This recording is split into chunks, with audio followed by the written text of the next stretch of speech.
Thank you for waiting. I finished checking your adventurer handbook. Here are your commission rewards. We have no other urgent commissions on the books at present. Thank you for all your hard work lately. Perhaps you two could consider taking a vacation. Amazing! Paimon never thought we'd end up having downtime in Nod-craya. Things were pretty hectic when we first got here. Everywhere you looked, it was either the wild hunt causing chaos or the Fatui stirring up trouble.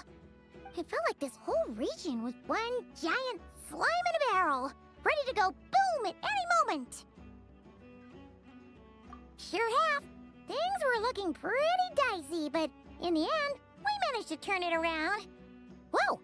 Paimon just got deja vu! Oh, that's right. It's because we've done this like a million times now. Ah, yes. Are you two aware that the moon prayer night is soon to take place? Oh, yeah! Llama told us that was coming up soon. Wait, why do you mention it, though? Do people in Nasha Town celebrate it, too? Paimon thought it was just for moon goddess worshippers. You're partially right. Most people in Nasha Town just see the festival as an opportunity to do business. They do not concern themselves with the religious element. The festival was first celebrated by the Frost Moon Scions. On this day, they would wear moon prayer blossoms and celebrate the birth of the moon goddess through song and dance. They would also prepare food and handicrafts and give them as gifts to others. Over time, it became Nod-craya's most lively festival. Oh, sounds like fun! Great! Well, in the meantime, since Catherine doesn't have any commissions for us, let's focus on some personal business instead. When we first got here, you mentioned that this was where your spaceship landed? We didn't get to follow up on it at the time, because we got wrapped up in that whole rare situation, but now we can finally start investigating it properly.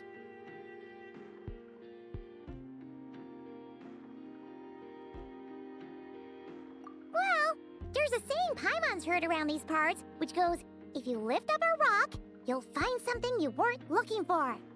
By that logic, you'll never find what you're looking for while you're searching, but the moment you stop looking, it'll jump right out at you. Could be worth a try though, right? Anyway, Paimon suggests we focus on other stuff we want to do for now, and just keep an ear out for spaceship-related intel as we go.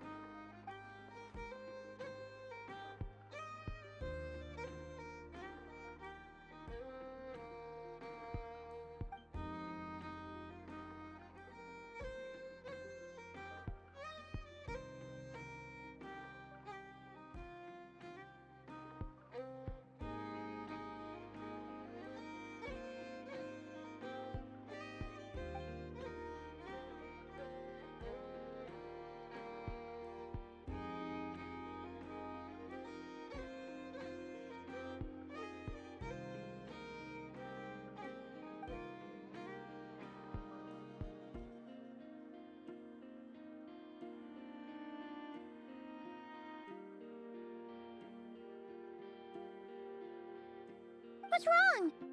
You look super serious all of a sudden. Huh? Paimon gets why you'd be concerned about Colombine, but what does the doctor have to do with anything? Oh, that's true. And now that you mention it, we're definitely overdue for a showdown with the Fatui.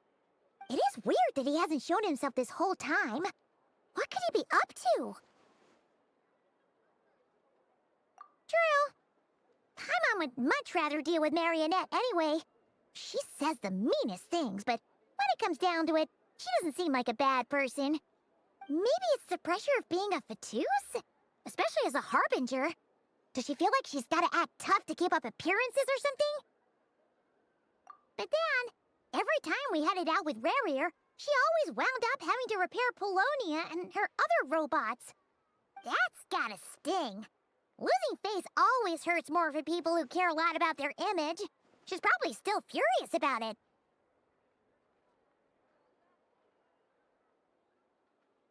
What? Relax! She's not even here! Huh? What's the matter? Oh, nothing. Sorry, we'll be on our way now. Where are we again? Oh yeah, Colombinia? Right,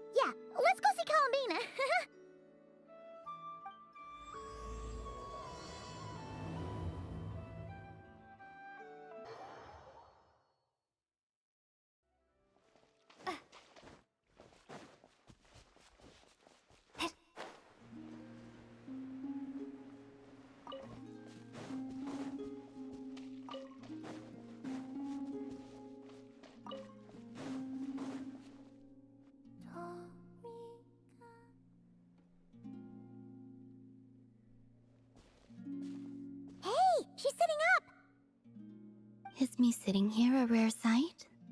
No, we just thought you'd be resting. Perhaps I would have been, were it not for the sudden arrival of some unexpected guests. Not that I consider it a disturbance. After all, you are the only ones who are free to enter. Would it not be a little unfriendly of me to lie down while we speak? I didn't realize you put so much thought into little things like that.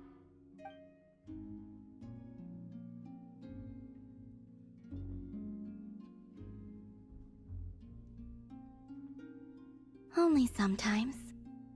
There have been moments lately where I think about you and your companions.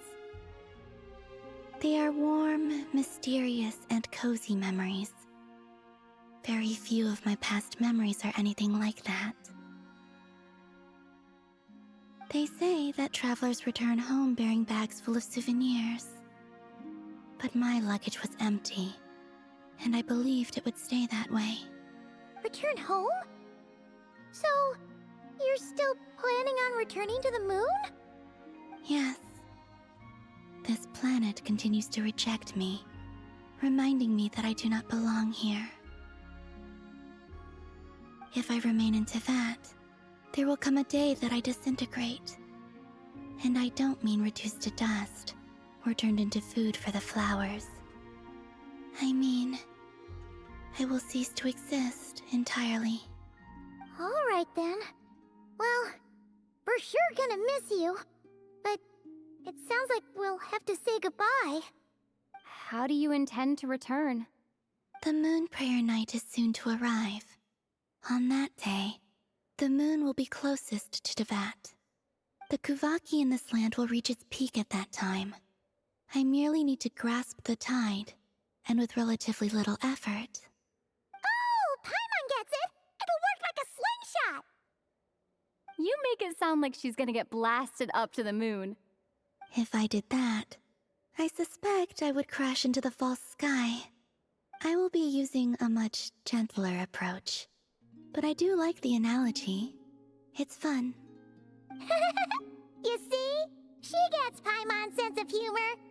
In the blink of an eye, the time has come to part ways. It does feel that way, doesn't it? Time seems to fly fastest when you are enjoying it. I have always thought of myself as a wanderer on this earth, and it has never expressed any desire to keep me here. Yet, just as I plan to depart, it tugs at my arm. Is this a gesture of affection? Or is the world mocking me? Oh. Were you hoping I can answer that? Yes. You are a traveler, so you must have a lot of experience in this area. Then, what I would say is, enjoy the moment. That's right! Don't overthink it! Happiness is happiness and joy is joy! The point is to enjoy it, not analyze it! I see. Then what I would say is, even though I am very tired right now, I am still happy. I can't tell from the tone of your voice. Oh, really? You don't think I sound happy? I'm just kidding. I could tell you were in a good mood today from the moment we saw you. Ah, a joke. Albeit not a funny one. Anyway, I assume you're here about you-know-what. Give me your hand. Actually, it's not that. There's something else we wanted to discuss with you. Oh, then do you still want to give me your hand? Or not? Sure.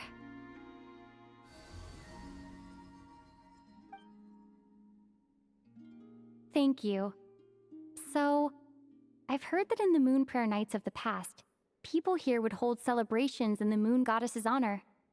Since you helped so much in our fight against the Rehir of Solnari, I think you deserve a farewell party before you return home.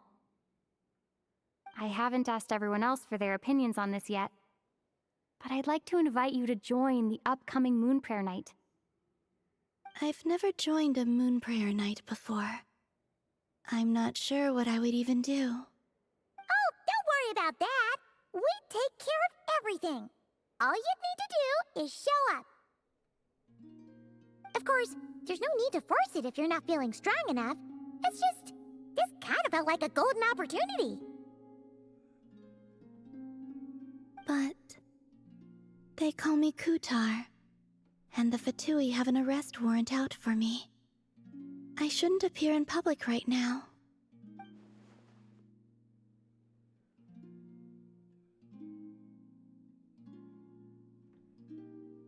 I'll make it work. You have my word. Yeah, we got your back. Well, she does. Paimon's actually not too sure what she's planning. All right, if you're sure. I will not refuse your invitation. I suppose it wouldn't hurt to pack a few more sights from this world into my suitcase before finally learning what my homeland looks like. Oh, if you see Lama, please tell her that my answer to the question she asked me is neither yes nor no. Rather, it is, there is no need. That was kind of cryptic, but sure. Guess it's between the two of you. We'll pass along the message. Bye for now.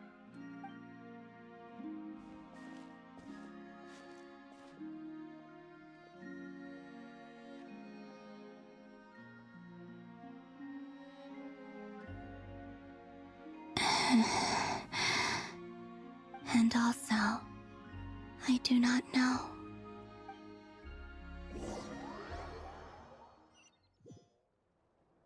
Since she's agreed to join the festival, let's go see who else wants to take part. Lama's gotta be the person most familiar with the Moon Prayer Night. We should start with her. Also, what exactly is your plan to keep her safe?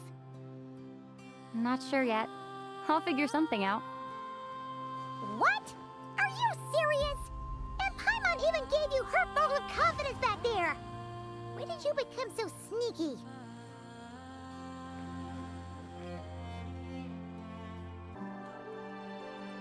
Hey, Lama! It's us! Huh? Varka? What are you doing here? Beats me. I had a bit too much to drink last night, and when I woke up, I was on Hisi Island. Mr. Varka is helping to oversee Nasha Town's preparations for Moon Prayer Night. He is here to go over some details regarding the decorations and custom cloth designs. Right, yeah, that too. What do you mean, that too?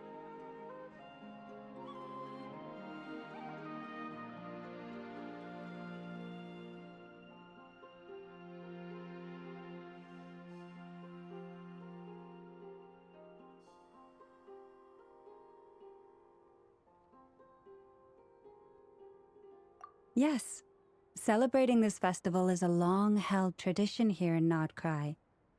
On this day, the crescent moon at the top branches of the verdant crest turns into a full moon, and the moon prayer blossoms bloom with a special radiance. Our people take these to be blessed omens. It's an especially welcome event coming off the back of all that nasty business with Rare. Everyone got put through the ringer recently, and now they're looking to turn their fortunes around. The big shots in town all agree that a big, lively celebration is just what we need to rebuild people's faith in this place. No wonder Catherine said that people weren't so bothered about the religious element. That's right.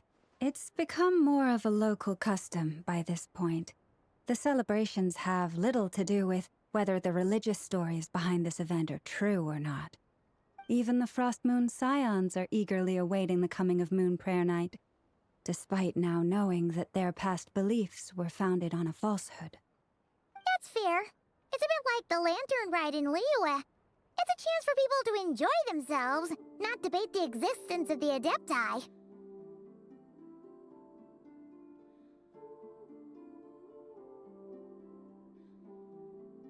Oh, one other thing! We just went to see Colombine. We went ahead and invited her to take part in the festival this time. Hope it's okay. Wait, so... you mean she agreed to it? Huh. That's quite a surprise. Then, I suppose that she intends to return to the moon on that day. Oh yeah! complicated process, but basically, it's like a slingshot.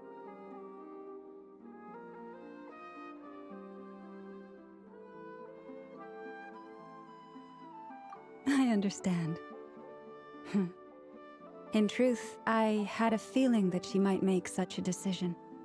Well, if Kuthar has decided to participate in the festival, we should prepare accordingly. Yeah, exactly. She was saying how it could be risky for her to show her face in public. We were wondering if there was any way we could hide her. Unfortunately, the people who carved the statues did an excellent job of capturing her likeness. It will be very challenging to hide a goddess whose face everyone is so familiar with. Darn! We may have bitten off more than we can chew here. Nah, don't sweat the small stuff. We can handle that. Huh? Are you saying you have a plan? Not as such, no, but the most important thing with a festival is to keep the mood light and your spirits up. You can't go preparing for a festival with those long faces. You'll never convince anyone to enjoy themselves. The Mondstatter spirit is strong with this one. As it happens, I agree with Mr. Varka. Let's start by making our appreciation for Kuthar the beating heart of the festive atmosphere. And who knows? Once we get the ball rolling, perhaps everything will just fall into place. Hey! Did you catch that? Lama said the thing! Or close enough, at least.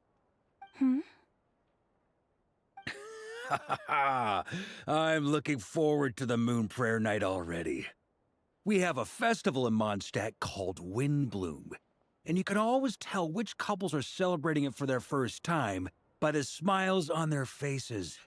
Big, beaming smiles like their whole face is glowing.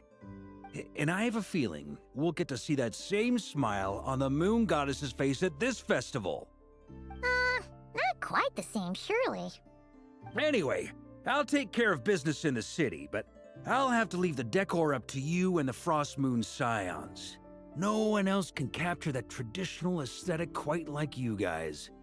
But lastly, there's the final key element that brings the festival to life: companionship.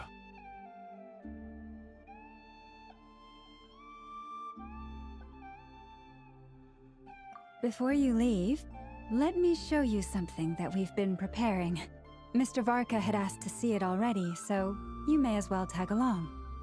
Also, I have some further questions about Kuthar's decision.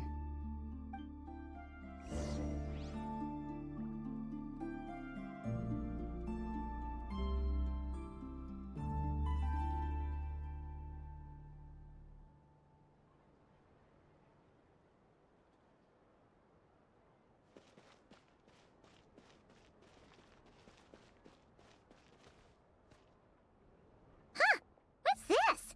They sure look like they're having fun. I believe so. Kuhenki seem very skilled at playing drums like these, although I'm not sure where they learned it from. Maybe it's an innate talent? In their eyes, they're probably just playing with toys.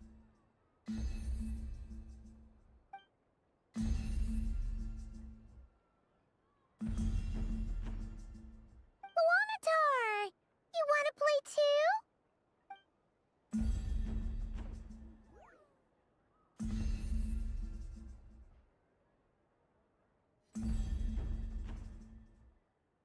Yeah. She looks more confused than anything. Maybe we can teach her next time if we get the chance.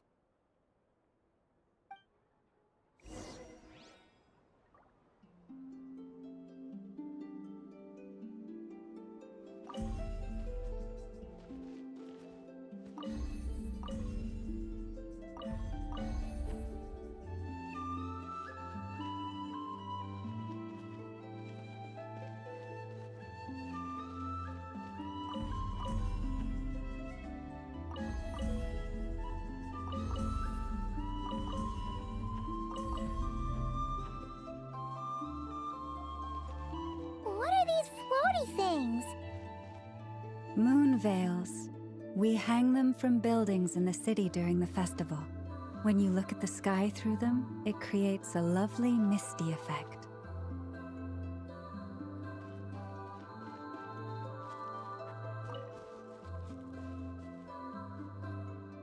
Everyone seems hard at work. They are preparing items for Moon Prayer Night. For instance, the sculpture being made over here, Mr. Varka and I were just finalizing the details of where it will be placed. Ah, there she is. I didn't know the finished article would be so large. Not to worry, though. All the necessary arrangements have been made. Just let me know once it's ready, and I'll get some people to ship it over. You have my thanks. And over here, we are preparing a very traditional confection. Oh, look at all these colors! It looks great! Can Paimon try one? Of course. I have a feeling you'll like it a lot. You bet! Sweets and treats are Paimon's favorite! If you included those in the Feast of the Moon, I bet Paimon would have joined the Frost Moon Scions by now. There will also be verdant crests like this present in Nasha Town during the festival.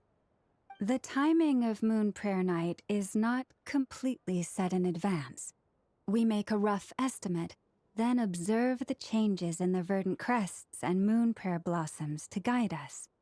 As such, the wait itself is a fun feature of this particular festival.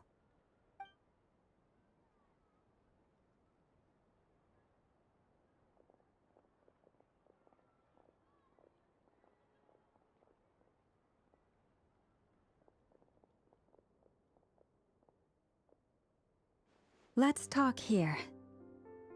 To tell the truth, I am very surprised to hear that Kutar is willing to participate in the festival. I once asked her if she'd be willing to stay with the Frost Moon Scions. I could introduce her to everyone, and we could be a family to one another. She did not answer, but she has not appeared here since. I took this to mean her answer was no, but if that were the case, she would not have accepted this invitation. Ah. I see. Maybe she is right. Maybe the Frost Moon Scions of today no longer need a moon goddess. But my wish was not for her to come here and be worshipped as a deity. I simply wanted to offer her a place to stay. I'm sure she believes that showing herself here might invite Fatui intervention, and as such, she does not wish to cause us trouble. But what really pains me about all this is that this is her birthplace.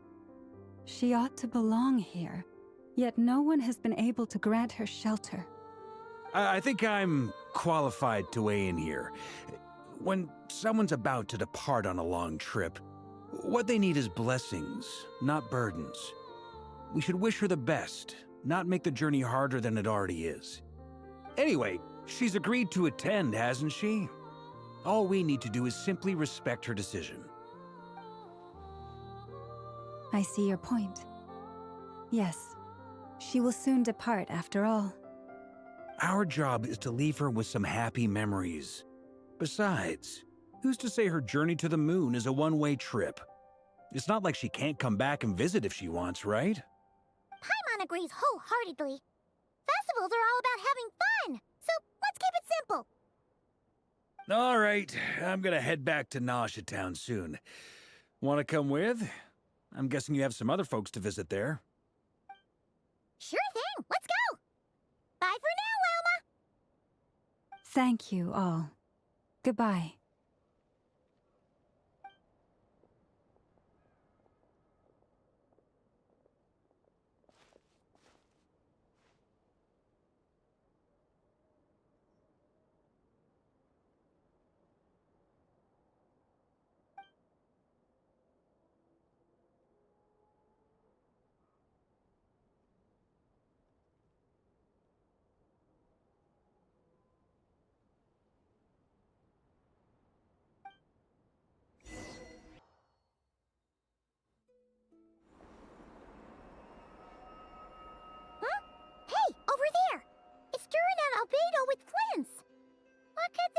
chit-chatting about?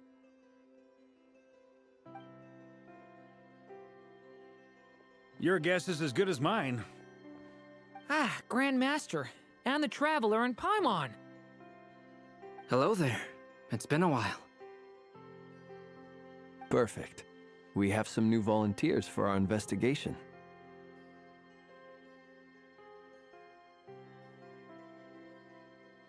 Wait, let me guess. The righteous Lightkeepers are finally ready to hunt down the Abyssal Dragon? Haha. Yes, that too. Yeah, right. Oh, wait. Why does everyone keep saying that too? Well, to be precise, the facts match, but not the causality. Wait, so I guessed right? Half right. Don't act so impressed with yourself. Maybe I can explain. We ran into Mr. Flint's north of Nasha Town. At that time, we just noticed a few abyssal creatures out in the wild, but the strange thing was, I didn't detect any traces of abyssal energy on them at all. On closer inspection, we realized that they were not real monsters, but something akin to reflections in the water, or perhaps a mirage. Huh? What do you mean? Like, you could see them, but not touch them? Exactly. It was very peculiar. They roared and tried to attack us, but we could not make any physical contact with them. I think I've heard of things like that happening in Nod-craya before, but I don't know much about it. Yes, it's a known phenomenon. Mirage-like illusions tend to appear in Nod-craya in the run-up to Moonprayer Night. From a distance, they appear quite real. I myself thought that Misters Durin and Albedo were locked in battle with abyssal monsters when I first arrived. But after sharing intel and investigating a little further, we can confirm that these illusions are harmless. There is no great cause for concern.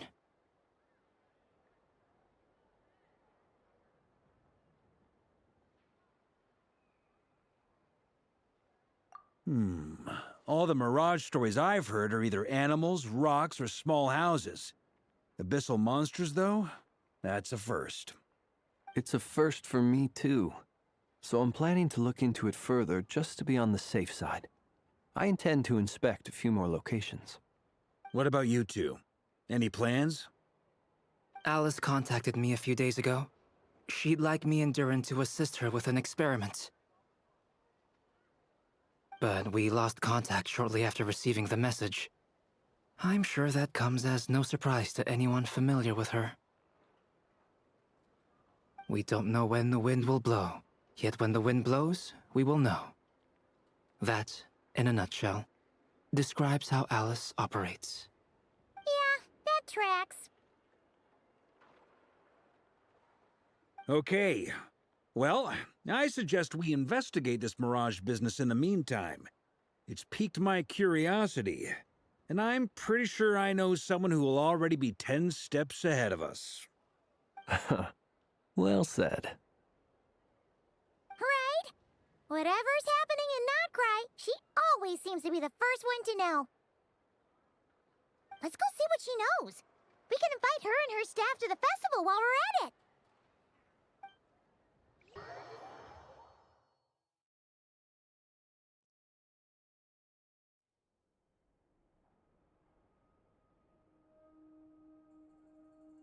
You're right, I have noticed. There's certainly something a little fishy about this situation. Only a little, though. Records indicate that this phenomenon can occur in the days before and following Moonprayer Night. That said, it has always been a rare sight in the past. The odds of encountering these phantoms are similar to looking up in the night sky, happening to see a shooting star, and managing to make a wish before it disappears. But this time, either everyone's getting lucky, or they're appearing far more frequently than usual. Yehoda's out gathering intel as we speak. In the meantime, let me check off some points of interest. First, the Abyss. The ones we saw seem to be abyssal monsters. Indeed. But we have identified one location where many more of them have made an appearance. And not just monsters, but human phantoms too. Given the scale and nature of the phantoms, it's almost as if someone's last memories are coming to life. Or perhaps the memories of multiple people. Oh. So you mean the phantom monsters are hunting down the phantom humans? Exactly. The phantoms can interact with each other, but we have no means of intervening. In addition, some of the human phantoms would seem to be from the very distant past. This is clear both from the clothing they wear and the stories they tell. They claim to be from Hyperborea, a name which I've heard from Lauma before. If this is true, it means they must be from 6,000 years ago. Did Paimon hear that right?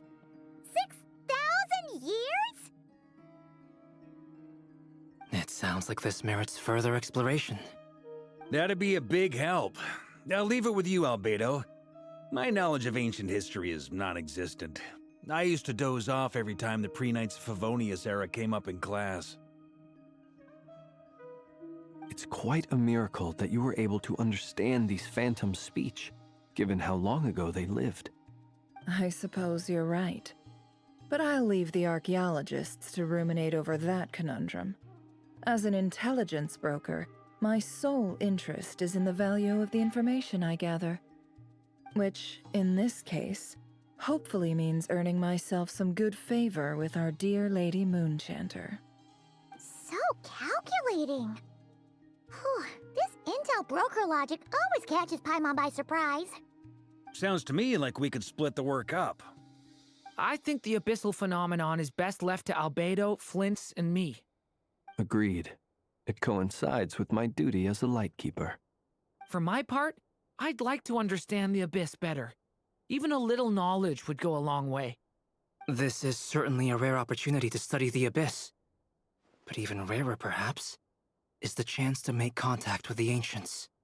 The Curatorium will take the lead on investigating the Hyperboreans. We put in the work to learn what we know so far. It seems only fair that we get some quantity of exclusive intel. That just leaves our trusty team of 2 unassigned.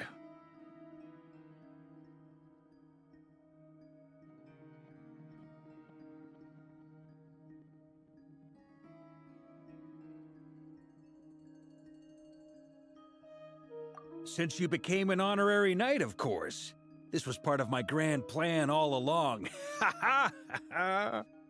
Oh yeah, by the way, we managed to convince Colombine to come to the Moon Prayer Night celebrations. Would you and Yehoda like to join too? She agreed to that? Huh. Quite an achievement. Never underestimate the traveler, I guess. I'd be happy to join.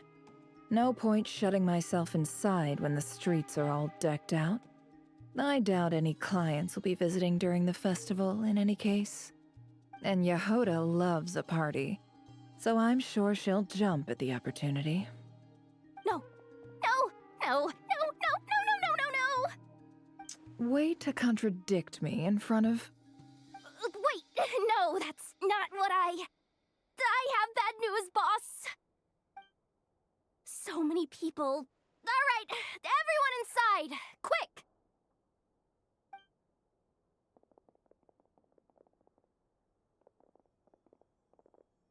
This is gonna sound crazy, but hear me out.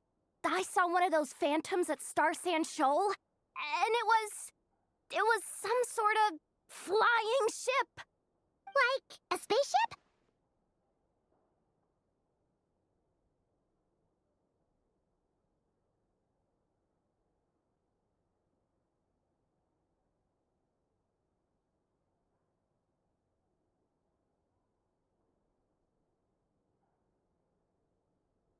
That's gotta be the one you came to Tibet in. You said you saw the same thing through the moon marrow, right? Huh? You already know about it? Ugh, I thought I was gonna blow people's minds. Turns out I'm the last to find out. Wait, back up. You came here in a spaceship? Ah, now my mind is blown! What's it like on the inside? Was it like flying through space? Ah, I want to know everything!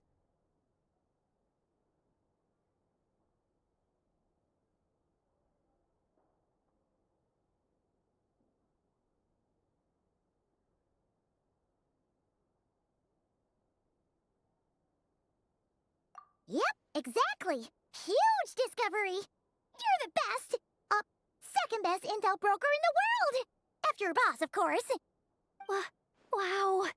Really? Well, I don't know if I'm all that, but... I guess that decides where we're heading next. Come on, don't look at me like that. I know the spaceship doesn't have anything to do with me, but you don't want to leave me as the only one twiddling my thumbs, do you? Please? Fair enough. You can tag along. In that case, let's meet back here to discuss our findings once we're done. I wish everyone a productive investigation. You too.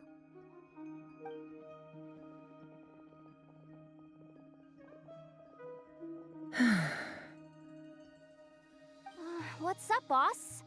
Aren't we gonna head out? Tell me, Yehoda, when did the curatorium start giving out intel for free? Oh, sorry, boss.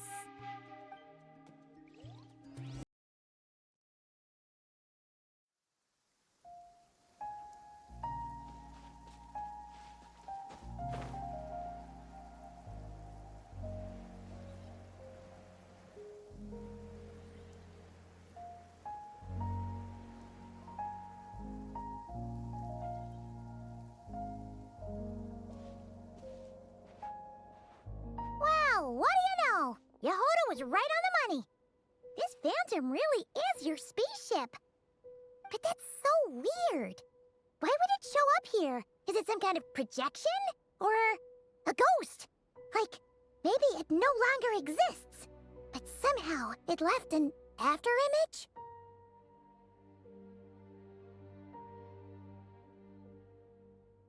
Ah, you're already here. Miss Lauma, what a surprise. I thought you were busy with festival preparations.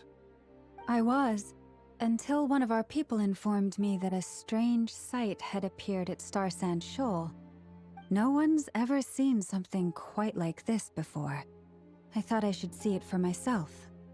Same here. Oh, so we heard that these things appear around the festival period. Any idea why that is? Unfortunately not. We have very limited information about them, since they can't be interacted with. And no human phantoms have ever made an appearance before now. The most we've been able to deduce is that these sightings appear to be connected to the increase in Kuvaki energy around this time.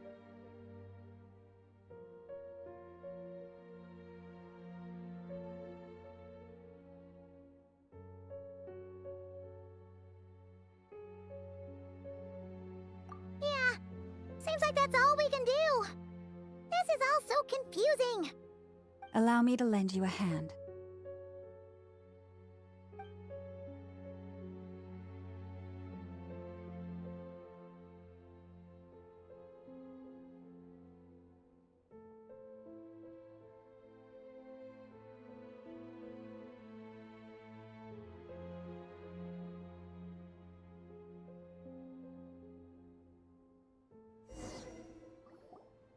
Everyone, our friend here should be able to provide us with some information. Is that a phantom Rhymehorn deer? I've heard about how the Frost Moon Scions live in harmony with the animals and can even communicate with them. That's coming in handy now, for sure. Okay. Yes, I understand. Then how about this?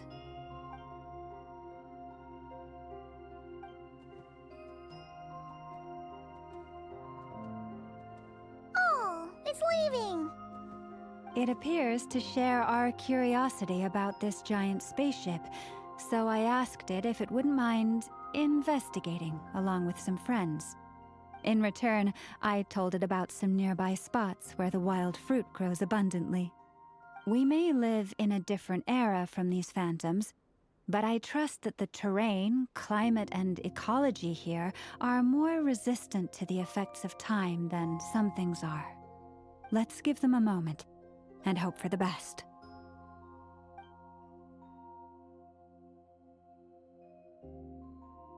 All back together? Must have been a lot of fruit. Indeed. Now let me ask them some questions.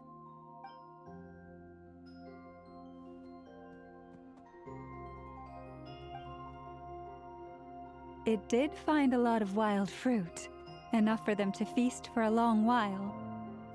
This puffin circled in the air several times, but didn't spot anything out of the ordinary. Certainly nothing to do with the spaceship. Huh. Well, it definitely makes sense to get a bird's eye view. Indeed. Other than that, I was also thinking that the world these phantoms see is also different from ours. Oh, I get what you mean. The wild fruit exist in both times and spaces, but there might also be things that only exist in that space-time, which we can't see.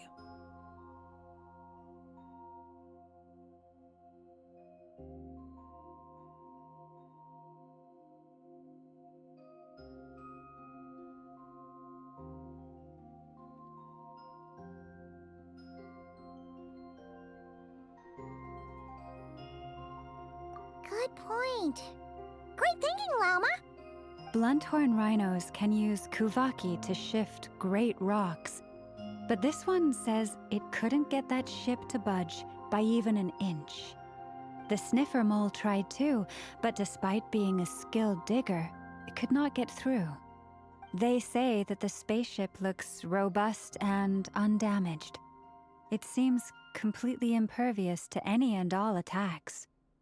Whatever lies within is well defended from harm. So, just like us humans, there was nothing they could do about this spaceship either.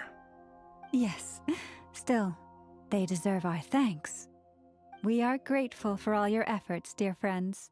Now go, and enjoy your feast. I've noticed some other human phantoms gathered nearby. Come on, let's go talk to them.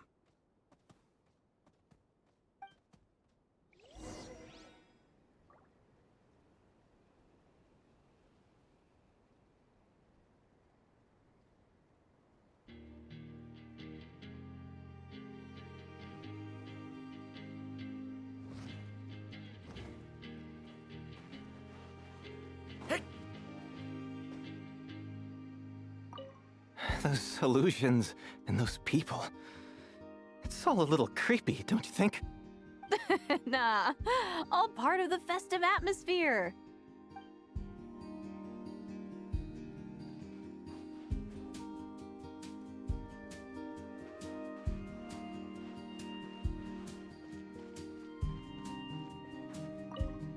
Have you ever seen anything like this? Nope. Never seen or heard anything this weird.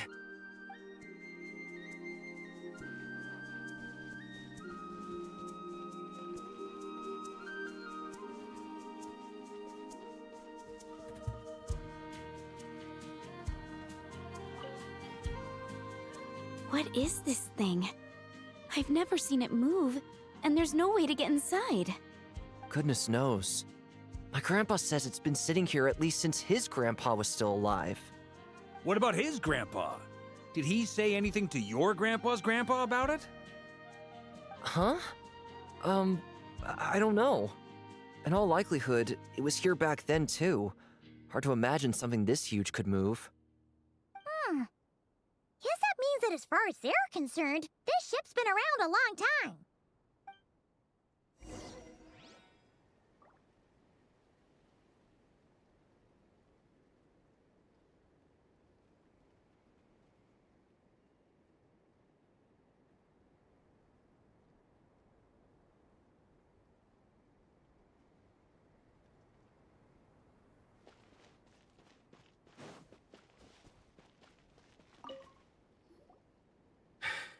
Come on, brothers. If we can get even a small chunk off of this thing, it's gotta be worth a fortune. Today is the day we strike it rich. Huh? You mean Paimon?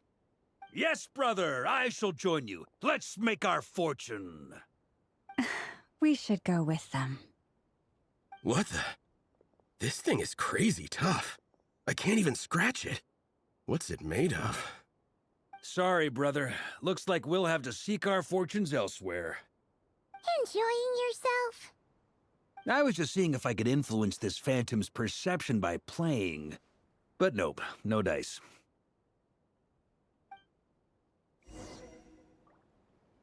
I'm sure we're all starting to build up an idea of what's going on here now that we've spoken to some of the people.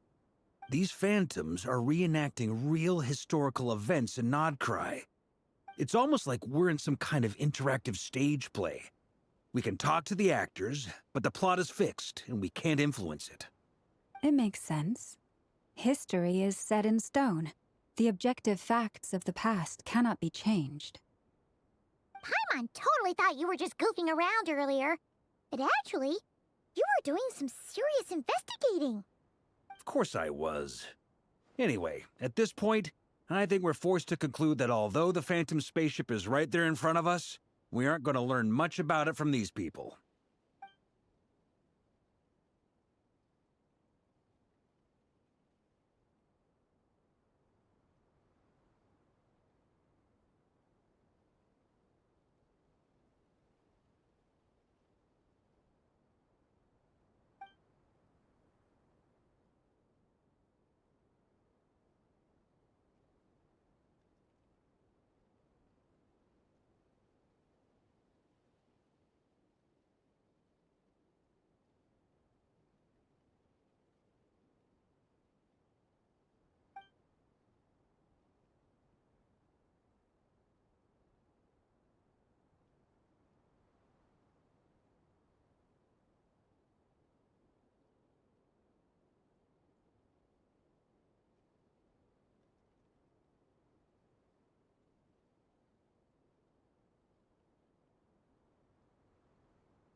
Don't be discouraged.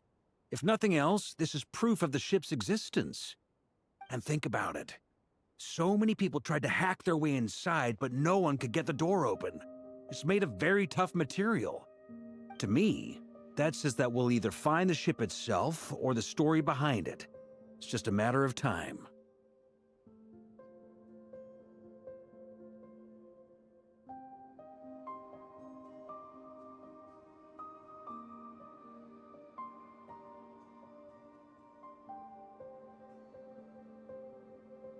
Huh. Every now and then, when Varka gets serious, he actually does seem like Grandmaster material for once. I wonder how the others are doing. Let's head back for now. Sounds good. Also, drinks are on me if Team Knights of Favonius is the first to finish. Wait, we have a team name now? Am I in Team Knights of Favonius as well? You're very welcome to join.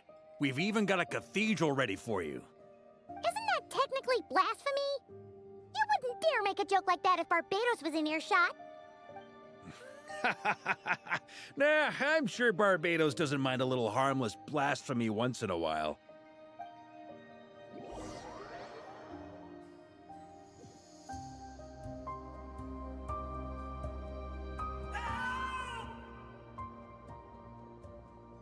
Oh, no! Get away! Oh.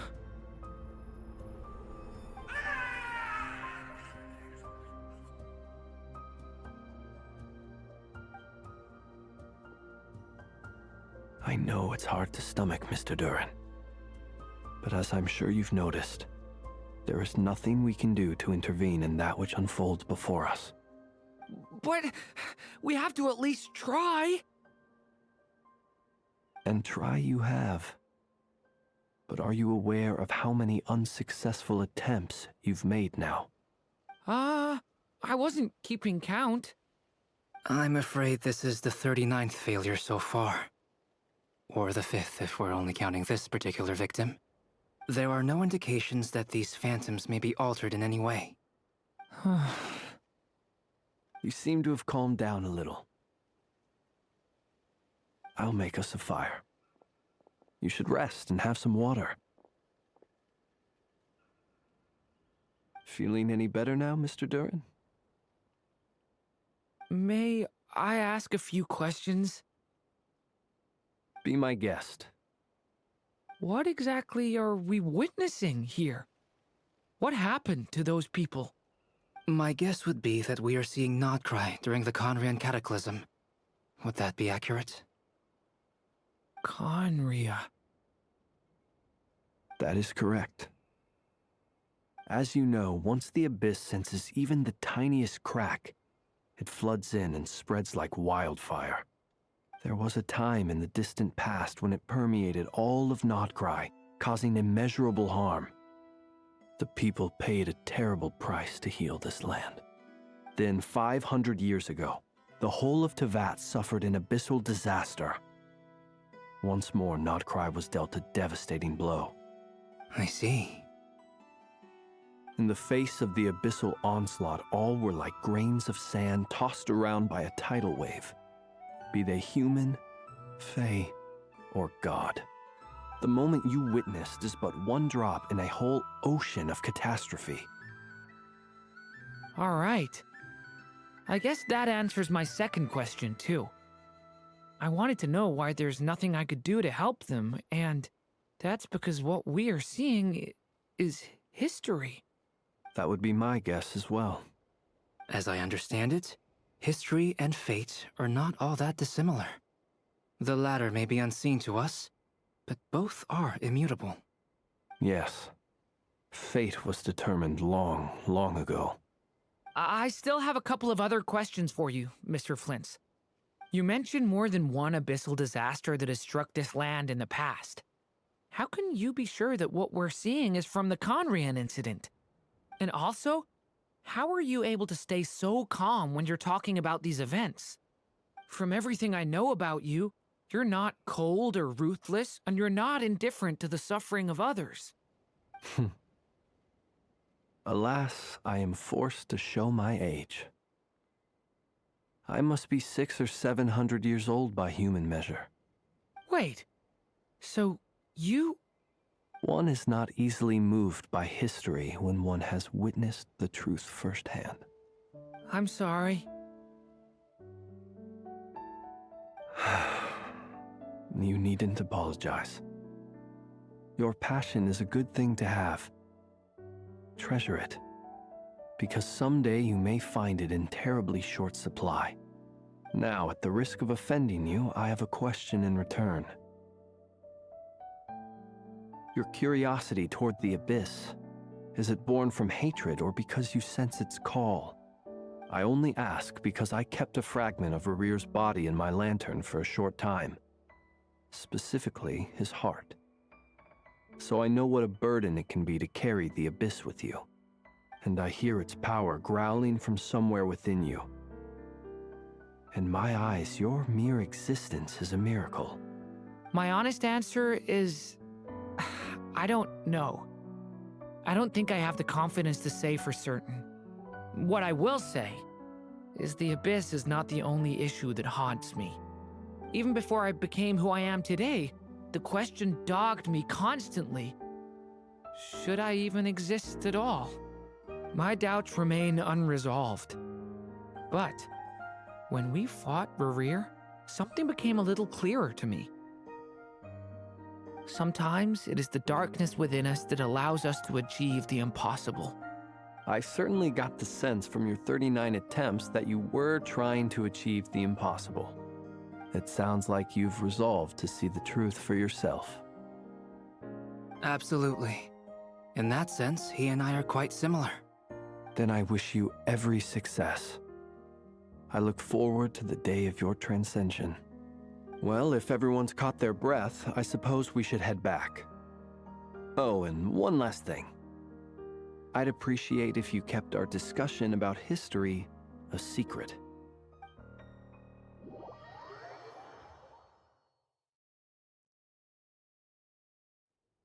Incredibly, our separate investigations led us all to the same conclusion. Hooray for consensus! Yeah, but we barely learned anything, though. I totally thought this would be the mother lode. Talking with the ancients? I mean, come on! But nope. All we got was useless snippets of conversation. And all this stuff about moons and hyperopia. What a load of baloney. Seems like people back then had a few screws loose. I understand your frustration. We found the same issue. Each phantom only showed a very brief moment in time. There isn't much value to be found in these miscellaneous fragments of a civilization's history, no matter how glorious it may have been. If there's a silver lining, it's that these phantoms are harmless to the present reality. They shouldn't get in the way of the festivities. Paimon agrees. And not just because it's the first thing she understood in this whole conversation. You look disappointed, Nefer. Is something the matter? What do you think? We all worked our tails off, but the only one to gain anything from it was you, Lady Moonjanter. Well, please do share the Hyperborean records with me. I will gladly inscribe them in our people's documents. Oh, duh! Yeah! That was it! Hyperborea!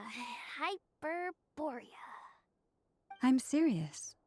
Only an expert in the Frostmoon Scions and their history can turn these records into valuable research material. The alternative is to let them gather dust on the curatorium's storage shelves until the pages turn yellow. Nefer, you're wise enough to know that cooperating and sharing the profits is the best course of action here. Well, that goes without saying. Sure, let's do that. Huh? But didn't you say we aren't supposed to give out intel for free? Sorry. Shutting up. Now is not a good time to push Nefer's buttons. Anyway, back to Moon Prayer Night. I'm thinking that we should prepare something a little special, aside from the usual decorations and so on. You mean a parting gift? Can't go wrong with food. Although, does food go bad on the moon? Perhaps a lantern would be a better choice. It might be dark up there. It could prove difficult to light a lantern on the moon. Magical stones might serve that purpose better. What about a clockwork mecha model from Fontaine? I've got a whole bunch at home. I use them for fighting practice in my free time. None of these sound like things she would be even remotely interested in. But we don't interact with her enough to know what she likes. Yeah. It would really save us the guesswork if someone could find out what she's into. Wait, what the? Traveler? They're all looking at you.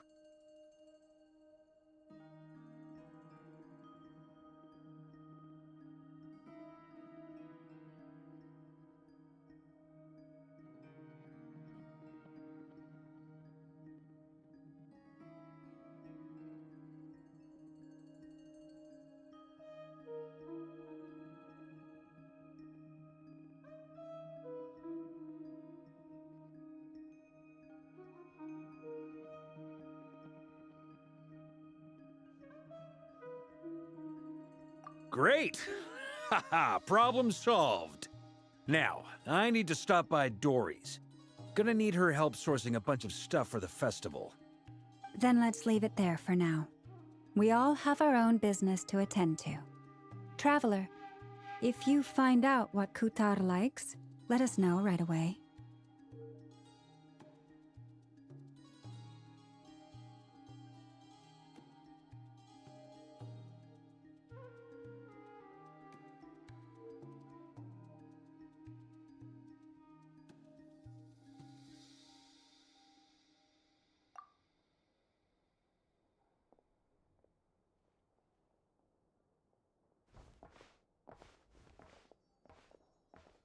Is something the matter?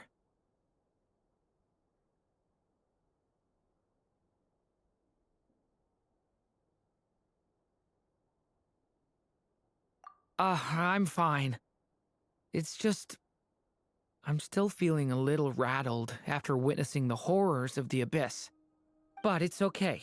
This is something I have to work through. I'll be all right. Thanks for your concern.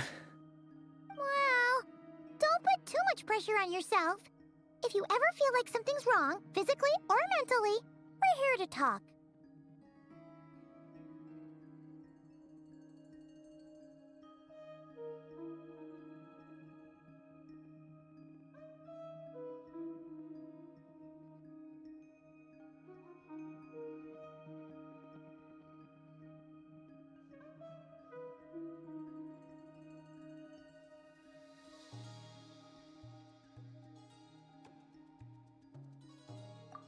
Come on.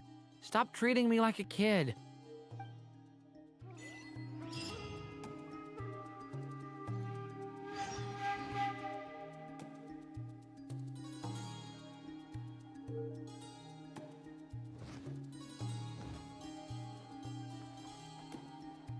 Which is why we need a lantern guaranteed to work on the moon.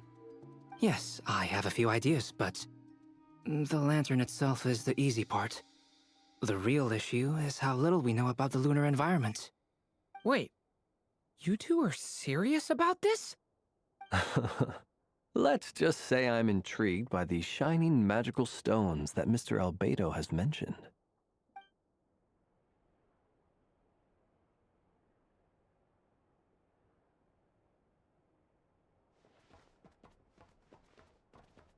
Could you do me a solid and try to smooth things over with Boss Neff?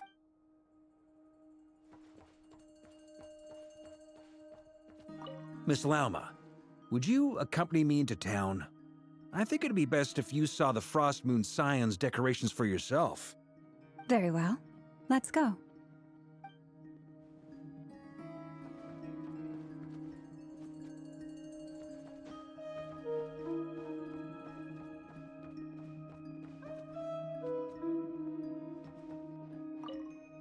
You should get going. It's important that we ascertain what Kutar likes.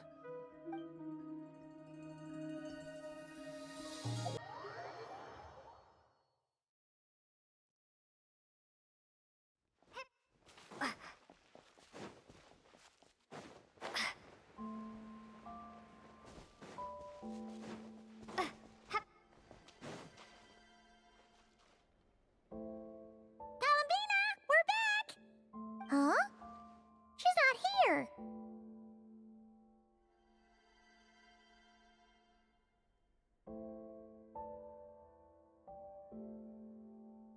Weren't there a few Kuhenki here last time too? Where did they all go?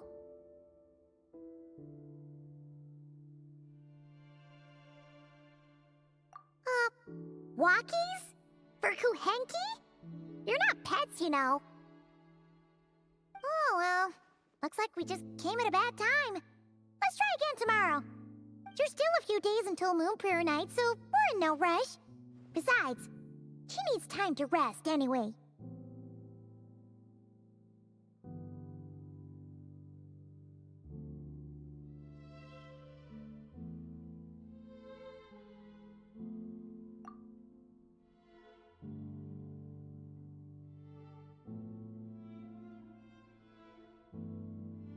Colombiene, are you back yet?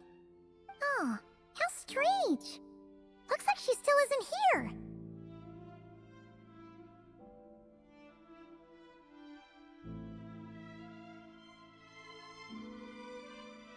Right? It's not like her to spend so much time outside, especially since she's worried about attracting unwanted attention.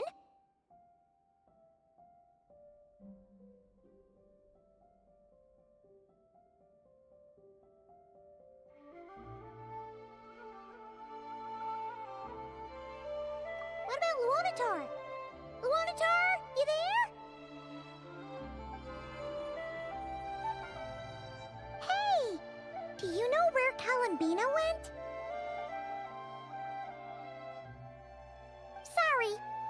understand. But if you know where she is, could you take us to her?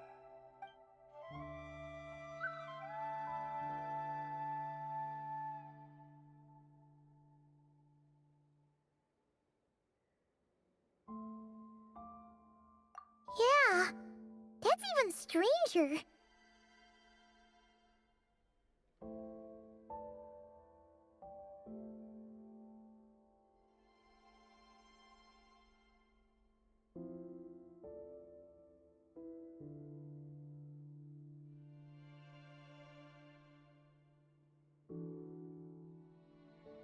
What about him?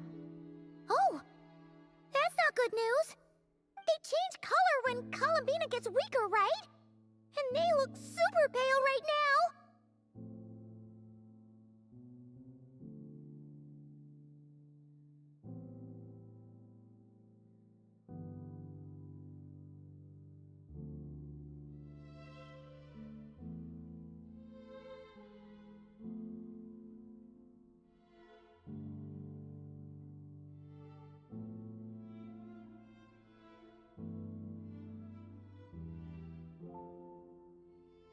Idea.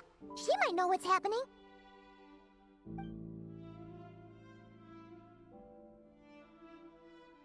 Llama! Ah, it's you. How is Kutar? Is she okay?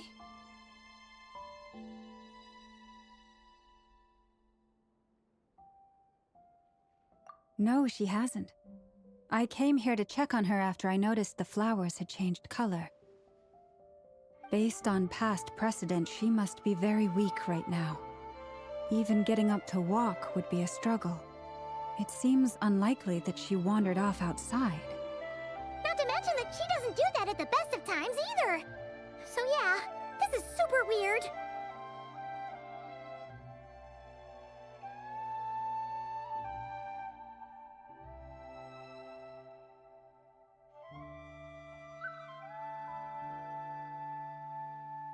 No. Very few people are in the know about Kutar's whereabouts. And if anyone suspicious had visited, they'd have left some sort of evidence. Come on, let's go to Nasha Town. If anyone has seen her, someone there will know about it. It's Nod-crai's information hub after all. Makes sense. Let's go!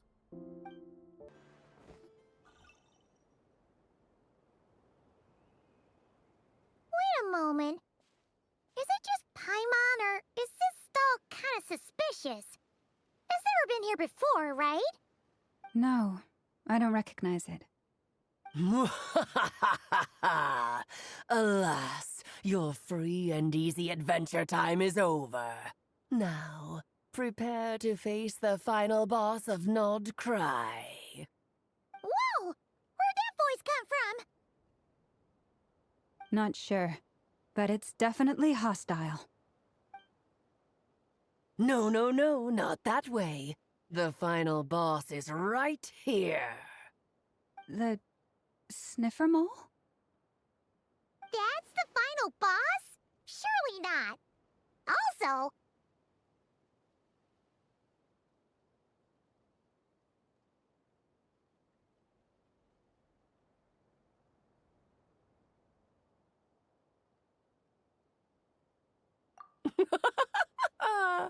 Okay, the jig is up. I'll stop teasing you. Turn around. I'm right behind you. It seems I've managed to leave quite an indelible impression, even though you've never seen my face. Ah, nothing could make a great mage more pleased with herself.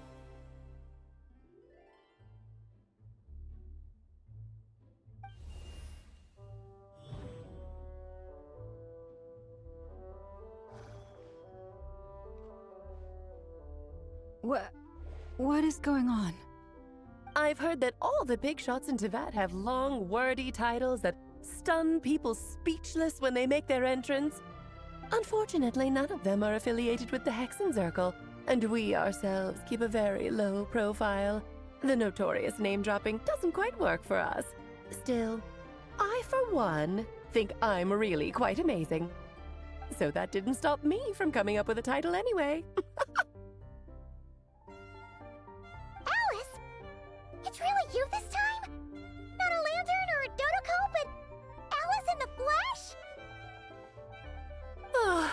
That's right. So, what do you think? How does it feel to finally meet me? You look like...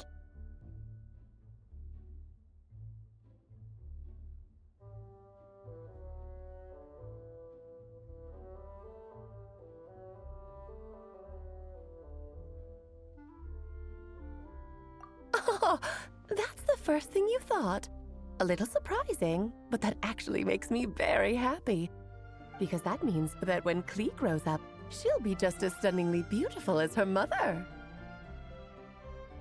So she's a friend of yours? Kind of.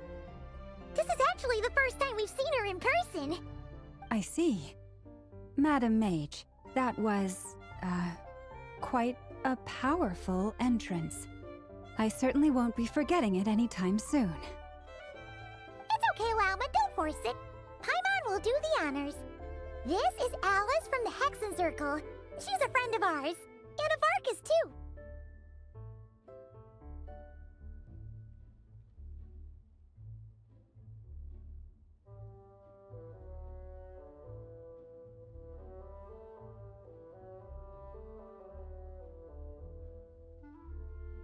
That's right! She's a good person, just kinda... unpredictable. Well, what is the human heart if not unpredictable? Hmm? If we could not do as we please, how would we differ from machines? I am Lauma, Moon Chanter of the Frost Moon Scions. It is a pleasure to meet you. Oh, I know. Before you got here, I spent a good, 15 minutes getting up to speed on Nod-kraya's present situation. In other words, I've read the whole in the last episode part, so we can skip the pleasantries. Fair enough. Well, Miss Alice, I can already tell that you have quite a unique personality. He'll get used to it. Paimon sure is. So anyway, what are you doing in Nod-kray, Alice? Oh, I thought I told you already. This time, I'm the final boss. And what a formidable foe I shall be. Powerful, confident, decisive, and good luck finding my weak spot. You will never succeed.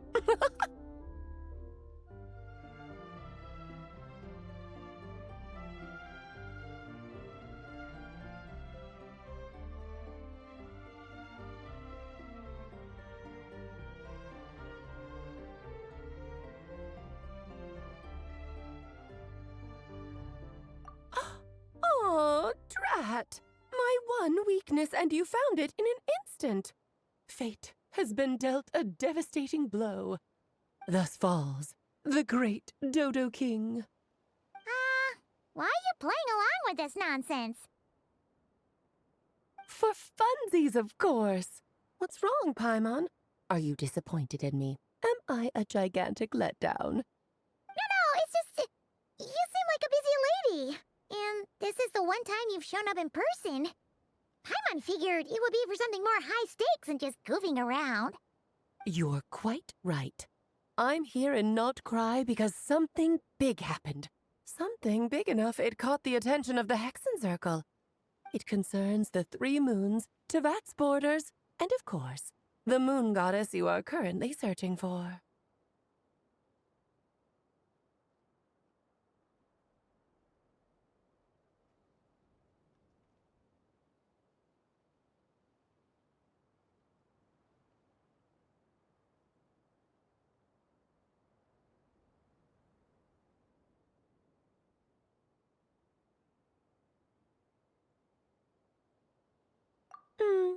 Kind of. Why don't we discuss this over a pot of tea? My main reason for coming on this trip to Tevat was, of course, to have some fun. But I do technically have a job to do as well, namely, maintaining the stability of Tevat's borders.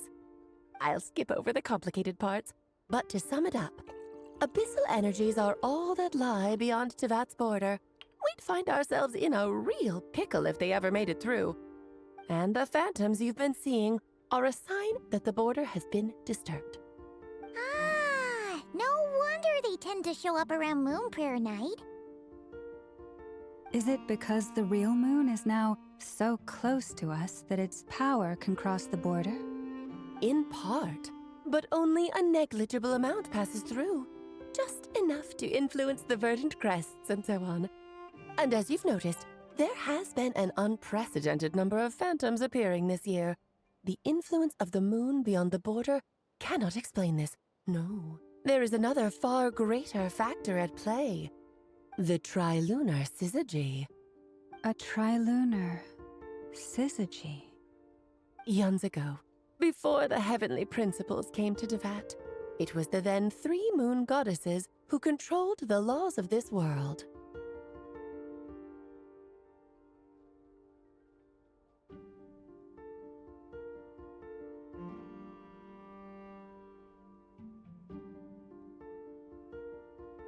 Oh, that's exactly it!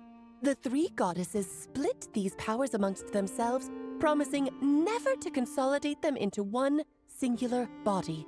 This was meant to keep the world stable. But, fast-forwarding to the present, the eternal moon's marrow is with you, while the iridescent moon's marrow, which should never have appeared in this world, has been retrieved. Add that to the presence of a moon goddess in the flesh and... the power of all 3 moons is gathered here in Nod-craya.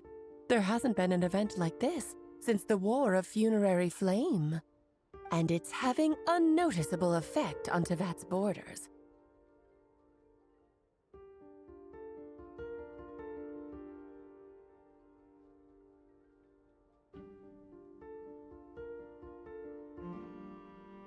Because I wish to give my darling daughter a peaceful, sunny environment to grow up in. Is that a good enough reason? Kinda sounds like you're dodging the question, but it does make sense. Well, that's one reason anyway, and the most important one. The others are a little complicated to explain. For instance, cleaning up after dearest Miss R. Albedo could tell you more about that if you're curious, but right now, I have a more important question to ask you. Why are you collecting the moon marrows?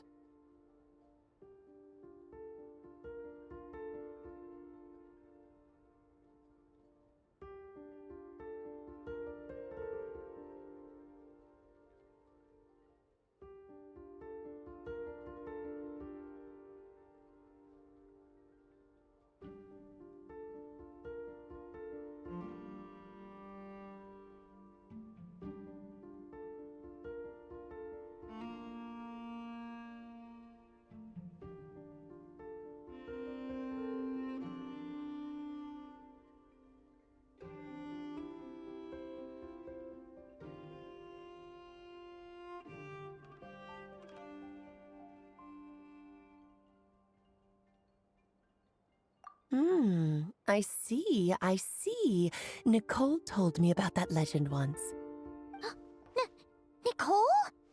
You mean Niche Anne? Oh, so you remember.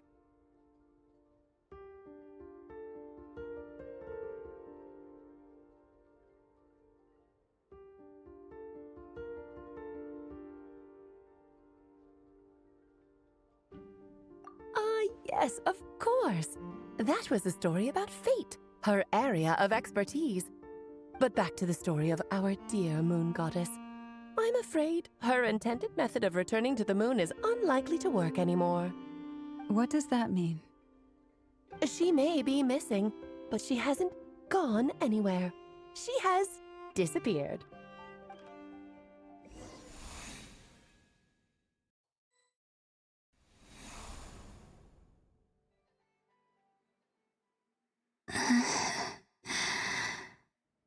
My body is so heavy. Wait, no. It's my mind that's heavy. My arms and legs are as light as a feather. What's happening to me?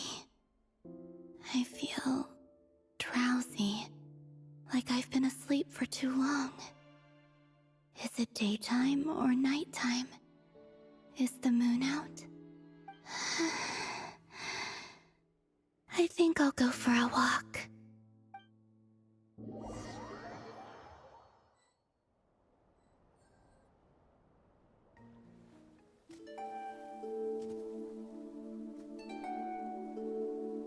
Are you out for a walk too? Huh?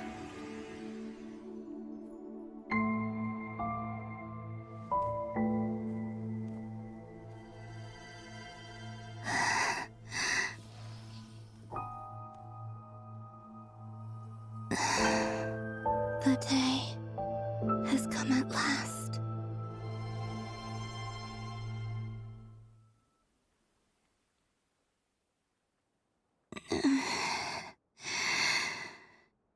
Have I grown so weak that I can't even sustain my physical form? But Moon Prayer Night is nearly here. I was so close to returning home. Death is near. Is this how it ends for me? Will I return to the moon after I disappear? Or... I don't want it to end like this. So far, at least, I still exist. Even if not physically, I can still feel. But as my power wanes, I'm sure that too will fade. I suppose I might take one final look at this world. The world where I was born.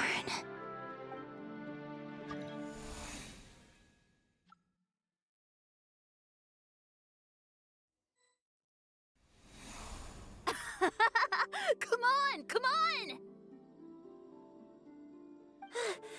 Wait for me!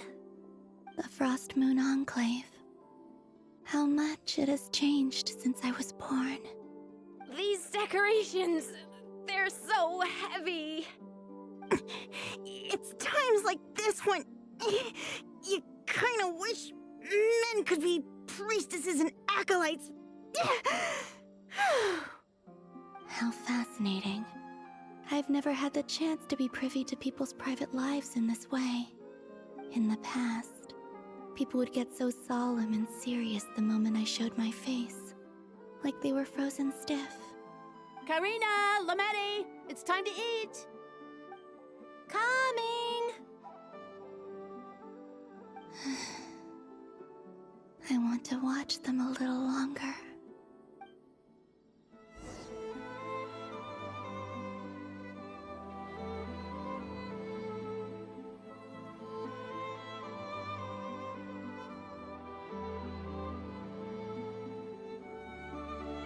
So just fill these balloons with air, right? Yep. Try a couple now to test things out. The rest can wait till Moon Prayer Night. Think fast. Rita! Teasing an acolyte of the Frost Moon Scions? Surely that's a punishable offense. Take this!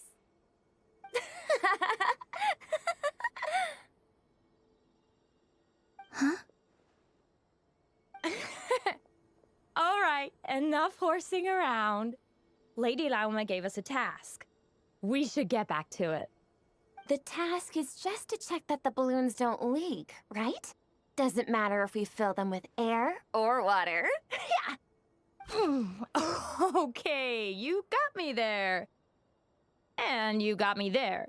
But still, we can't use all the balloons before the festival even starts. We won't use all of them. And as long as Lady Lauma's trusted acolyte doesn't snitch, this can stay as a little secret between friends. A couple more can't do any harm, right? Oh, you menace. Then, think fast!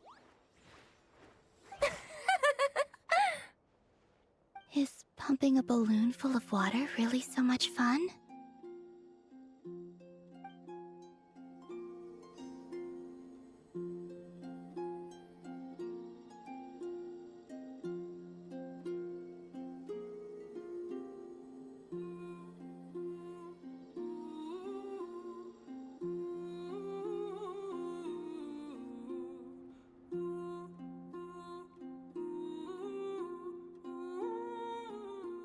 I'm sure you're both tired from playing all day. Come on, eat up. A plain, humble meal. That has always been the way of the Frost Moon Scions. Huh? How come Lamette got a midsummer berry dessert? Oh, I always get Lockaberry. I don't mind sharing.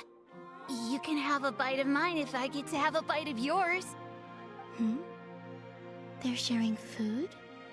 I've never shared food with anyone before. Even at the Harbinger tea parties, everyone just ate off their own plate. And when I couldn't finish my food offerings from the Frost Moon Scions, they'd leave the leftovers out under the moonlight for the animals to claim. Hey! That was 2 bites! Oh, then you can have another bite of mine. Oh, you too. Oh, don't fret now. Here, have some of Granny's too. So this is what it means to be family.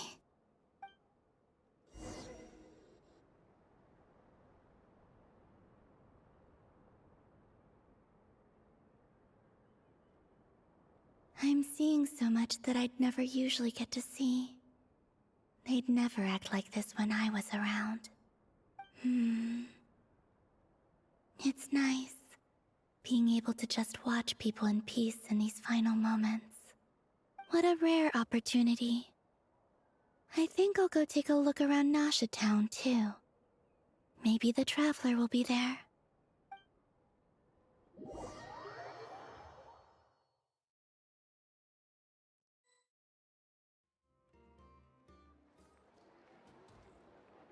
After the War of Funerary Flame, the moon goddesses were no longer recognized by Tevat. They lost the whole foundation for their existence. That's why the moon goddess's strength is fading. She cannot withstand the world's rejection of her. To be more pedantic about it, the moon goddesses did something to offend the heavenly principles, and that's why they were ousted. Something of a recurring theme in Tevat's history. Theoretically, speaking so candidly should put me in their crosshairs too, but they can't tell me what to do. I'll say whatever I want. Anywho, the Moon Marrow energies were but a drop in the bucket for her, and that battle against the Ray Hair of Solnari only weakened her further. Fortunately, it happened close enough to Moon Prayer Night when the Kuvaki concentration here is high. That's the only reason she managed to survive this long. What do you mean, fortunately? You said she disappeared. We're too late. Ugh, what a headache. I thought this was all common knowledge. I guess I have some more explaining to do. Okay, buckle up. It's time for another lecture.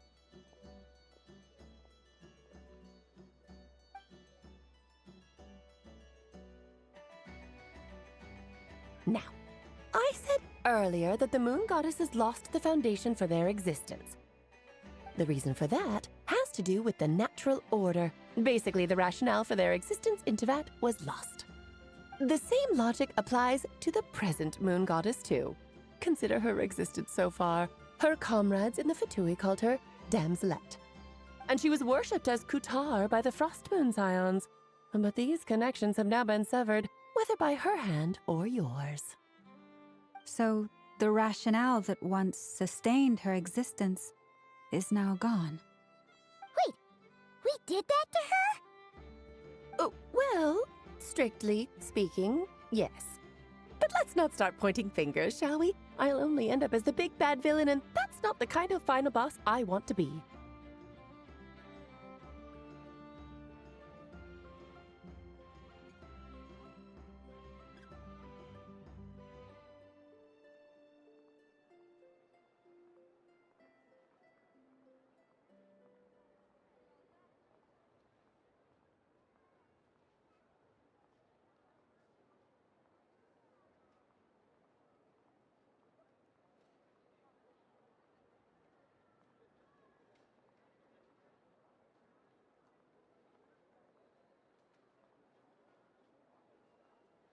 Of course I do. I'm only the greatest mage in the whole entire world. Now, if you wish to find your moon goddess, there are 2 problems we need to solve. Firstly, we'll need to strengthen the connection between her and Tevat, at least enough to sustain her until Moon Prayer Night. Strengthen her connection. But does that mean I'll have to rally all the Frost Moon faithful behind this? I'm afraid a bygone faith and a former home won't be of any help to her now. Do you know her name? Her name? Oh, yes. Names are very important things. A name is a fundamental concept that anchors one's entire existence. Then your first job is to find it. As a moon goddess, I'm sure she must have a name she identifies with. Neither Colombiне nor Kutar is her true name, and she's never really accepted either of them. So, finding out her real name is enough to sustain her existence? Yes, I know it sounds like a small step, but every journey begins that way. So for now, that's all we need to focus on. The second problem is with her plan to use the moon marrows to return to the moon. Unfortunately, piercing through the false sky will take an enormous amount of power. Given her current condition, she won't be able to provide anywhere near enough power, even if she recovers her physical form. But no need to fret. Nicole's the expert in this field, and I'm sure she'll figure something out. Wait, Mage N is going to help us out too? That means we've got 2 Hexacircle mages on the case. This is turning into a pretty big deal. Actually, this is more of a side quest for me. Like you said, I'm a busy lady, so I can't stay for too long. I'll have to return to Tevat's border soon.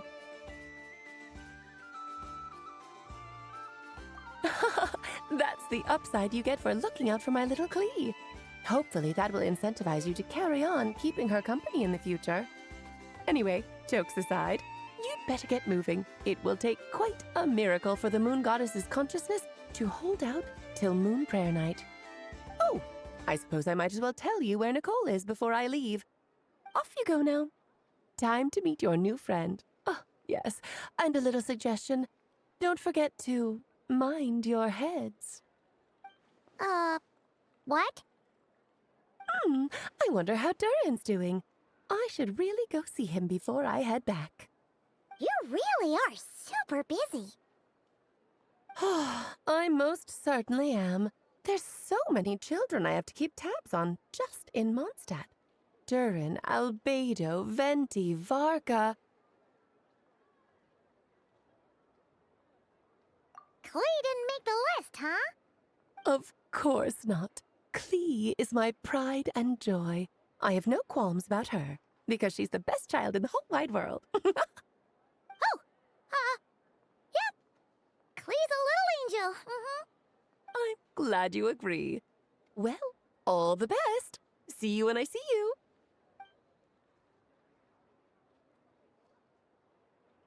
She left in a hurry. Yeah, she didn't pack up her stall. Should we handle it for her? I must say, I'm now very curious about her daughter. Klee, wasn't it? What's she like? That's a long story. Come on, we'll fill you in as we go.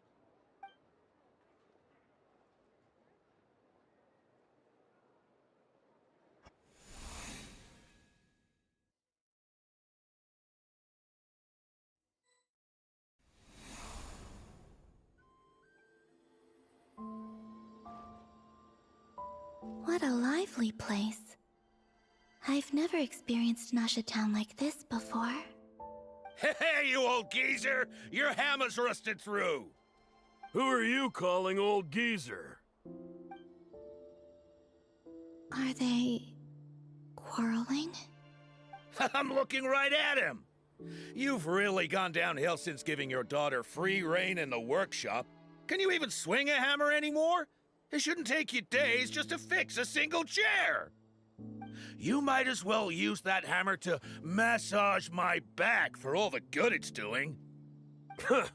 Don't run your mouth, or you'll get a back massage that'll put you in bed for the rest of your life. Look, The materials haven't arrived yet, all right? You know how busy it gets in the days before moon prayer night. I'll bet you send all the materials to your little princess. Blood's always thicker than water, huh? All right, you've made your point, Uncle Koski. As soon as the materials arrive, fixing your chair will be the #1 priority. And Dad, if you've got time to chat, why don't you lend me a hand, See? Lolka knows what the score is. I guess they're friends. But the way they spoke to each other was so ugly. Then again, it wouldn't be the first time I've seen something like this. Colombina! Sing outside my door in the middle of the night one more time, and I'll unscrew your vocal cords. You hear me? Oh, Zandrone. So that was her way of trying to be friends with me. What a pity. I won't get the chance to say any ugly things in reply.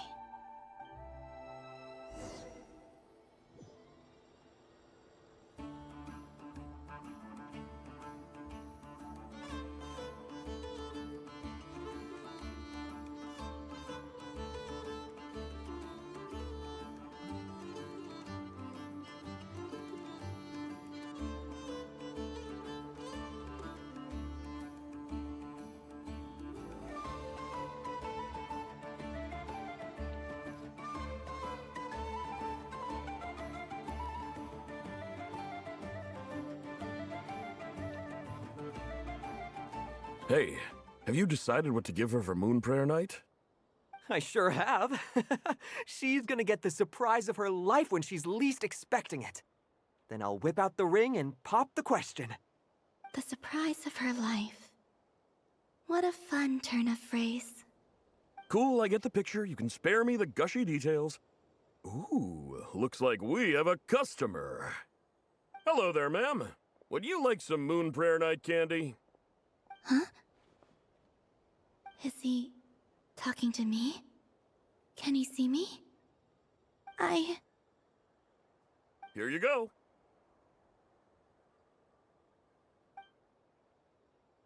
Oh.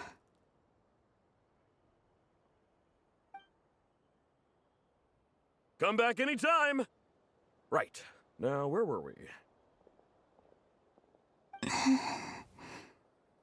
I don't know why, but I still held out hope.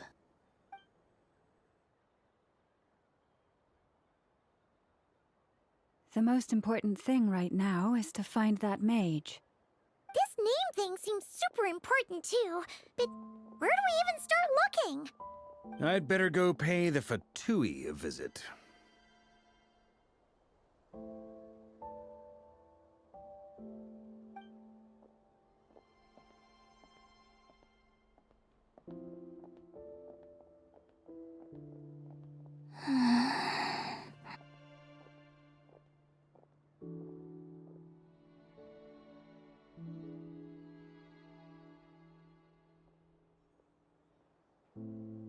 Colombina?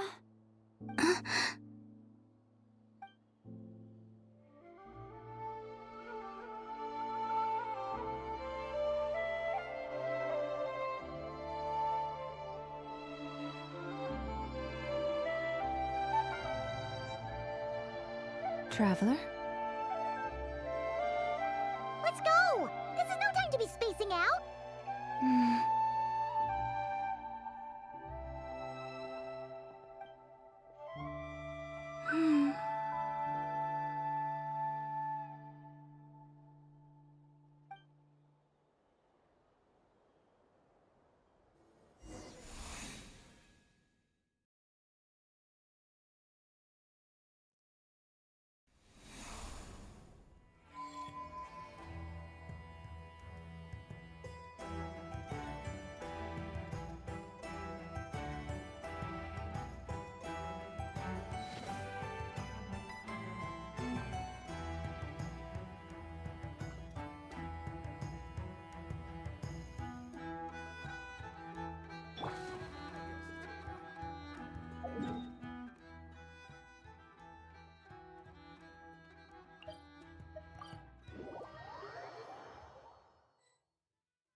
they going?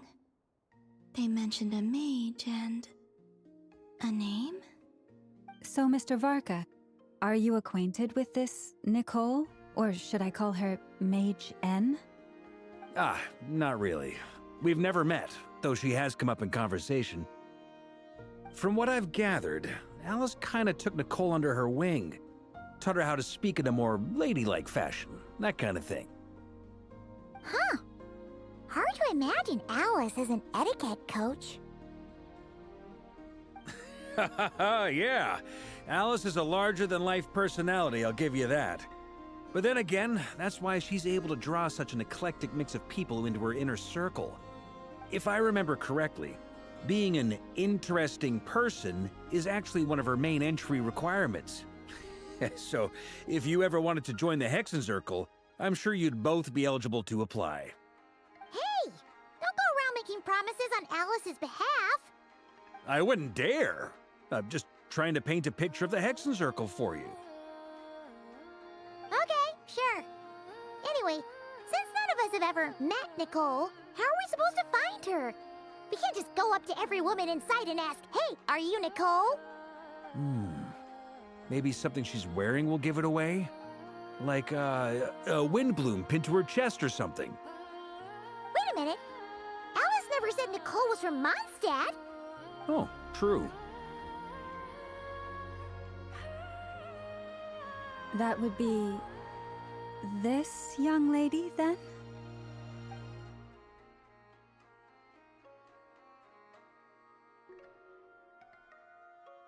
Hey there! Sorry to disturb you, but... are you Miss Nicole? Varka, Knight of Boreas of the Knights of Favonius. Alice might have mentioned me before. Mm-mm. Ah! If we got the wrong person? Sorry. Well, this is awkward. When I shook my head, I meant, no, Alice hasn't mentioned you before.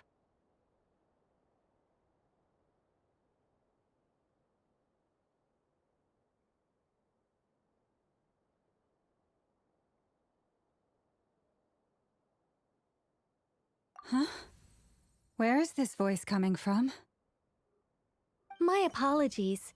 For certain reasons, I am unable to speak. This is the only way I can communicate with you.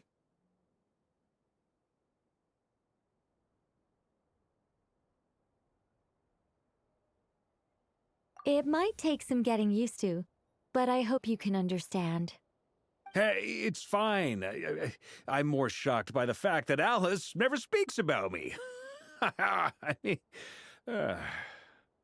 As for you two, we have crossed paths twice before, but it is nonetheless a pleasure to finally meet you. It's really you! Thanks for all your guidance in the past. You're quite welcome. This time, things are different. We have reached the unwritten pages of the story. You might say that we stand at the crossroads of fate.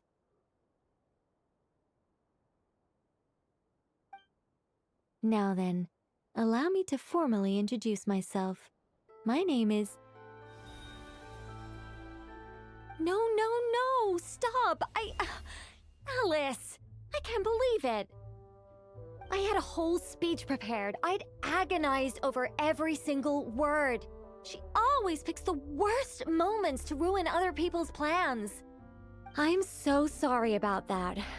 Alice took the liberty of devising some bespoke self-introduction magic for each member of the Hexenzirkel. But I could have sworn I deleted all of the triggering conditions for it. How did it bypass everything? Oh gosh, this is so embarrassing. This is a very different side of Nicole than what we're used to. Is she not used to face-to-face interactions? Don't worry about it. We've seen that introduction magic once already, so it wasn't too much of a shock. Please go on, Miss Nicole. We'd love to hear what you have to say, or, well, communicate. Huh? Are they talking to this lady? But... Will you all promise to forget that horrendously embarrassing introduction? Sorry? Embarrassing? When?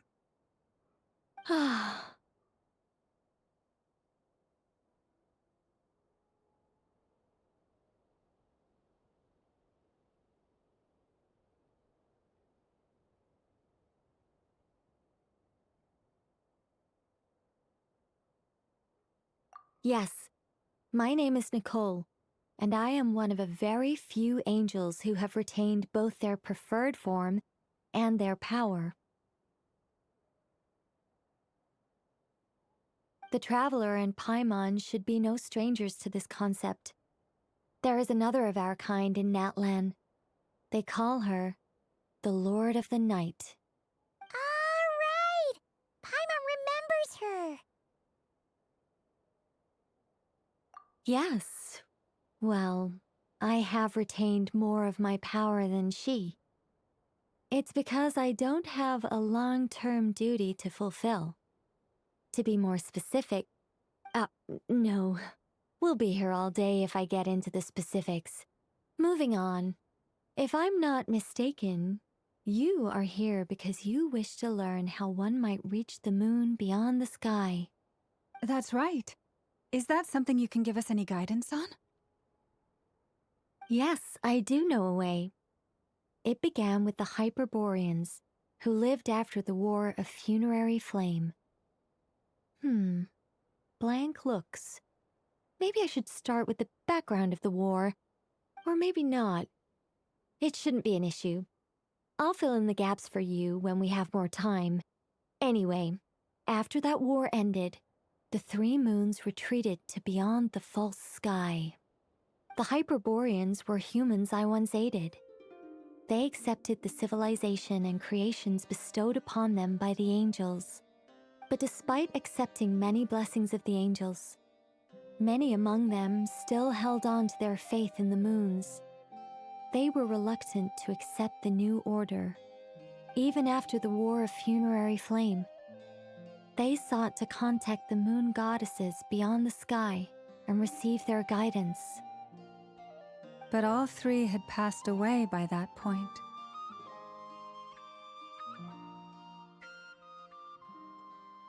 This mage has a unique method of communicating. Is she talking about the moons? Yes, but they did not know. And so, still they prayed for the moon goddess's mercy. After building titanic structures that consumed vast amounts of Kuvaki, at last they glimpsed the moons and heard their voices. But of course, they were gravely disappointed, for it was then that they realized the three moon goddesses were dead. Oh, that's such a sad story. It is. Humanity was in a very sorry state at that time. The angels who had once aided them were gone, and the War of Funerary Flames had left them homeless and destitute. Just a second, I gotta ask. How relevant is all this history to the task at hand? Well, I mean, it's... Okay, it seems we've drifted into irrelevant narrative waters. It's been a while since I've had the chance to speak inside someone's head. As soon as I got started, I lost control and the words just flowed out like a waterfall. What I'm trying to say is... Right, yes, that's it. The relevant part is the ritual created by the Hyperboreans. The fact that they bypassed the false sky and saw the true moons implies that they successfully built a connection between Teyvat and the outside world. Which means, with enough Kuvaki and a sufficiently stable connection, it should be feasible to send one person over the border. Okay, so they built some kind of portal? Oh, yes. A portal. Yes. Is something wrong? You sound disappointed. I just didn't expect you to summarize it so well. It turns out I could have said all that in one word, if only I'd managed to think of it. No, please, it's fine. This is invaluable knowledge. I'll be sure to record and preserve everything in writing. Oh, really? Well, in that case, I suppose I could backtrack and add some more detail. I did gloss over a few things so far. Whoa, whoa, whoa, time out. Let's summarize what we've got first. The Hyperboreans were the last ones to use this method, right? So we somehow need to find whatever structure they built and make sure there's enough Kuvaki to power it up. Luckily, we have the moon marrow of both the eternal and iridescent moons, so we're all good for Kuvaki. Which means the key issue we need to focus on is finding the place. Am I right so far? Yes. Although I expect the structure is long gone by now. That said, what if we could take advantage of the phantoms to travel back to a time when it still existed? Well, travel back isn't quite accurate. It's more like we'd be creating a handshake between 2 points in space-time. We wouldn't even have to pick a time when it still existed. It could just be a time when it still appeared in phantom form via projection, or we could project our own phantoms, fold them together at... You look lost. Was that too hard to follow? Yeah, things got a little, technical there. Paimon's brain is reaching capacity. All right. Let me think about how to put this more simply. Okay, got it. Over the next few days, I'll search for phantoms that we can use. Once I find one that meets the criteria, I'll let you know and we'll regroup. By completing certain rituals, specific individuals will be able to enter the phantom and make it to the Hyperborean structure. If everything checks out and it looks feasible, we'll just need to wait for Moon Prayer Night, and we can send the Moon Goddess back home. I'm really skimping on the detail here. Is this making any sense at all? I think so. For now, we'll just wait to hear from you. Yes. Basically, yes. Great. Counting on you. In the meantime, we'll focus on finding the Moon Goddess's name. My name? Are they looking for a way to stop me from disappearing? Excuse me, Miss... Go on, Miss Nicole. This conversation was a little all over the place. I didn't catch your name. I am Lauma, of the Frost Moon Scions. Ah, I did wonder. I noticed that you listened very intently when I spoke about Hyperborea and the moon's history. If you'd be interested, I'd love to visit you this evening and go through it again in greater detail. Also, if you were serious about making a record, it would be too risky to simply write down the raw details as is. I would suggest some tweaks. Maybe rewrite the stories as fairy tales or fables, perhaps even prayers. Anyway, we can cross that bridge when we come to it. So, see you later then? Oh, and no need to prepare anything. Just a cup of tea will do. See ya! She seems friendly. It's just... It's so nice to find someone who's actually willing to listen. I've been dying for a chance to finally go through all this systematically from start to finish. Any longer and I'd probably start forgetting it.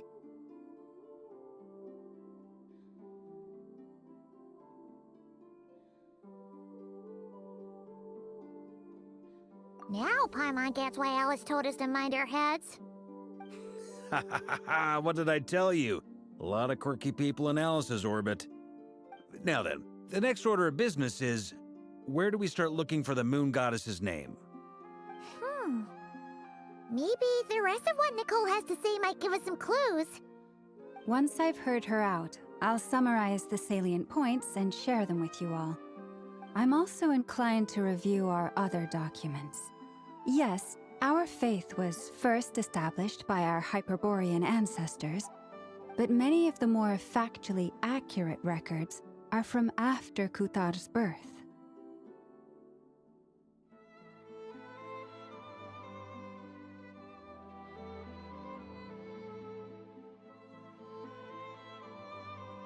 Sounds like we're gonna follow Colombine's journey through Devat, huh? In that case, we'll start by heading to the Frost Moon Enclave. Sounds like a plan. Take this with you. I'll see about getting in touch with the Fatui. It'll probably just be Arlecchino and Sandroni again. They're the only ones who would want to help. Thank you, Mr. Varka. Don't mention it.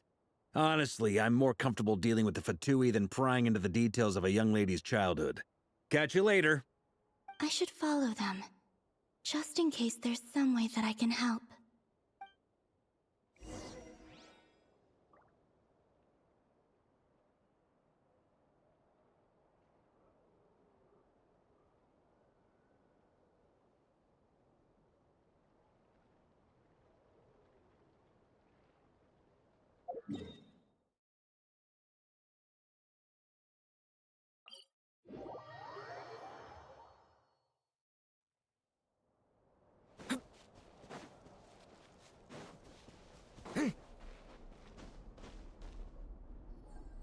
A while ago, I took the time to organize all documents in our possession that pertain to Kutar. What you see here is the material I consider reliable. You're saying there's unreliable material too? Yes. Most of the information we have was transmitted through an oral tradition. Inevitably, some of her stories were mythologized and deified over the years through countless retellings. That's why I organized them into reliable and unreliable. There's no sense seeking answers in history unless we can ensure the veracity of the historical record. Makes sense. All right, let's take a look through.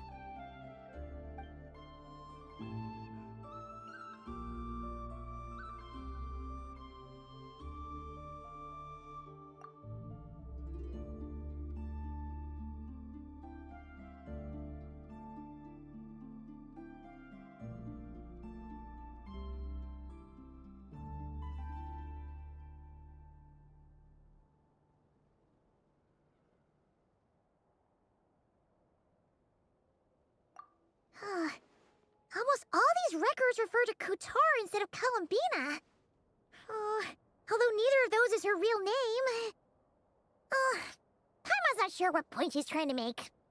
What we can gather from these records is that the Frost Moon Scions worshipped her as a god, placing impossible expectations upon her. I cannot fault them for their earnest faith, but for all their devotion, worshipping her day in, day out changed nothing. I imagine that none of it resonated with Colombina. It wouldn't surprise me if, even back then, she had already begun to reject the name Kutar and everything it represented. Lama speaks the truth. When I heard them call upon Kutar with hope and expectation in their voices, they may as well have been calling upon somebody else.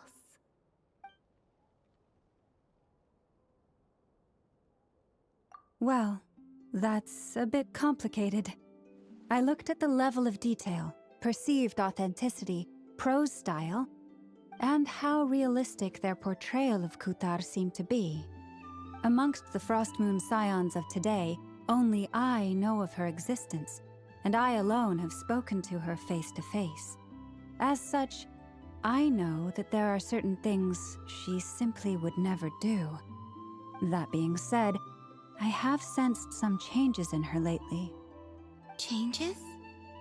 Me? Seems like this is getting us nowhere. For what it's worth, why don't we check the unreliable sources too? Sure. Give me a moment.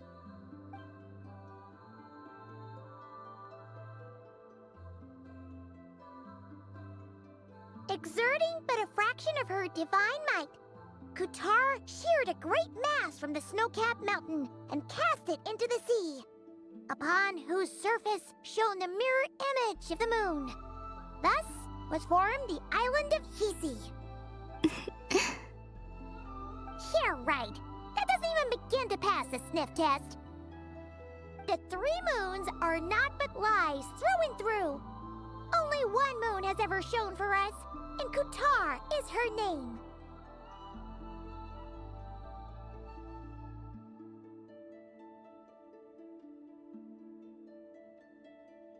The vast majority of ancient texts are filled with fanciful tales like these. I trust you understand my criteria a little better now. Kutar did not speak, merely gazing into the distance in silence. And where her gaze landed, this was her prophecy.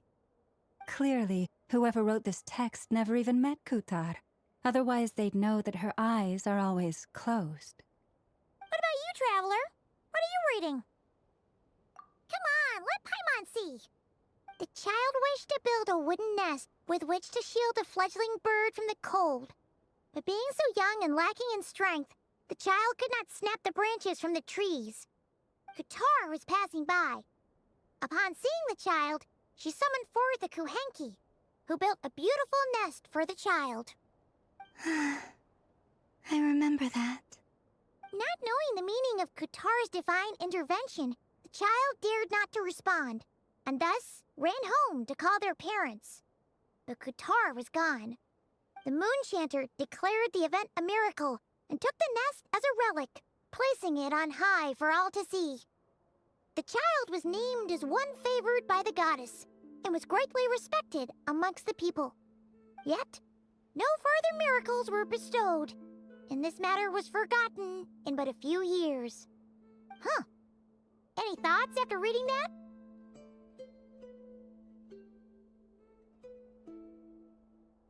Yeah. Colombiне probably just wanted to join the kid in making nests. Ah. I'd originally considered this a fabrication, because Kutar did not perform any similar actions in subsequent records. But now that I think about it, it does seem like something Colombiне would do. It's just that... She didn't know how other people would interpret her actions. She was probably worried about making things difficult for people. And so, she gradually stopped joining in. Yes. Oh, that's so sad.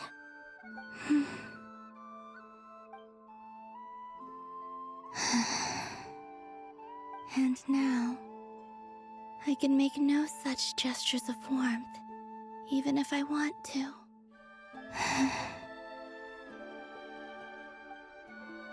Still no name. That's a bit of a shame. But we did learn some interesting stories. That's gotta count for something. Varka said he was gonna set up a meeting with Arlecchino and Sandrone, right? Let's go back to Nasha Town and see how he's doing. Let's see. There's Varka. Oh, and it's Durin and Albedo too.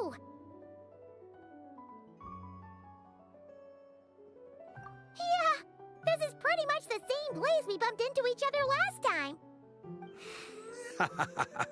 I convinced them to stick around a little longer. We were all waiting on people, so I figured having a little company would help pass the time. Ah, so you've been waiting for us? Does this mean that you've already arranged things with the Fatui? Sure does. Now you're back, we can go meet up with them together. How'd your investigation at the Frost Moon Enclave go? Well, we didn't find out Colombine's true name. But apart from that, it went pretty well.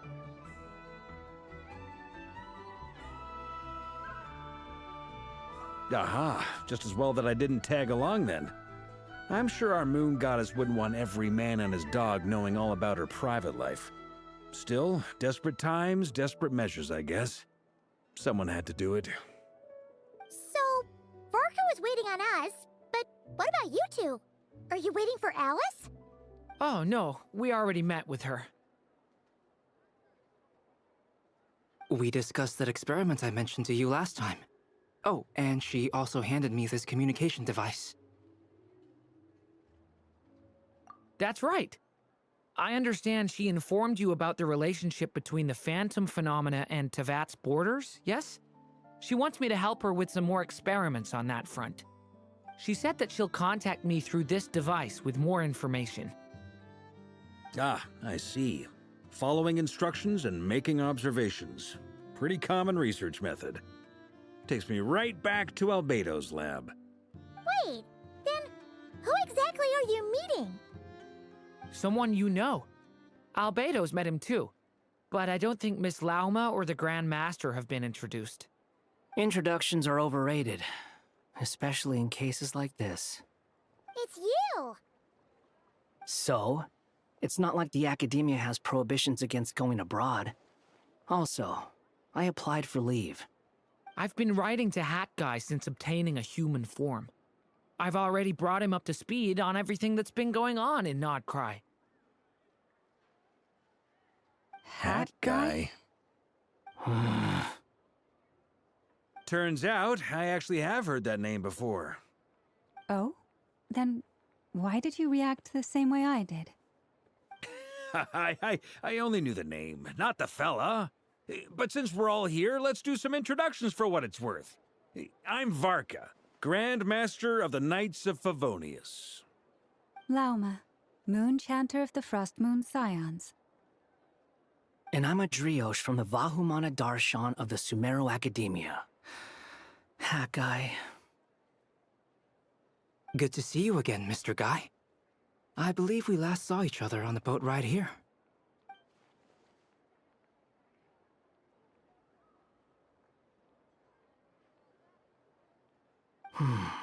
Mind you, the only reason I came here is because there's someone I want to look into. Who's that? The Doctor, also known as Dottore, second of the Fatui Harbingers.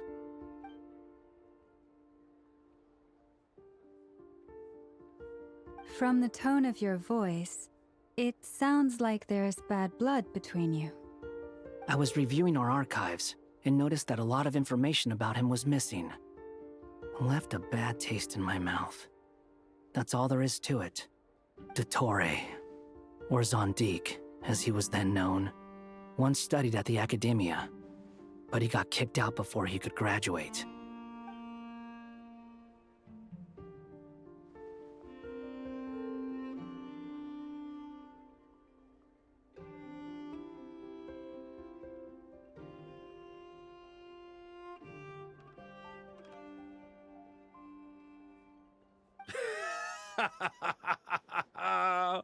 So the Harbinger's #2 man is a college dropout?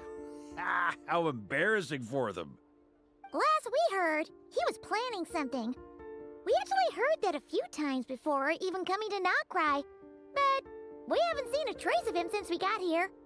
He only appears when something interests him. For all we know, he might have left already. But the fact he did something here at all is worth noting. It'll fill a couple extra lines in his file. Why does it sound less like a file you're writing and more like a criminal record? Anyway, we were just about to meet 2 of the other Harbingers. Want to come along? You might learn a thing or two about him there. Sure. Even though they're Harbingers, well, they're old acquaintances of ours, so, you know, when you talk to them, try to be... I got it. The Frost Moon Scion's relations with the Fatui remain tense. Forgive me if I do not attend. In that case, we'll continue assisting Miss Alice with her experiments. Good stuff. Everyone's having a fruitful time. All right, we better get going. I'll lead the way.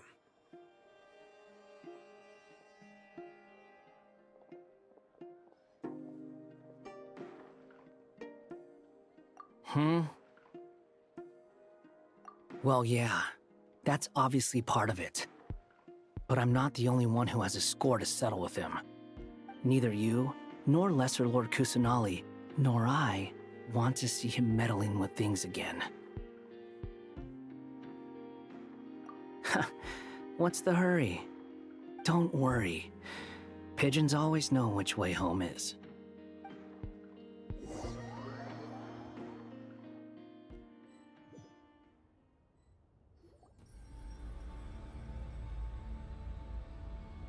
You made it. Who is this? A scholar from Sumeru. They call him Hat Guy. He's an old friend of the Travelers.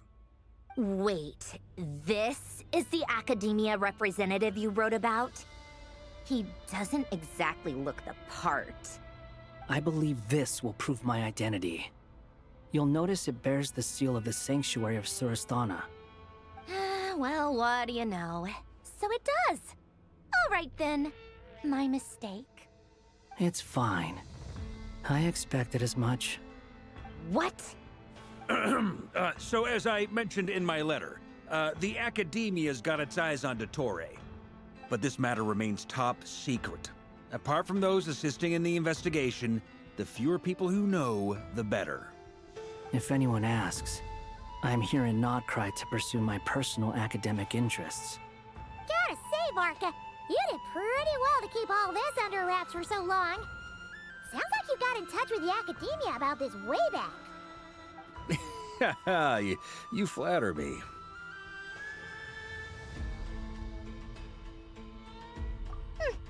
Where do I even start? Remember that time we fought Rerir at Star Sand Shoal? He sure let me have it then, didn't he? I'll bet Dottore had that all sketched out, with me as his convenient little pawn. He could not care less about us if he tried, but hey! The feeling's mutual. Does Dottore really strike you as the sort who values his relationships with his colleagues? Fair point. Definitely not. Which is why I always keep my guard up whenever he starts making suspicious moves. To that extent, our motivations align. On top of which, I consider you trustworthy people. Now, back on topic. In the wake of the Reikir of Solnari episode, Sandrone and I grew suspicious about Dottore's complete inaction during the entire affair. So we tried to find out what he'd been up to, but unfortunately to no avail. He never lets anyone in on his plans. The more he cares about something, the more secretive he gets. Indeed. Perhaps he believes that by keeping a low profile, he can avoid trouble. But that trick isn't going to work on his colleagues. Yeah, I mean, he's been researching the ancient moon's remnants. And he's been trying to get his paws on the moon marrows. Only an idiot would believe he doesn't have something more planned. With this in mind, I returned to Snezhnaya and relayed my thoughts to Her Majesty the Tsaritsa, entreating her to have him recalled. That's pretty direct. Did the Tsaritsa agree? Yes. I made it abundantly clear that the Fatui's business in Nod-craya is almost concluded, and we do not need 3 harbingers in this territory. Her Majesty concurred. Accordingly, Dottore has returned at her orders. I imagine he is continuing with experiments, which no one besides he would ever have any interest in. Common sense might mean nothing to him, but he's not stupid. He knows that no good can come from opposing the Tsaritsa. Smarts alone won't get him all the way. He needs the Rooster's resources and Regrator's Mora, both of which the Tsaritsa can strip from him by waggling a finger. But doesn't he have a track record of publicly following orders while going against them in private? He probably has it down to a fine art by now. Wouldn't put it past him. We worked together on a research project once. Only briefly, but it was enough to show me that we're fundamentally different people. He has no interest in doing things methodically, stage by stage. His thoughts jump all over the place, and the moment his curiosity is satisfied, or he gets the results he wants, he disappears. The only similarity we share is that, once we set our minds on doing something, we will see it done, whatever it takes. Well, we definitely saw some of that in your battle with Rerir. You got so competitive. Ugh, do not remind me. Then I believe we all concur. Dottore will not simply give up. Fantastic. Now this is turning into a whole day of unpleasant memories. Ugh. Are you talking about the moon marrow stuff? He also strikes me as the kind of person to disregard experimental regulations, ruin all the equipment, and go way over budget. Then leave the first person he can find to deal with the fallout. Exactly. This one time, he was running some high-temperature experiment and the substance exploded. But does he care? No. He orders his subordinates to open the device so he can observe the results, which causes the gas inside to leak out. That gas was poisonous! If I hadn't been there, who knows how many people might have died? And after all that, he left while I was still cleaning up after his mess. What a waste of time, he said.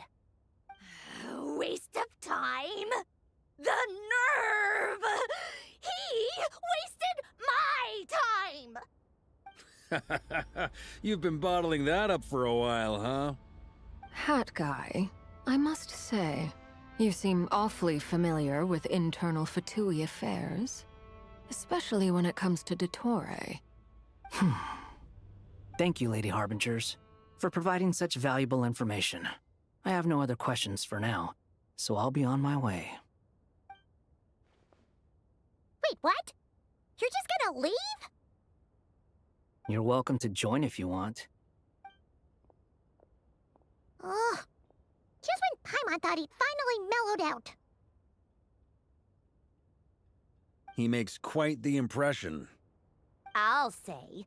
I've met tons of headstrong people, but not many of them would join me in bad-mouthing Dottore. Anyway, back to the main agenda. Barca, you said that Colombiне has gone missing? Or rather, disappeared. Yeah. We're working on building a connection between her and this world. The simplest method is to find out her real name. I've actually asked her that question before, but she said she didn't know.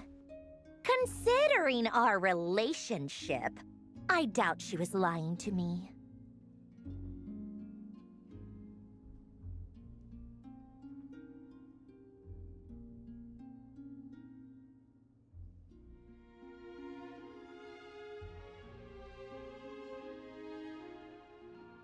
As far as I recall, she was never dispatched by Her Majesty to claim a gnosis or anything like that. The Tsaritsa's plans had long contained a place specifically for her. I always thought that was weird. What could she do that the rest of us couldn't? Knowing what we do now, it's probably something related to Kavaki, right? More than likely. When she first arrived, Colombiне would often go to Her Majesty and ask when she could start the task assigned to her. But Her Majesty always gave the same reply. The time has not yet come. So she spent her days in Snezhnaya doing basically nothing.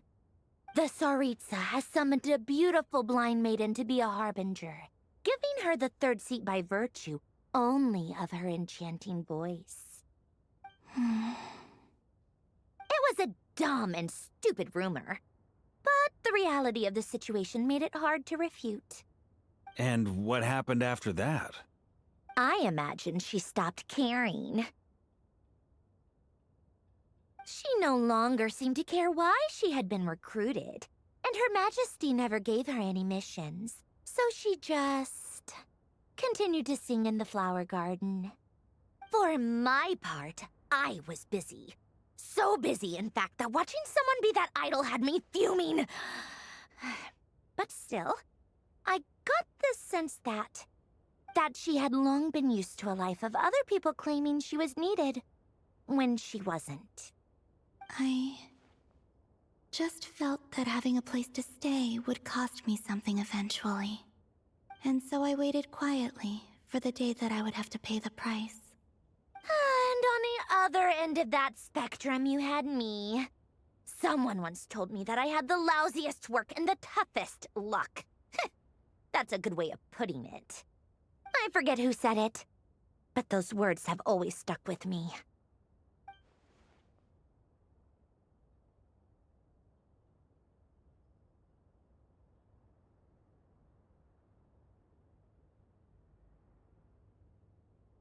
But you've done your job exceptionally well all this time. Because at heart, you are a conscientious person. What is it? Something come to mind?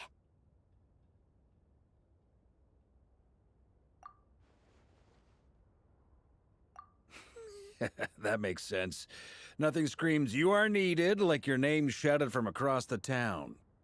Well, good luck with it. But if you ask me, Colombina is still the most shoutable name. I'm just so used to it now, after all the arguments we've had. I can't be bothered trying to remember another name for her. Nor I. Sandrone. Harlequino.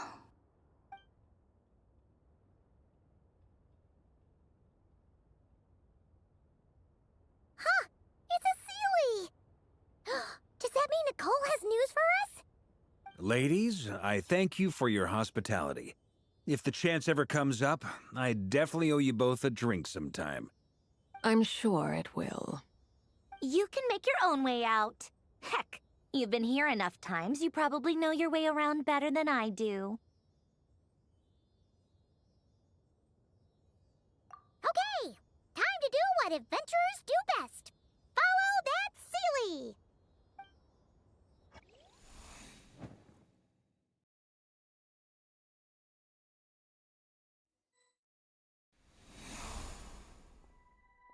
Here you are.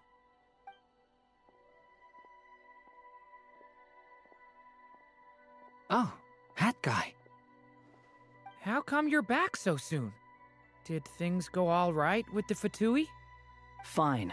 Dotori's been summoned home by the Tsaritsa. Couldn't get much more than that. How about you? Any progress with the investigation? Unfortunately not. We've tried everything. Different phantoms, different locations, different points in history. But the results were the same each time. Abyssal monsters roaming the land. People crying out in despair, with no hope of being rescued. Every time I see it, I can't help but think, is this what it was like in Mondstadt when Dragonspine Durin attacked? And if I fail in the task I've been given, will I create yet another tragedy? That's just meaningless speculation. When we encountered similar phenomena previously, I tried to interfere with those illusions, using sounds and lights to guide them. However, we could not change their fates. At most, we were able to extend their existences. The events of the past are like fate that has been written into Irminsul. There isn't a living thing in Teyvat that can escape its past. But Miss Alice instructed us to try to find ways to change the outcome that these phantoms face. It's an impossible task. Can't you just refuse? Since she asked us to do this, I feel like it can't truly be impossible. Or if it is, well, mages can make the impossible possible. I could not have been born as Durin otherwise. But you also said that your past 39 attempts were fruitless. That's true. But you're still going.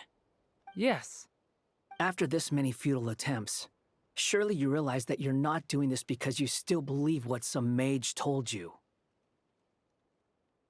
It's because you want her hypothesis to come true. It's something you wish for deep inside. So, think for yourself about what you want to do. As long as you don't believe it's futile, it isn't. Yeah. Previous experience indicates that we cannot touch the phantoms, which limits the effectiveness of our interventions. If we want to clear this hurdle, we need to break this rule somehow. Same thought here. Following the same rules means repeating the same failures. Reducing ourselves to mere playthings of fate. So you mean we need to figure out a way to make contact with them despite knowing that we can't? Yes, and I suspect that's something only you are capable of. Everything in Teyvat is logged in Irminsul, but the withering that once occurred in Sumeru was a sign that the Great World Tree was being corrupted. This corruption allowed things that should not have existed in Teyvat to appear. This is tantamount to rewriting reality to an extent. You're saying abyssal power might be able to affect those phantoms? No one's ever tried it before. If you're gonna try it, It'll take courage. And you have to be confident that you can control it. Is anyone there? Has anyone seen my daughter? She's missing. I have to find her. I hear someone inside. Spargana? Are you in there? Ah! If I can use my abyssal powers to warn him that there is danger here, maybe it'll change his decision. Maybe he'll stay away. Yes. The important thing is not the nature of the power, but rather how you use it. To intimidate and obstruct. Sounds about right for the Abyss. Let me try. I should be able to influence that thing. Have you seen a little girl? What? This isn't the time for that!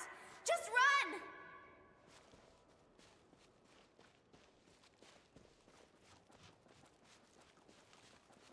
I hear someone inside. Spargana? Are you in there?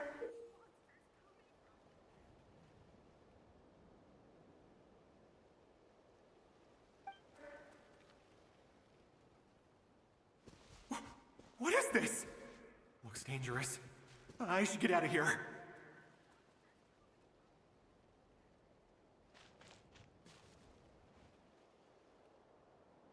He really left. Ha! We did it! Don't celebrate too soon. Follow him. See what he does next. Monsters approaching from the front. You need to stop them and create an opportunity for him to hide.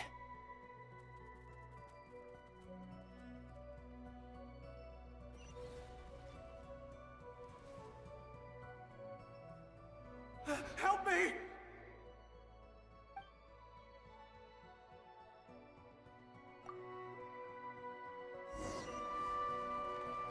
Monsters approaching from the front. You need to stop them and create an opportunity for him to hide.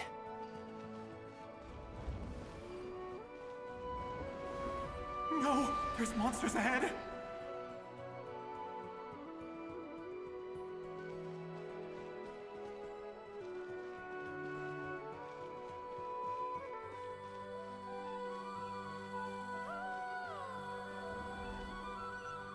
Wait, is that the barrier I saw earlier? Why is it appearing now? It's as if someone's controlling it.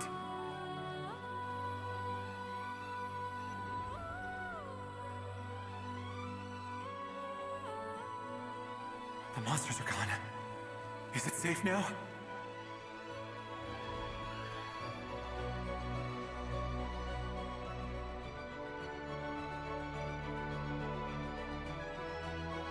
The barrier's gone too.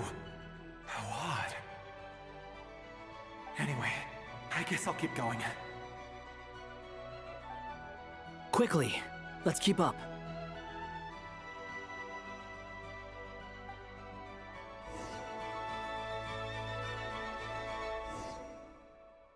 Wait, there was someone else here? Don't go any further. We've got anti-monster traps laid out everywhere. But my daughter must just be up ahead. I have to go. This way's blocked.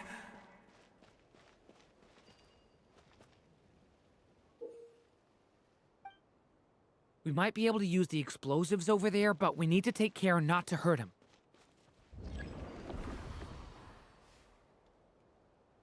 I'll use the barrier to keep him at a safe distance.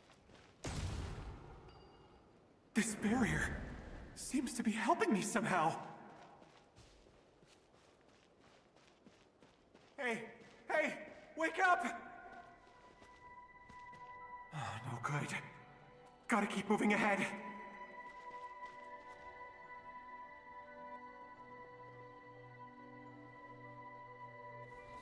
So many monsters!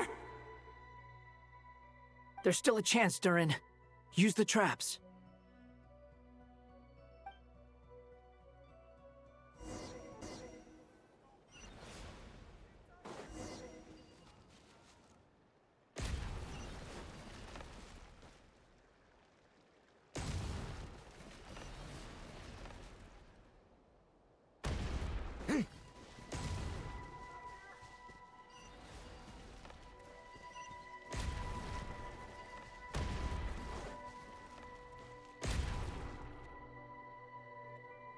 This is a new development. I've never seen this happen before. We might just be able to save this person.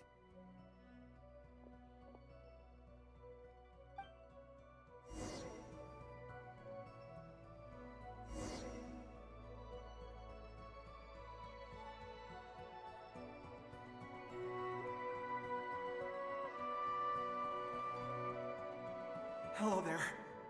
Have you seen my daughter? Spargana's her name. She's carrying a large backpack.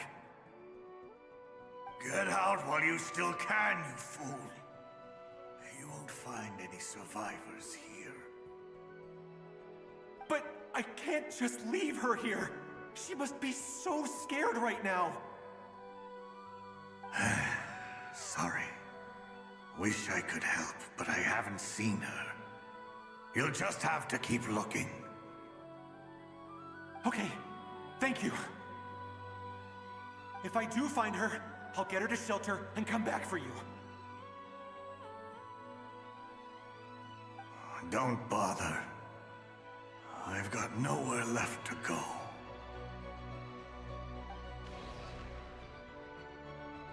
What's that noise? Monster! No, if he goes inside, he'll be walking into a trap. Let's try this once more. This time, we have to stop him.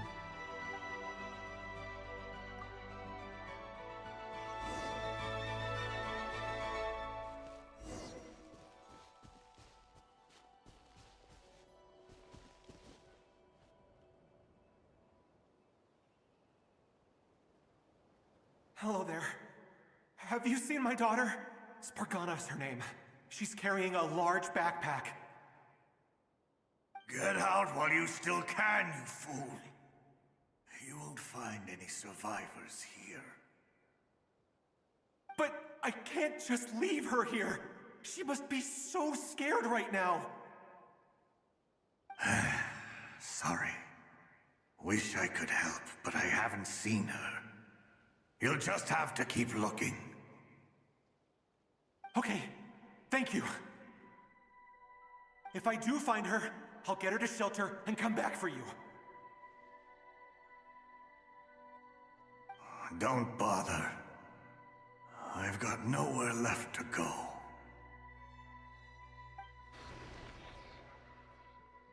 What's that noise? Monster!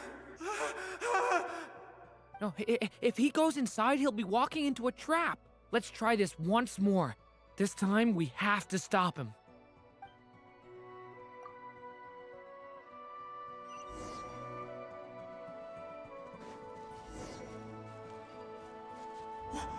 Why? How will I know where Spargana's gone like this? You know what? I'll trust this strange barrier. It's gotten me this far after all.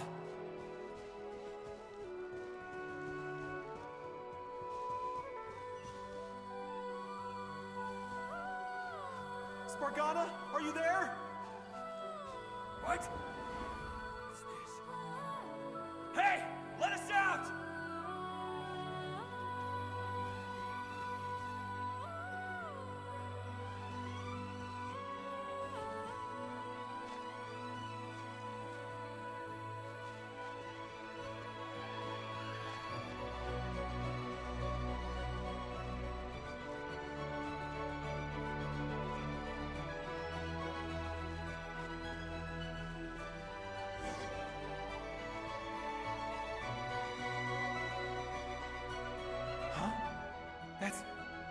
That looks like one of my daughter's books!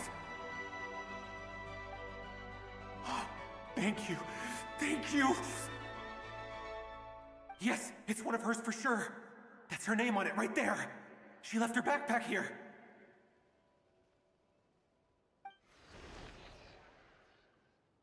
Durin, just like last time. Use the explosives.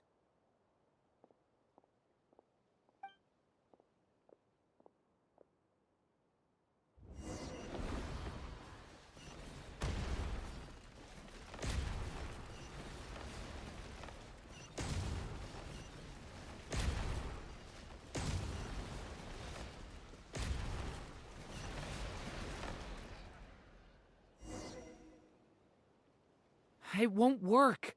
There's not enough left. If he makes it in, he'll die.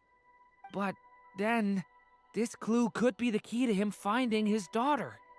It might not be the only one. Better he misses that clue than loses his life. I guess so.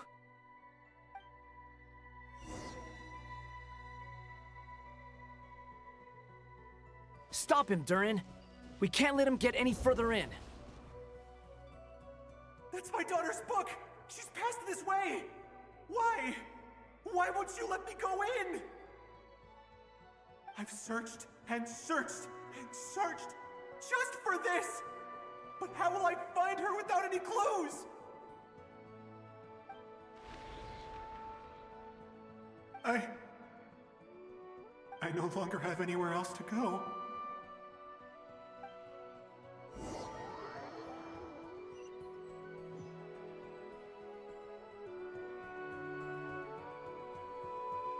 I'm sorry. I'm so sorry. He refuses to go anywhere else.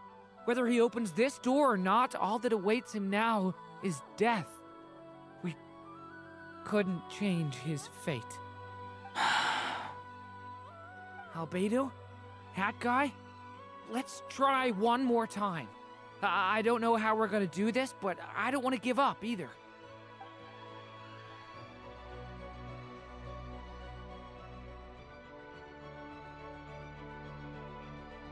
Why am I here? What's going on? All these scenes running through my head. Where are they from? Huh?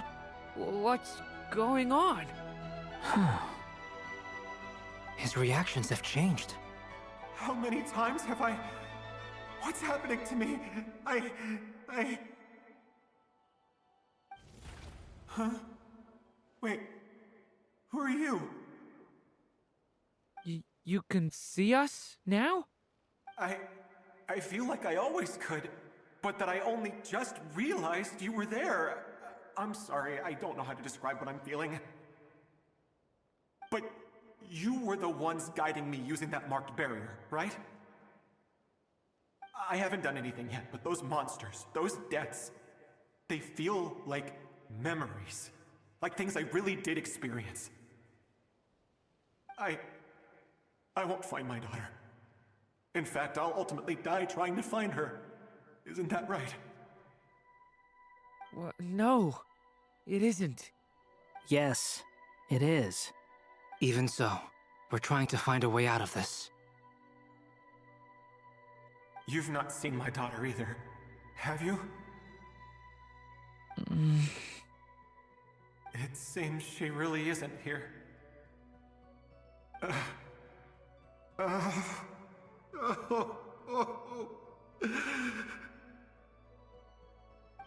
I'm sorry we couldn't help you.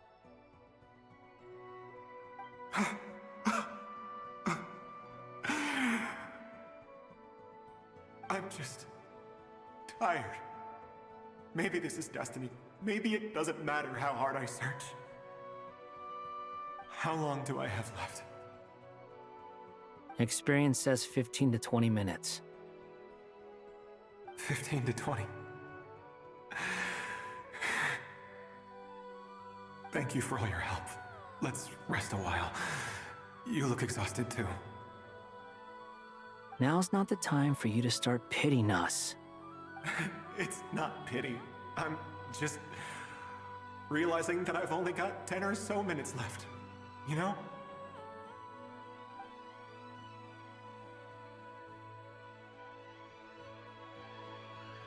You say you're from Mondstadt, yes? A place with windmills, where people enjoy limitless freedom? And you're from Sumeru, where they've built an academy into a giant tree? Yes. It seems you've never heard of either place. Those names are unknown to me, I'm afraid, yes. Have you heard of Hyperborea? I have, but I heard that it was destroyed in the distant past. I see. That was where my ancestors once lived. What about Delphi Pytho? Was it later rebuilt? I've never heard that name. Then what about Sal Vindaknir? I have seen that name on stone tablets on Dragonspine.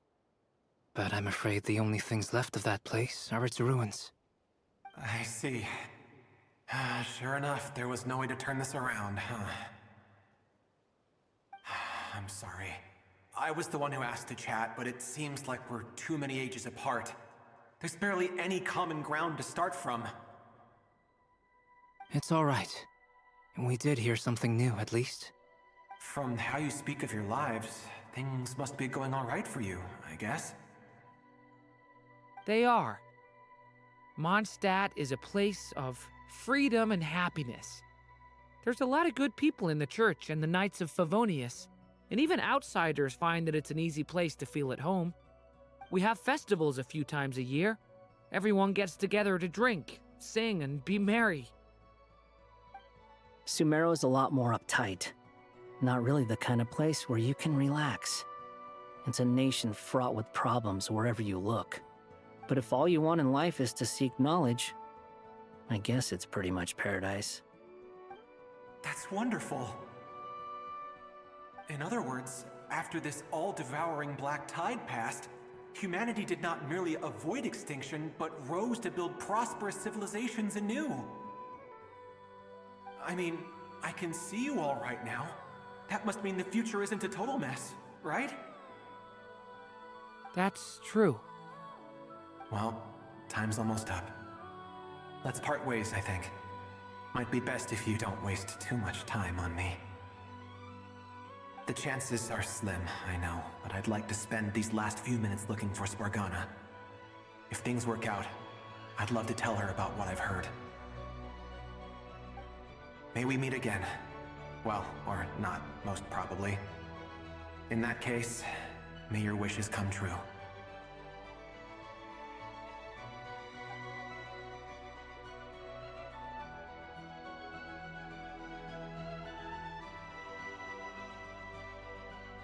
He's gone. In a few minutes, he will meet the end that was his to begin with. The ending of this tale did not change, but I believe that we've just made the most progress we have yet. May your wishes come true. If only it were so simple. Hat Guy, could I ask you a question? You've never talked about your past. It seems complicated, and it weighs heavily on you, too. Would you be willing to tell me about it? I mean, sometimes it's better to get things out in the open. Take that guy we try to help, for instance. At least he said goodbye with a smile, right? I know about Albedo's past. Our experiences are very similar, and he created me. As for you, you're my first friend, and you've witnessed every step I've taken. But by comparison, I know nothing about you. Either way, I mean, we're still best friends. But if I knew more about you, I might understand your thoughts a bit better. I've told you about myself. I'm a student at the academia. And what did you do before that? Prepared for the entrance exam? All right. If you really don't want to talk about it, I won't press you any further. I was a puppet built from the branches of a white tree, using technology left behind by the Conrian schools of mechanical engineering. A white tree? You mean an Irminsul tree? Yes, a branch of Irminsul that was once connected to the main tree. So you had a human creator too? Yeah, but my creator abandoned me after deciding that I was a failure. After that,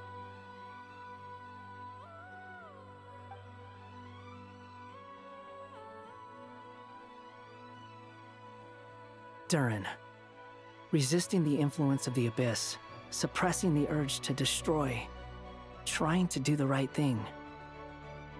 None of these things are easy, but no matter how hard they are, trying to rewrite past wrongs is far harder. You asked me if you would create a new tragedy if you failed. I told you there was no point speculating about that. But the real answer is, yes, you absolutely will. That guy. But at least you've got people here to help steer you away from the wrong path. So, just keep aiming towards the light. I will. I promise. All right, break time's over. Hello? Durin speaking. Hello, friends, it's me. What have you been up to, I'm detecting some unmistakable fluctuations here at the border. The amplitude isn't particularly high, but they're completely different signals from the ones before, and the scale is comparable to those I've detected previously. Alice, we were unable to save that person. However, he appears to have retained a portion of the memories gained through that cycle, and was able to hold a conversation with us. I see. Well, that is rather odd indeed. It definitely merits further attention. Could I trouble you to keep trying the same approach? I need to gather some more data. Counting on you. I should probably have Nicole come and check this out as well.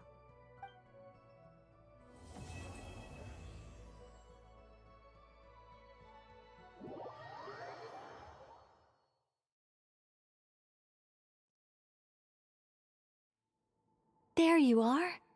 I was worried you might stop to collect treasure chests opened by the Seelie along the way. It would have taken you so much longer to get here. Another conversation I cannot hear. I am delighted to see that you understand what takes priority, and that your adventurer's instinct has not swayed your resolve. Really, I must applaud you for it. You should know. Paimon's head. Okay, I'll try and keep it short. My senses are telling me that this is where we shall find the entrance to the ruins. Oh, cool! Well, what are we waiting for? Let's open it up and see! Patience. This was a sanctuary of great importance to the Hyperboreans. A special process is required to open the gate. Oh! Like the place that housed the Eternal Moon's marrow? Okay, so what's the plan? Need us to do anything? And just the short version, if you can. Ah, all right then. I was planning to start with some background on the invention of these techniques. Are you sure you don't want to hear it? It's quite informative. Remember what you were saying about priorities? Fine. Simply put, we need 3 human representatives to successfully undergo a process of Kuvaki resonance. Think of it as a test from the 3 moon goddesses to see if the entrants are qualified, with the most recognizable qualification being Kuvaki. Pretty sure Lauma would ace that test. Oh, wait. But we need 3 people. I also have no doubt that the moon chanter would be qualified. But we would need 2 other people with the same constitution. Therefore, the most feasible method is not so much to follow the rules, but to figure out how the test functions and find a workaround. I've done some research, and it turns out the mechanism is rather crude. We'll simply need humans to stand before it who have sufficient Kuvaki energy within them. I'm with you so far. How do we get the Kuvaki in them? The easiest way would be transfusion. Take some Kuvaki from Nod-crai's soil, put it into the bloodstream, and get it circulating in the body. So we're going to cheat on the test? Precisely. There are other methods, but this is the simplest one. Cheating the system is much easier than trying to hide from it. Huh? Ah! Sorry? Does the idea of cheating upset you, Miss Lauma? No, that's not it. I suddenly had an idea. Oh, what is it? It's about Moon Prayer Night. I figured out a way for Kutar to join in the festivities. Huh? But as Paimon said, we need to have our priorities straight. let's get back to the test. I'll follow up with Nefer on the festival arrangements. Oh, okay. Anyway, is this really the best method we have? A Kuvaki transfusion sounds dangerous, no matter how you slice it. If you think that's dangerous, wait till you hear the other methods. I'd be more than happy to go through them if you'd like. There are several. No need, we're good. Let's go with this one. Very well. Kuvaki transfusion it is. Now, I should mention that the risks can be greater or lower depending on individual compatibility. It would be rash to simply infuse the Kuvaki and hope for the best. If the body rejects it, the reaction can be quite severe. The symptoms are similar to another condition that some people living here suffer from, known as congenital Kuvaki sensitivity. So, before we execute our plan, I will perform a simple test of my own to see who is compatible and who is not. Once that is done, we will have to complete the resonance process as rapidly as possible. The participants must remain stationary while the Kuvaki circulates and bonds with them, and they mustn't eat or drink anything. What? No eating or drinking? That's some hardcore fasting. They'll all be monks by the time they're through. 3 days. Oh, that's so long! And we still need to find 2 more people who are not just compatible, but also willing to volunteer. Fasting? What are they talking about? Really? Don't you want to think this through? Haha, count me in too. 3 days without food? I can handle that. Miss Nicole has made it clear that this is the easiest way. The way I see it, there's nothing else to discuss. It's time to step up. Yeah, you're right. In that case, Paimon volunteers to be Captain of Logistics. She'll keep the fires lit and grab some spare clothes to keep you comfortable.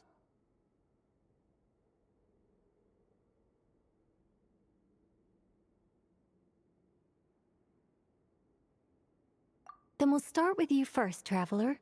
Please step forward.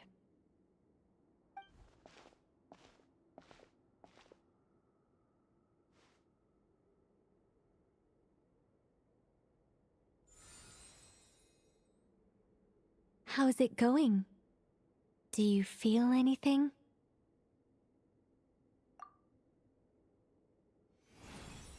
How about now?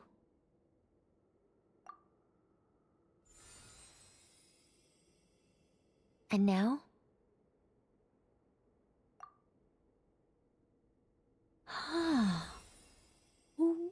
What about now? You guys, it's not a competition, you know. All right, I'm officially impressed. Even as a descender, you can withstand far more than I imagined. It's like I summoned a giant stone titan to arm wrestle you, and your arm hasn't even moved an inch. In my last attempt, I infused 5 times the amount of Kuvaki required. Yes, safe to say, compatibility won't be an issue for you. You're eligible to join. You're next, Mr. Varka. Sure, here goes nothing. All right, I'll start where we left off. 5 times the required Kuvaki dose. Whoa, whoa, whoa, hey, wait a minute. How's it going? No, not great. I kind of want to puke. Feels like I've been drinking too much. A few bottles of wine, then a big stein of Dark Horse, with some hard liquor from Liyue mixed in. You think this is funny? I just lost to a young lady in an arm wrestling contest. I'm never gonna live that down. My apologies. I'll lower the concentration and try again. Oh. How's it going now? I'm not as dizzy as last time, but I can still feel it pulsing around. In that case, You wouldn't be an ideal choice, Mr. Varka. Let's try someone else. Okay. Let's go ask some of our other friends then.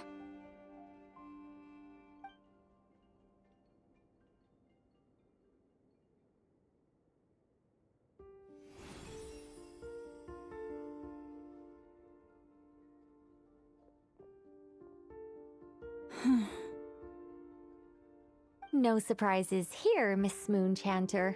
You're perfectly compatible. You may join.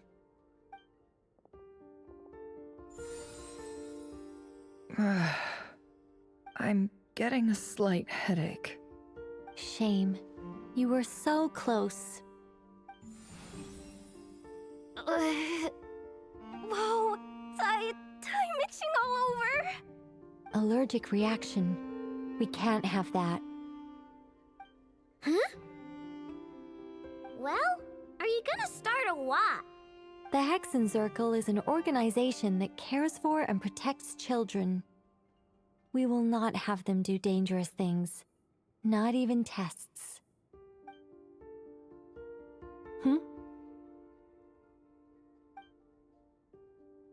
Is something the matter? The candidates have to be human. I guess that rules me out too. Huh. Everyone except the Moonchanter got beaten. Guess I don't need to feel so bad after all. I mean, looks like this isn't gonna be as easy as we thought.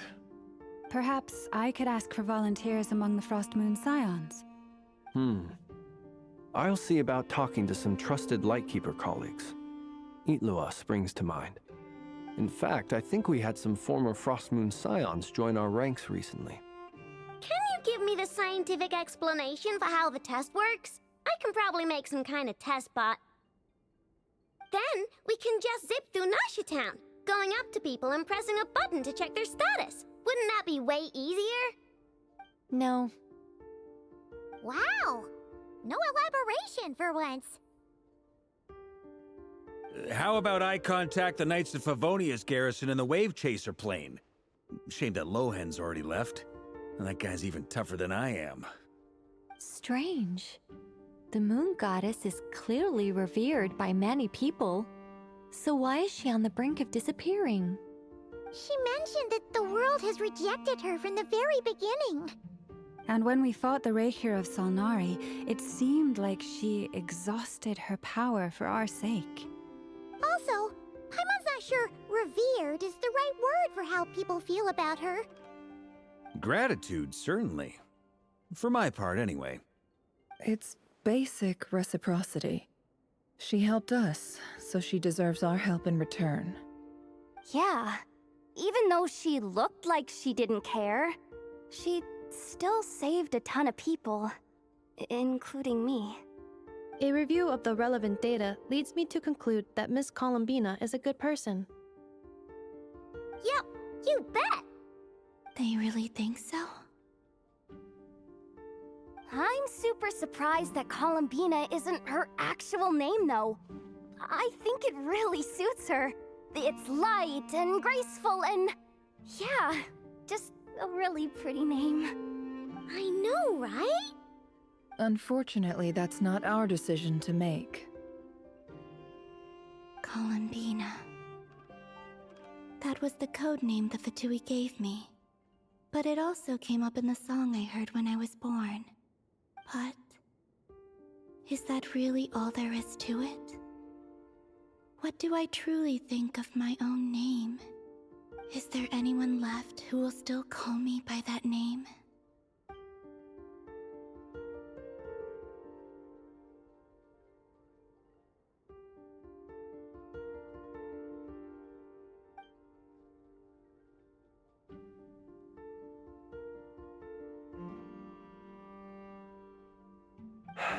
Moon Prayer Night is getting closer by the day. We're running out of time. We need to look for other candidates. Then allow me to try. Huh? What are you doing here? You contacted your friends via the Adventurers Guild. Sandrone has been keeping an eye out for something like that, so she informed me. Since I have the ability to accommodate a moon marrow, I should prove to be a suitable candidate. Arlecchino. When can we begin? I see. We can begin right away.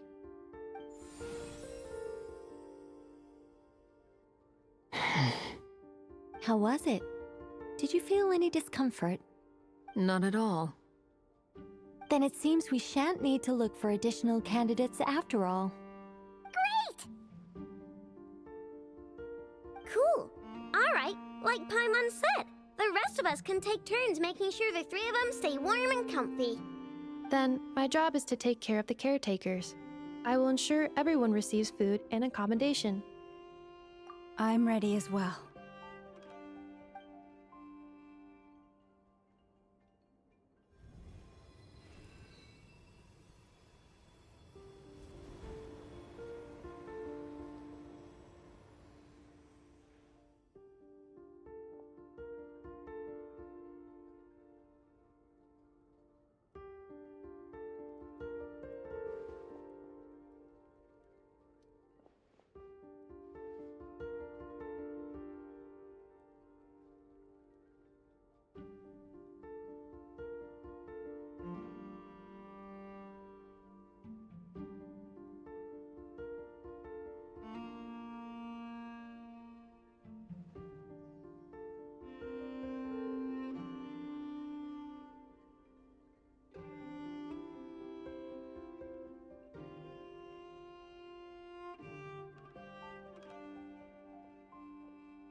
The work is done.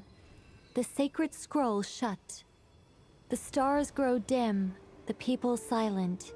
The white sun sets, the silver moon rises. O path to the temple, appear now before us.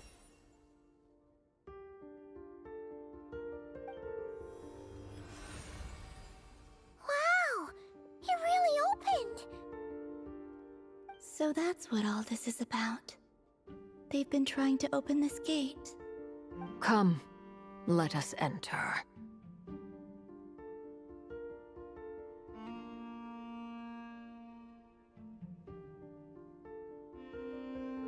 It might be best to eat something first. Take care to chew properly and swallow slowly. It will give your body time to readjust to the digestion process. They will head in soon.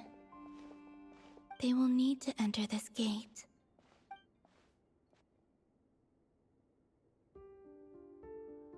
Huh? I cannot pass through. Is it because I have no physical body?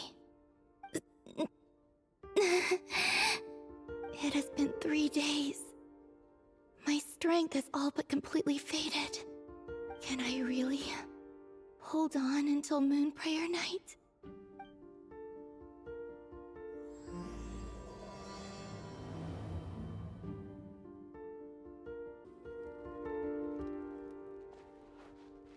I have confirmed that you are all in good health. With that, my work is now complete. Congratulations are in order. It's good to know you're all well. Puts me at ease.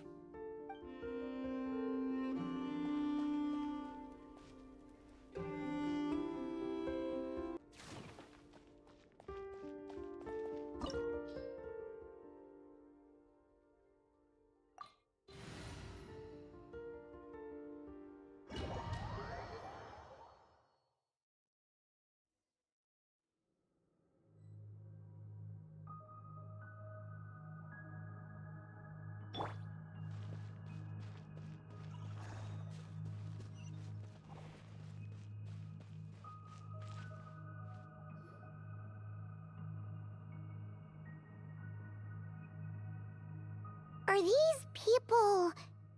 Judging by their clothes, they appear to be phantom Hyperboreans from the distant past. That could mean they have some clues about the moon goddess's name, right?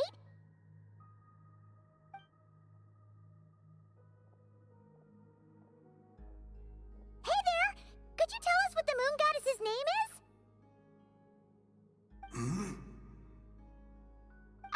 Sorry. That's probably a weird question, huh? How do we explain this?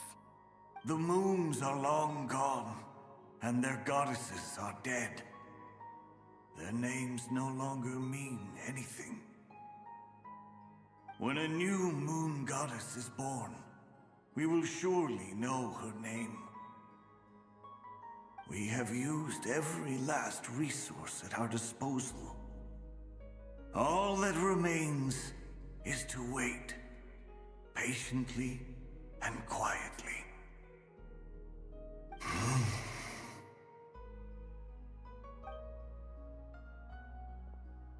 Were the people of the past all this devout?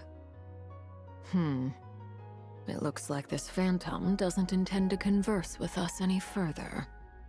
Surely the new moon goddess he speaks of must be Colombiне. Alas, Kutar's birth came long after the age in which he lived. But, maybe if we find a phantom from a more recent age, they might know Colombine's real name. True. Keep an eye out. We should be able to tell which era they're from by the clothes they wear. Yeah, you've been pretty talkative this whole time. What changed? Oh, nothing. I'm fine. You all make good points. When the Hyperboreans speak of moon goddesses, they mean the three from truly ancient times. I can't imagine they would know anything about our current moon goddess. There once was a time when the moon goddesses blessed them greatly and protected them from harm. So, when the war between the gods and dragons plunged the world into chaos, it seems they looked once more to the moons for help, praying for a new goddess to be born. Yeah, that checks out. Let's continue on. Who knows what else we may discover?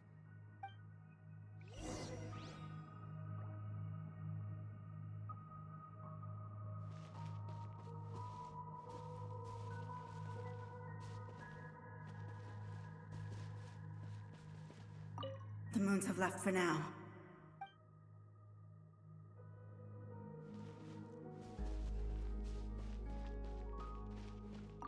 When the moons rise again, even in the darkest...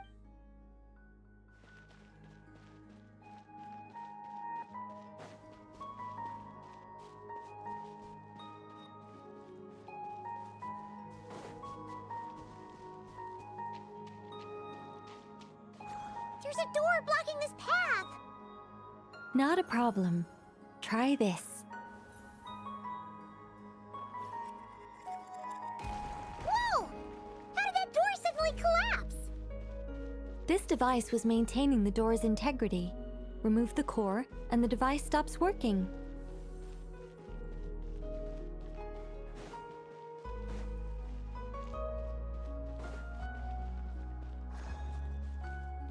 Is this our destination? Impressive. More precisely, this is a device that will help us reach our destination. Let's go. We still have a long distance to cover.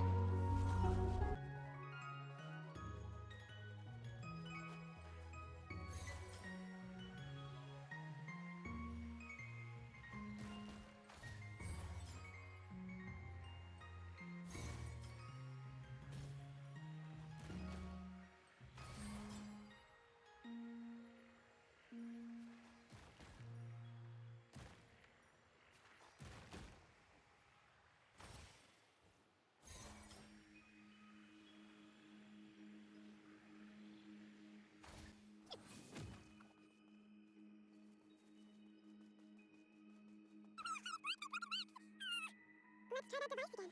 Remember the door from earlier?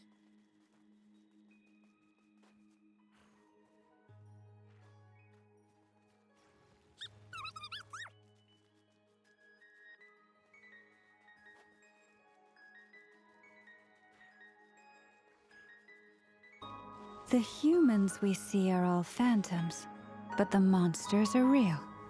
What a fascinating place. There'll be plenty of time to admire it later.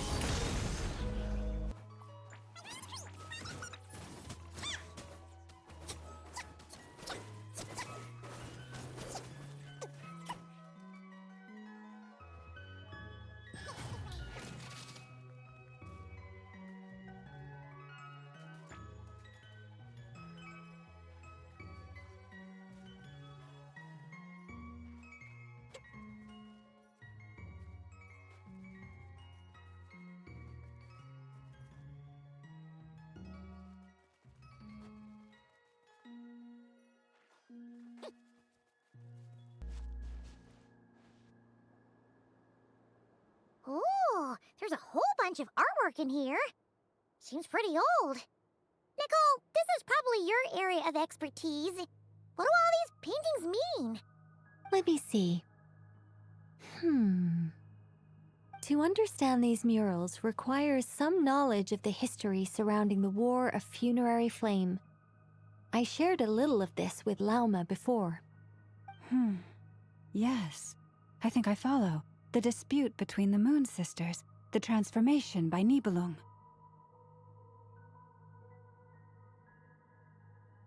Oh no, it's no trouble.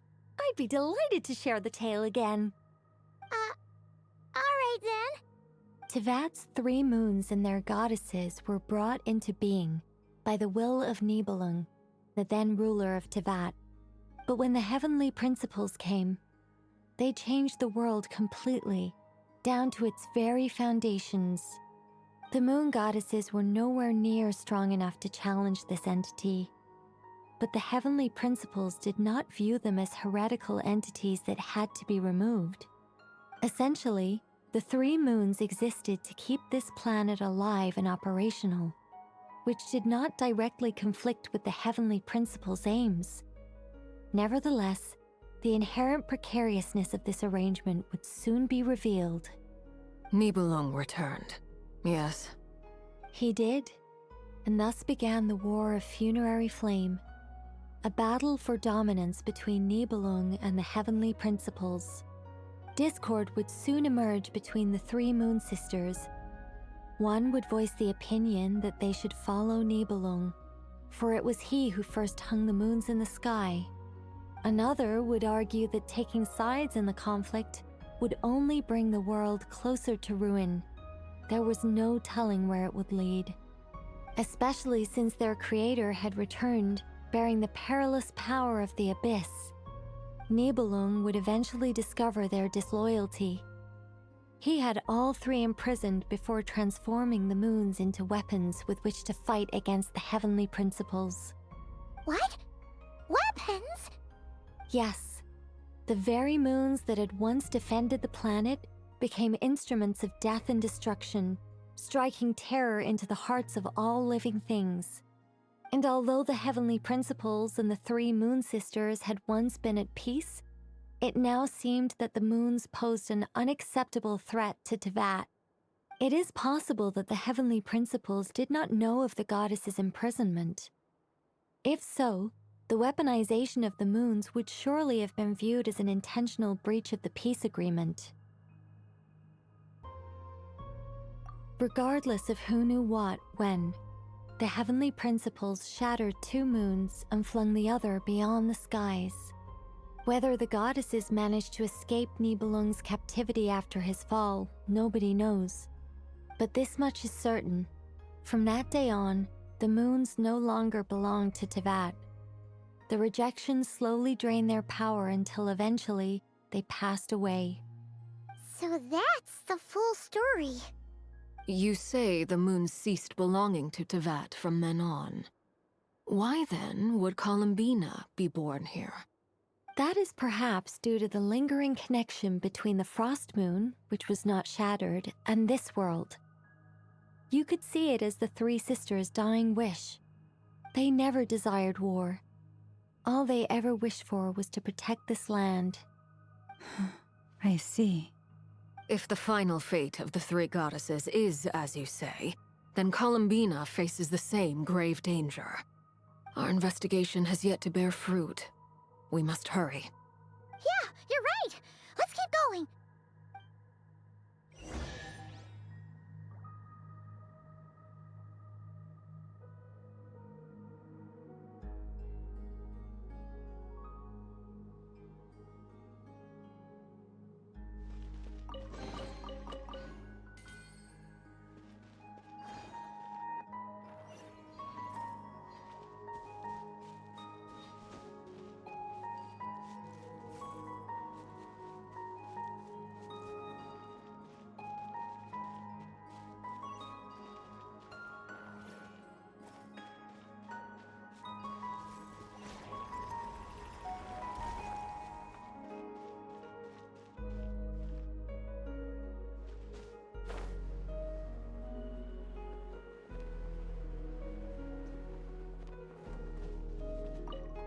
Should we trust him to keep his promise? We have to.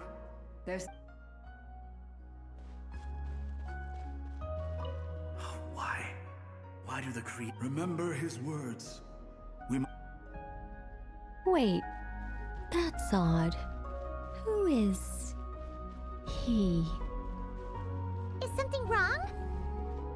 No, not really. It's just that over 30...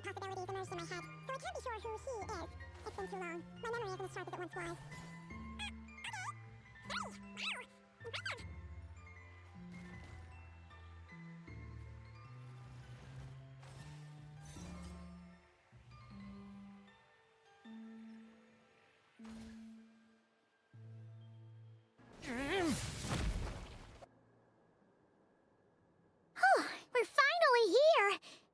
Guessing we'll need to activate this thing? Indeed.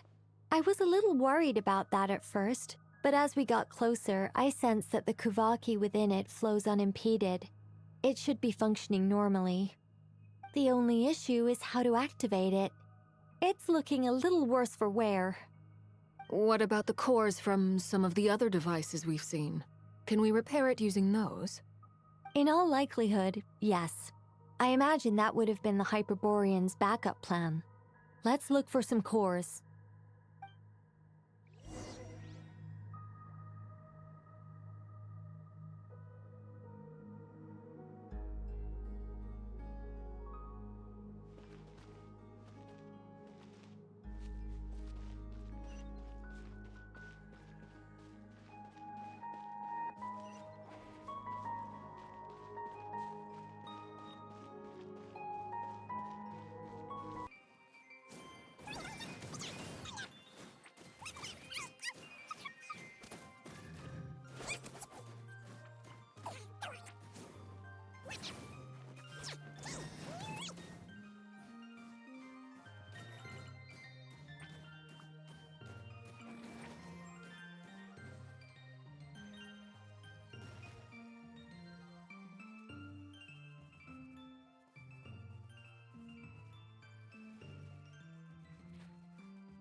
The device is up and running. It's hard to believe that the ancients were capable of constructing such things. Paimon sees our destination!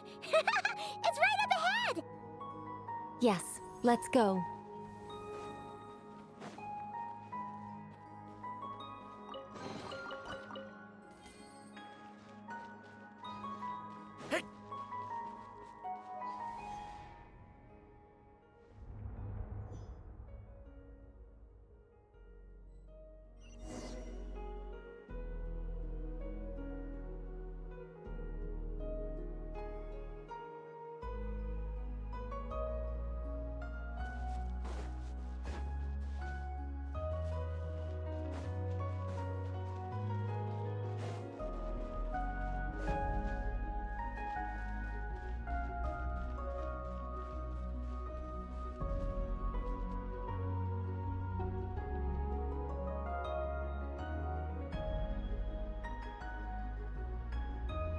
This is where the people of Hyperborea communicated with the moons.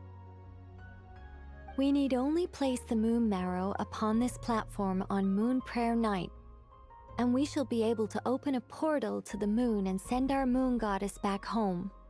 The assumption being, of course, that we can find her first.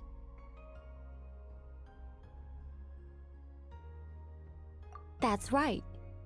You want to know if it's safe there, don't you? And yet, she has no choice but to return. You know this. That's not the only issue here. This is the end of the line, right? We've explored everything we can. And despite looking at historical artwork and talking to people from Hyperborean times, we're still no closer to learning Colombine's name. If it's not too much trouble, could you tell me exactly what Alice said to you about finding her name? Oh, sure. What she said was... Then your first job is to find it. As a moon goddess, I'm sure she must have a name she identifies with. Neither Colombina nor Kutar is her true name, and she's never really accepted either of them. Is it not also possible that she has never had a true name? Not at any point in history? That would be a hard pill to swallow. But at this point, we may have to accept that that is the truth. No one knows how she came into being, and she certainly doesn't have parents in any sense that we're aware of. Perhaps she was never granted a name at all. But does that mean there's no way to get Colombina back? She's just gonna disappear and there's nothing we can do about it? Huh? Wait, why all this pessimism? Was it the way I phrased this question? You all seem to be taking this in completely the wrong way. Well, just because she's never had a real name in the past doesn't mean she can't have one now. What? Think about what Alice said again. She never once said that you'd have to find a new name, did she? Are you saying what I think you're saying? Yes. Names are anchors that connect us to the world. If she doesn't have one already, then all we have to do is create one, no? It's like... yes. Traveler, when you first arrived in Teyvat, do you think you would have turned around if someone behind you shouted, "Hey, Tumane"? But what about now? I understand what you mean.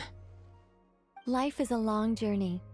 Even the friends and family by our side can change over time. When people call you by different names, what matters isn't so much the words themselves, but what they symbolize. And of course, whether that resonates with you. Ether. So, close your eyes and picture the moon goddess in your mind. If you were to call out to her in this moment, what would you say?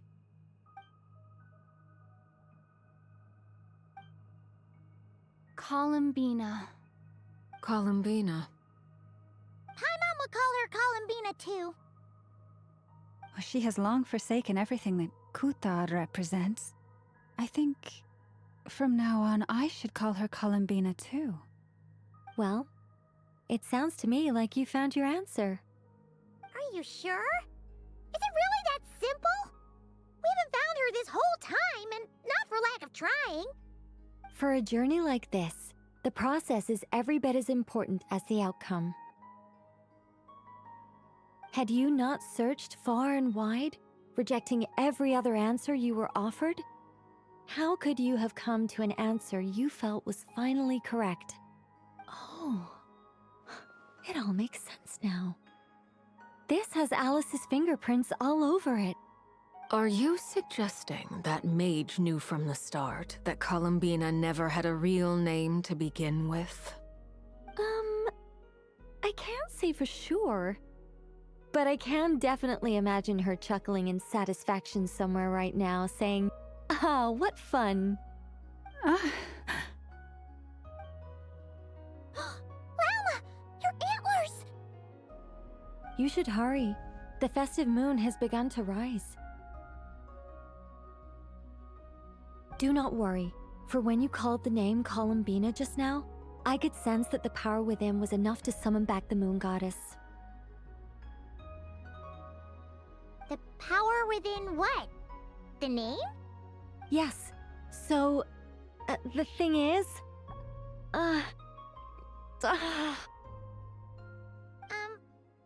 What's wrong now? This is so annoying. I really, really, really want to explain how that whole thing works. Starting from the founding principles of Teyvat and... Oh, I could talk about this for hours. But... Deep breaths, Nicole. Deep breaths. You're an angel. A sober, sensible, solemn angel who has her priorities straight. Okay then. Sorry for asking. Clearly a bad call on Paimon's part. Anyway, you all need to hurry. Last thing, remember how it felt when you called out that name. Then it is agreed. By the name Colombiне, we shall find her. Then we'll throw her the best Moon Pair Night party ever! And at last, we will send her home.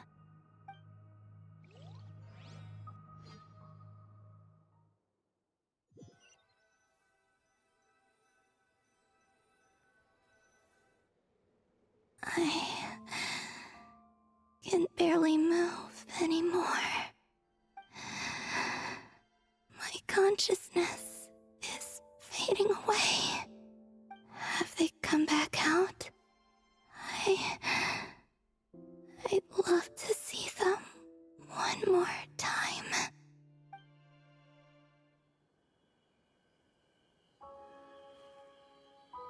They didn't make it.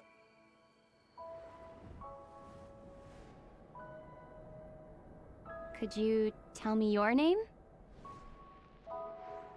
My name is... Colombiне!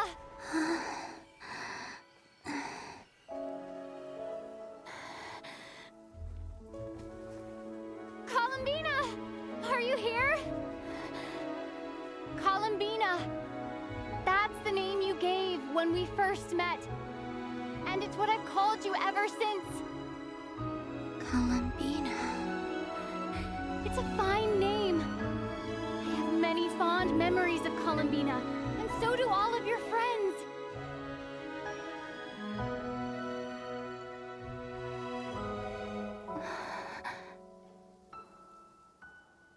If you like this name,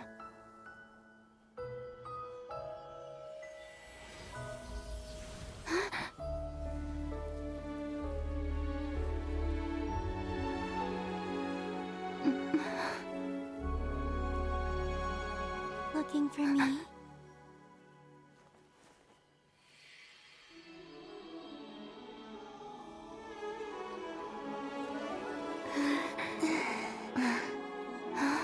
I like it.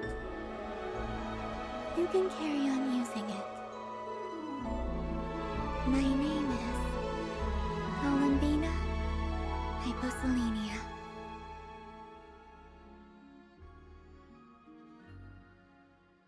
Colombiне Hyposelenia. That's a wonderful name. I never thought that Colombiне would become my real name. But after I met you and my other friends, the things that this name stood for slowly began to change. It went from being a Fatui code name to something my friends call me.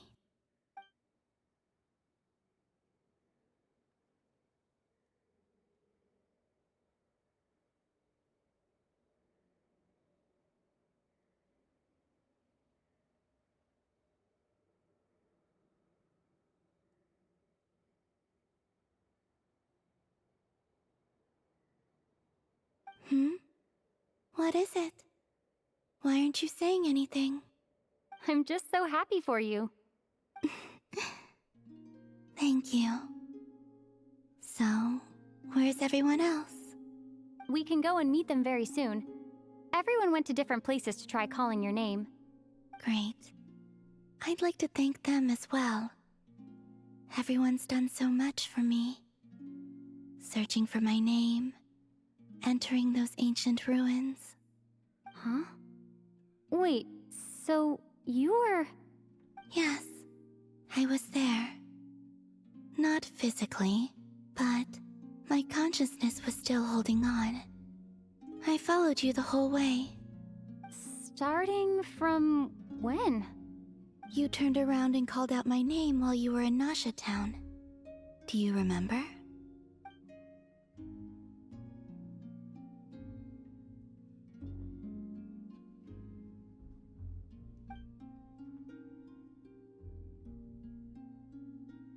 Let's go. We don't want to keep them waiting. Sure. In that case, come with me. But... Hmm? Before that, could you call my name one more time?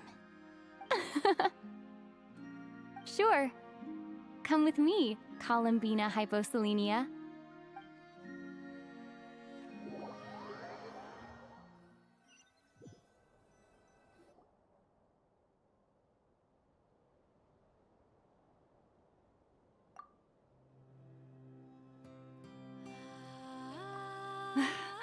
Colombiene.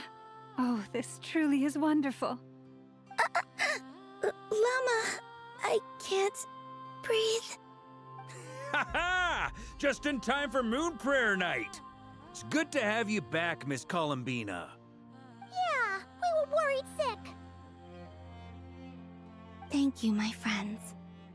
With your help, I now have a name that belongs to me. Colombiene hyposelenia. Where's the second half from? You added it yourself? That's right. It means... born beneath the moon. Yes. And by extension, it can also mean born beneath this world. A fine name. Now, as much as it pains me to interrupt this beautiful reunion, I feel obliged to remind you that the Moon Prayer Night celebrations in Nasha Town have already begun. Don't you want to enjoy the festivities? There's so much to see and do. And some of the ambient lighting and entertainments were sponsored by the kind souls in the Hexenzirkel. Nicole? Why have you turned into Dodoko? So you're Miss Nicole. Thank you for helping us, and for helping me find my name. It's nice to finally hear your voice. You're quite welcome. Guiding lost people to hidden treasure is what we Seelie do. And if you ask me, spiritual treasures are far more precious than material ones. Chests are all well and good, but this was what it's all about. Ah, so satisfying. Anyway, I had to go help Alice. It seems like she ran into some trouble. That's why I couldn't be here in person. But don't worry, we're with you in spirit. We'll be celebrating right along with you. Keep an eye out for the Hexenzirkel's festive stalls in Nasha Town. I think you'll like what we came up with. Alice said she even managed to rope B in this time. The Frost Moon Scions have also prepared various attractions. I believe Aino and Effa and their crew are setting things up as we speak. On that note, Nefer, about that request I made. It's all in hand. Yehoda is on site to ensure that everything goes off without a hitch. Wonderful. In that case, Traveler? Huh? Come on, Colombiene. It's time to celebrate the best Moon Prayer Night ever.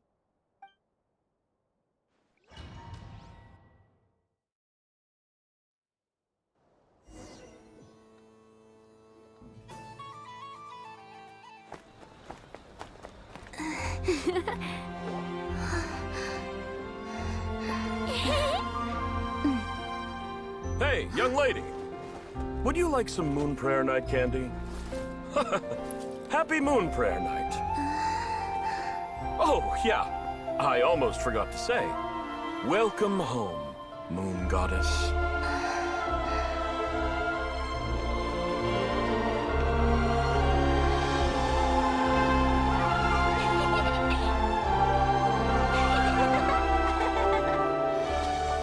Welcome home, Moon Goddess. Welcome home, Moon Goddess.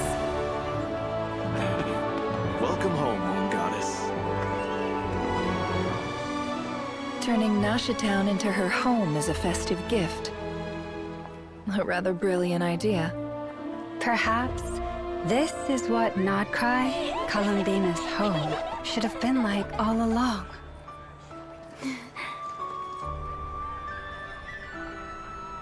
Thank you for the gift. I like it a lot.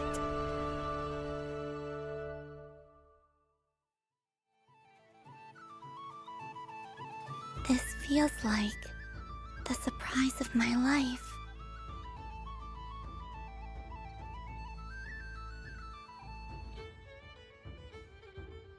I do. I never imagined I'd ever get to enjoy Moon Prayer Night with everyone so freely. If you're happy, we're happy. Quite a strategy you came up with.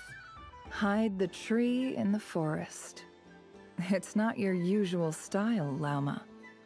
Is there something about Moon Prayer Night that enhances what's in your head as well as the antlers on top? Apparently so. It even inspired a perennial penny pincher to use their resources for a greater cause. It truly is a magical festival.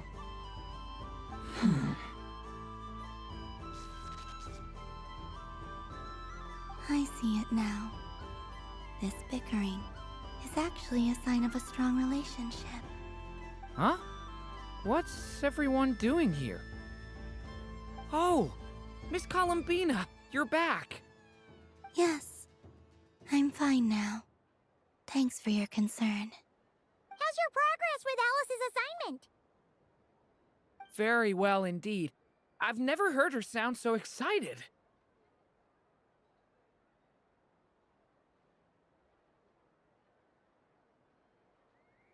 Not like this.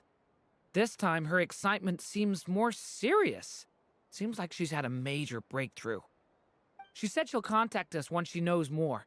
In the meantime, we're free to relax and have some fun. Enjoy the time off while it lasts. I have a feeling that our next task won't be so simple.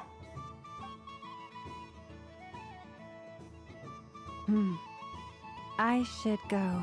I still have a few things to attend to at the Frost Moon Scion's stall. And I think I'll take a look around. With any luck, this once-in-a-year festival will come with once-in-a-year opportunities. Hold up a second. Where's Varka? I believe he made a beeline for the flagship the moment he entered Nashatown. Ah, that's Mondstadters for you. They know what they want when festivals roll around. Goodbye for now, Colombina. I hope you have a wonderful night. I will.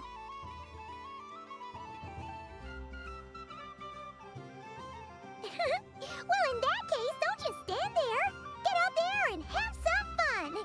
You'll definitely get a warm welcome at every stall. Oh, also, take this map with you.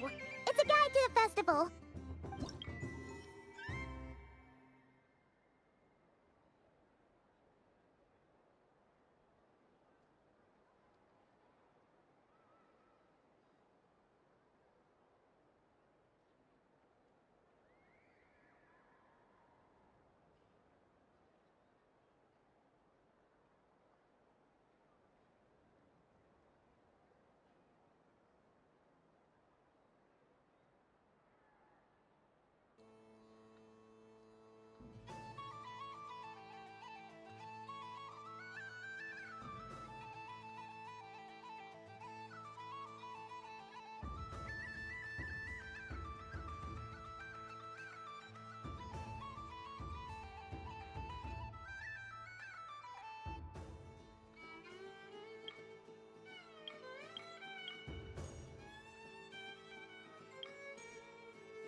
festival is over here.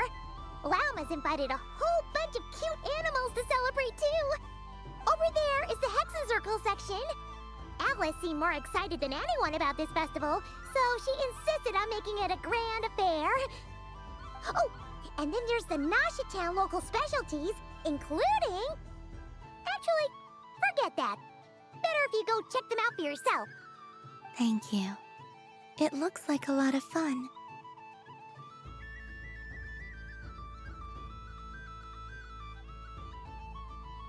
You're not coming with me? We'll be around. But don't you want to browse by yourself for a bit first?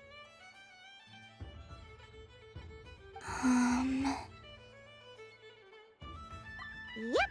If you find something you like and want to try it out together, just give us a shout. We'll be right with you. Otherwise, just relax and enjoy yourself.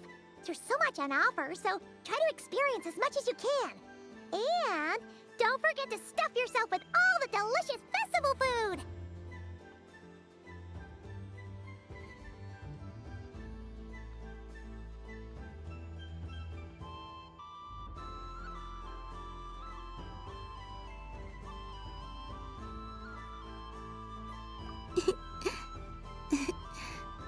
All right then. Off I go.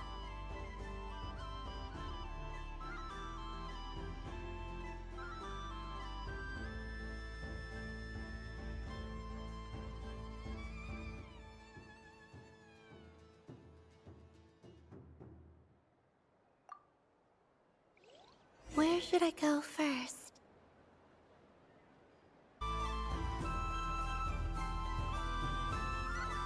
This must be the mage's stall. It feels like I've entered a fairy tale. But I was aiming right at it. Aw, what a pity. I saw it with my own eyes. You were so close. So very close. That's not true. It dodged out of the way right as I was about to snag it. I'm sorry? You heard me. This paper frog can move. I swear. Dear, oh dear, what are you saying? How could a paper frog move? Unless you believe there really is magic in this world. But even if I, the mere humble merchant that I am, knew such magic, surely I would not use it on a paper frog. I'd sooner give Mora legs, so I could walk right into my purse. My dear, dear customer, why not have one more try? This time I'll give you 12% off, a very generous discount for one of my most regular customers. Just think about how much experience you have under your belt now. You're sure to win the next one. Darn. I used up all my coins. I'll be right back. Just gonna fetch some more from my house. Take your time, but don't take too long. This event is Moon Prayer Night only. Miss it, and you'll have to wait a whole year before I'm back. Next customer, please. Welcome.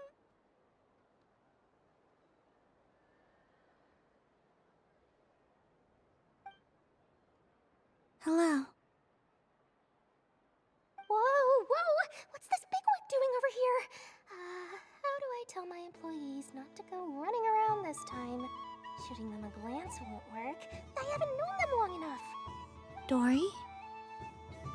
Why, hello there, Miss Colombina.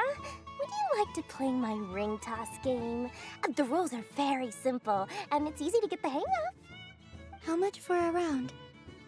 Oh, first time's free. Not a single mora. After that, well, we can cross that bridge if and when we come to it.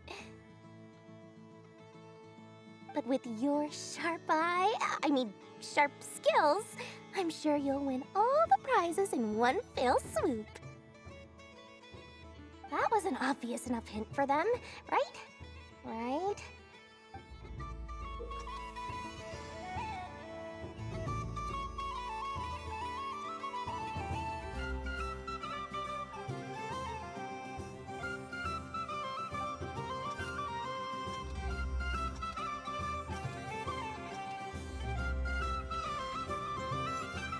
Here comes the ring! Oh, Peanuts.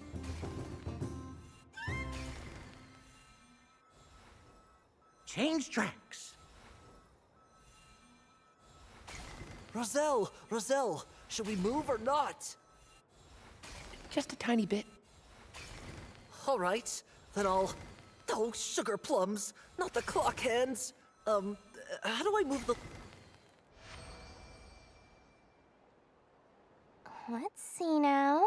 Let's see. Wow, very good. That's the highest score we've had all night. And here's your prize. Now, how about another round? As for the cost... Happy Moon Prayer Night, Miss Colombiana. Happy Moon Prayer Night, Durin and Hat Guy. Are you here to play the game? Yes. No. You said we were just coming here to say hello. I did, but then I recognized a few more people as I got closer. Do my eyes deceive me? Is that... It's our little dragon! He's all grown up! Someone's popular. Well now, since you came all this way, why don't you try out this lovely game we have going? First try is free! He'll have a go. I'll pass. It's only one free try per customer. You can't give your try to him. I'm aware. How has Elder Almond been lately? He's in great shape. He goes for a run in the forest every morning to stay fit and healthy. He tried to go boat racing with Firecracker a while back, but he couldn't even make it onto the Lotus Leaf. Firecracker was in fits of laughter. How about you, little dragon? Can you still fly? Yes, I can. But you've become less chatty. Has growing up been tough on you? We call that maturity. You know, the thing people sing about.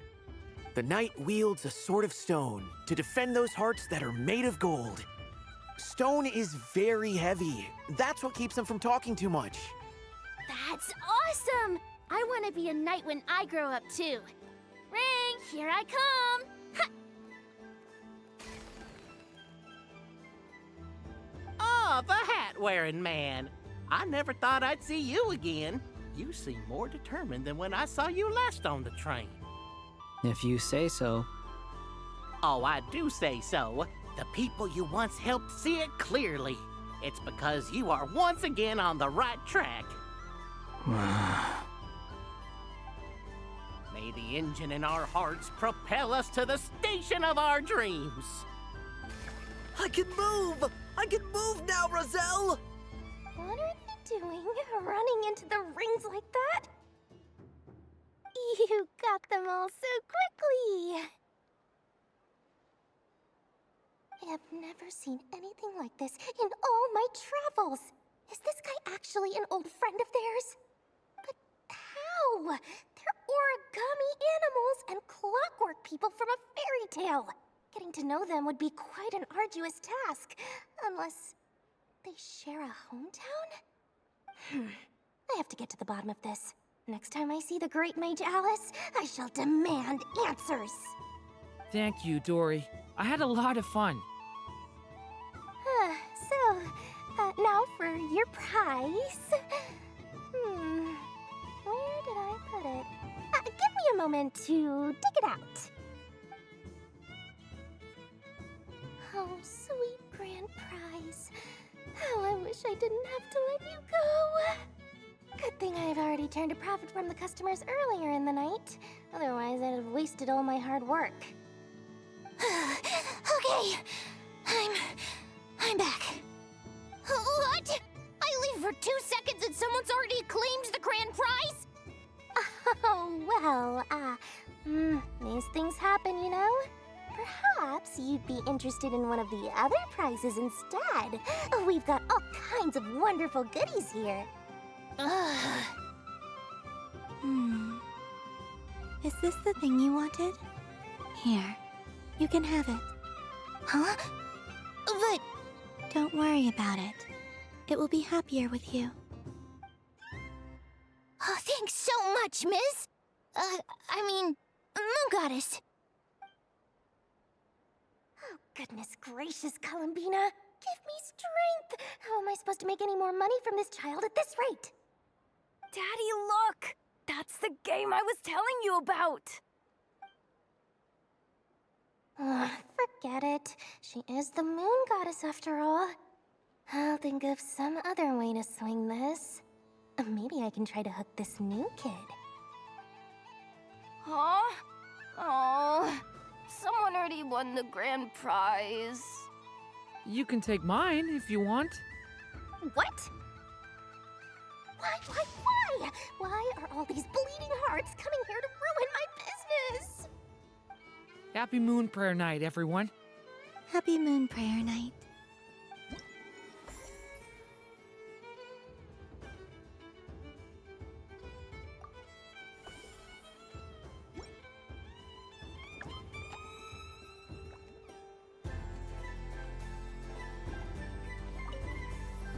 If all the prizes are gone, I might as well close up shop for the day. But you haven't had your fill of fun yet, right?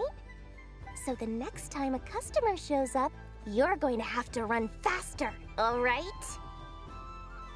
And remember, run out of the rings, not into them.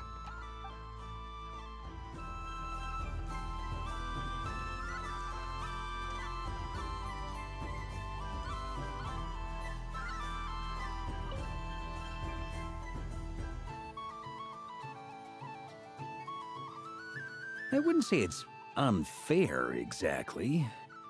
I mean, your voice goes right into people's heads. How would you explain that to the kids? You can't just explain it away as magic. Is something the matter? Ah, Miss Colombina! No, nothing you need to worry yourself about. Ah, impeccable timing. Stick around for a second, Miss Colombina. I need your input on something. This self-proclaimed Knight of Justice has yet to give me a satisfactory answer. I, for one, would like to hear your verdict on the matter. Hey, now, I left the flagship just to help you out, Miss Nicole. What's going on? So Alice and I are both using long-range remote control spells that work on similar principles, allowing us to attend this festive fair in Dodeco form. Sorry, let me backtrack a little. While similar, there are some key differences.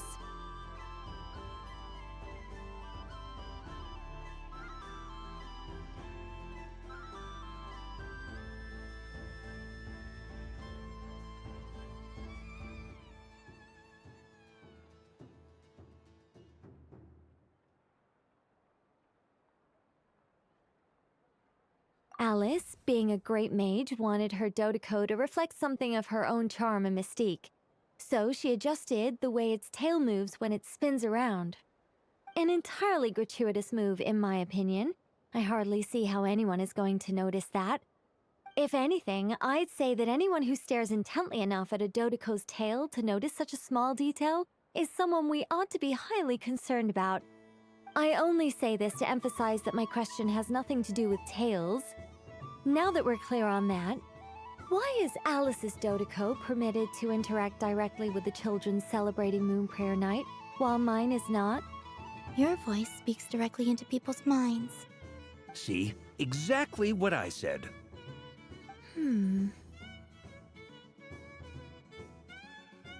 Miss Nicole?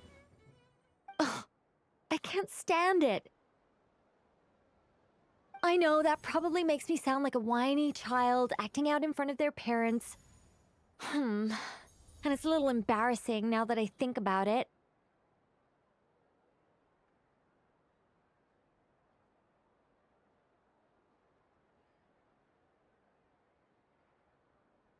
But hey, I've said it now, I can't take it back.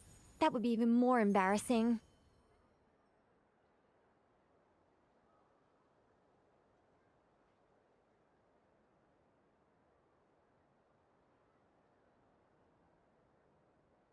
Also, don't go reading too much into that analogy.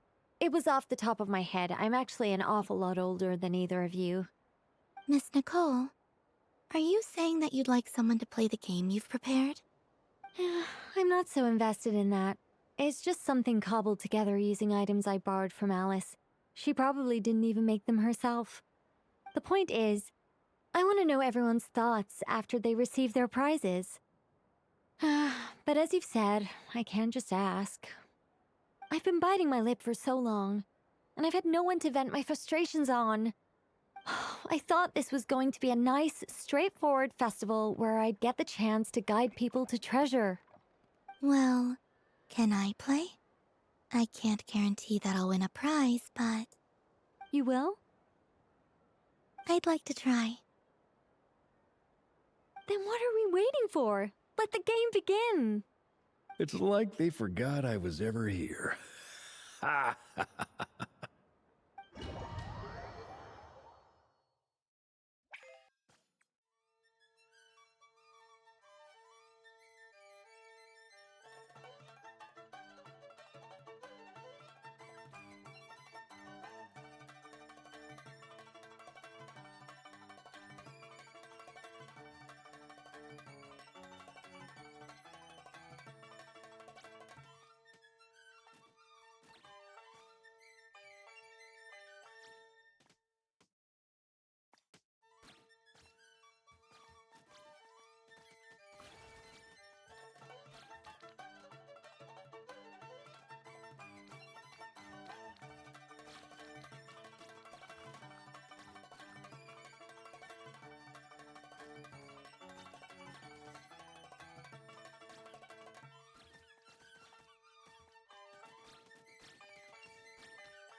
Congratulations, Miss Colombiana! With your great wisdom, you have overcome every obstacle in your path and conquered the great challenge posed to you by fate. Fate? Well, something to that effect. If you'd prefer something more poetic, it could be the icy winds or the dawn. Anything you like, really. You could even go with the challenge posed to you by Dodeko, if that's what you're into. Anyway, you can take or leave my suggestions. Moving on. All my hopes are now resting on this. Can I open it now? Stop teasing me. Please, I'm begging you. No more talk. Just open it. Wow. What a lovely sculpture. Classic and cute at the same time. Thank you, Miss Nicole. I'll always treasure it. Ah, there we go. Music to my ears. You have my sincerest gratitude, Miss Colombina. Thank you for sharing your precious time with me and fulfilling my wish. Don't mention it. You've all done much to help me. And still, I'm the one receiving all these gifts.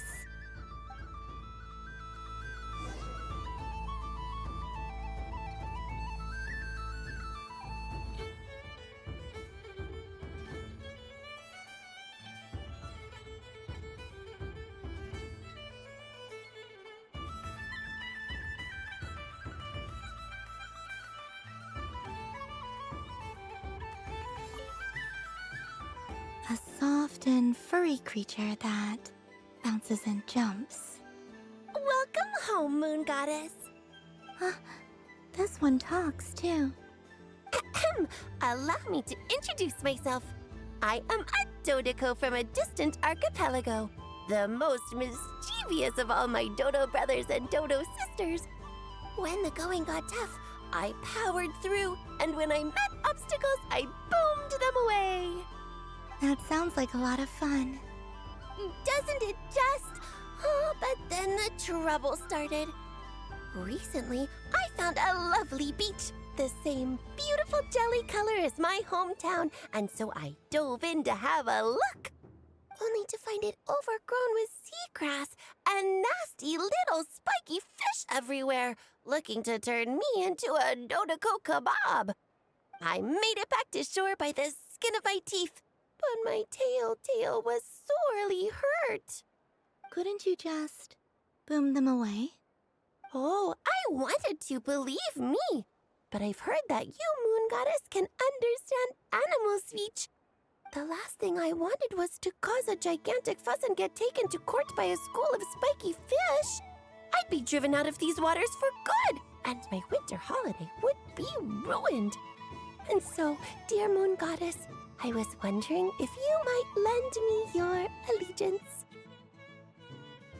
Are you roping me into a crime?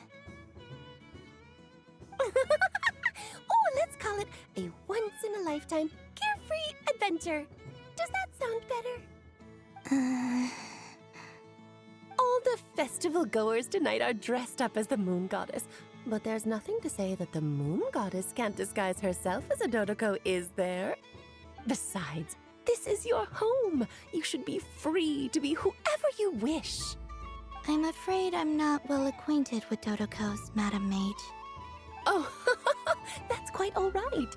We Dodokos are innocent, happy creatures with a free-spirited nature. Many, like myself, are mischievous troublemakers. Others are lazy souls who like nothing better than to lie down on a nice rock and take a nap. In our eyes, every creature who yearns for happiness and freedom is a Dodoko. But perhaps in yours, we Dodoko are a fluffier and more mischievous breed of Kuhenki. Yes, that is a much easier image to follow. Oh, wonderful! Then let's play! Grab onto my tail and follow me into the sea! Time to settle some scores with the bad guys!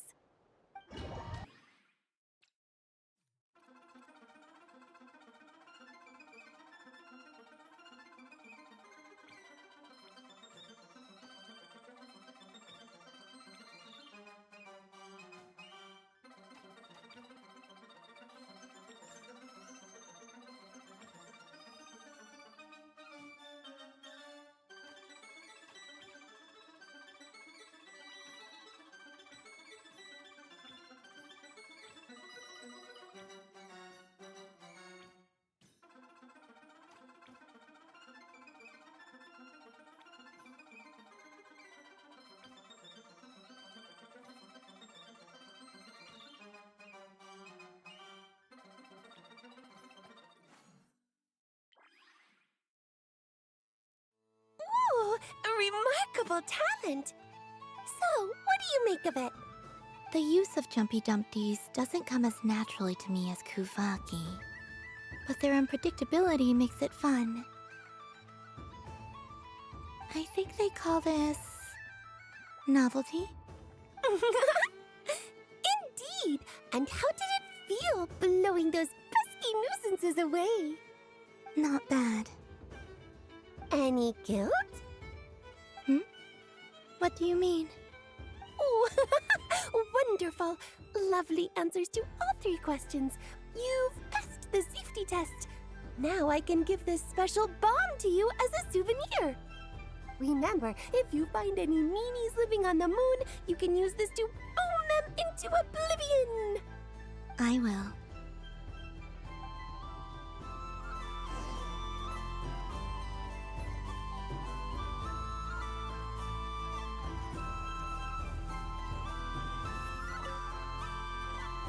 Welcome home, Moon Goddess.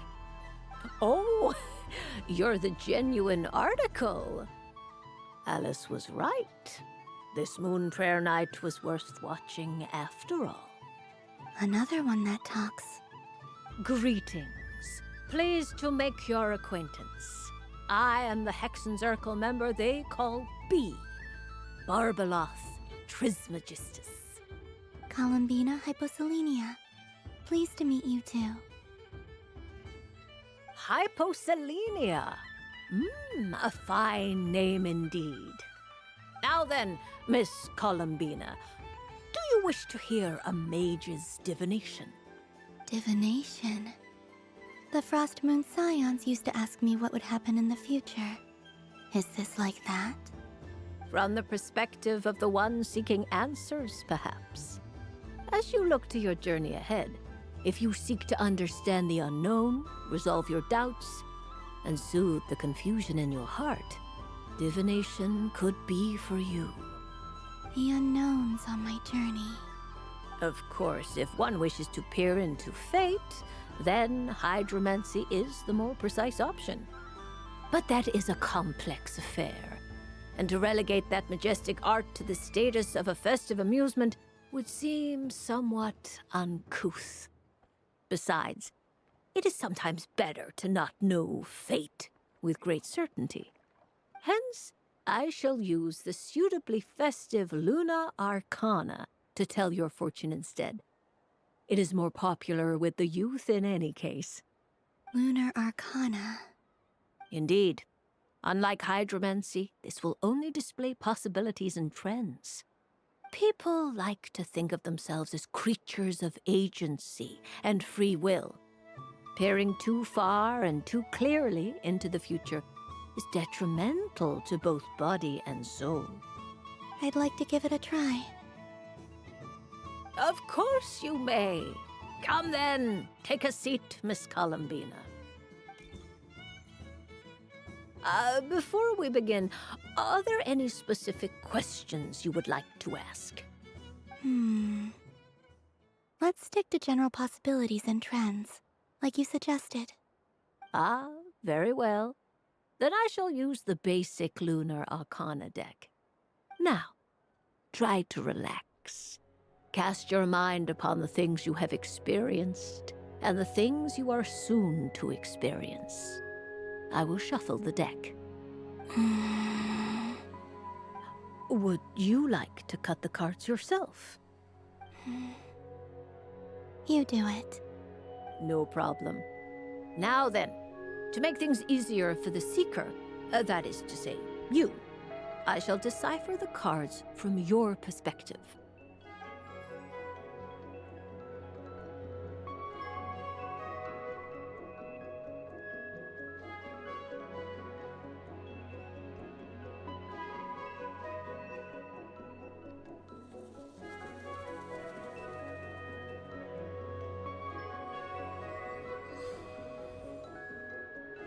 Please, draw the first Lunar Arcana.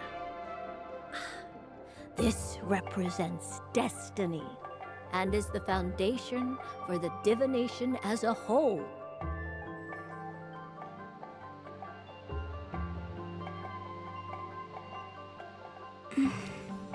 Now, draw your second card.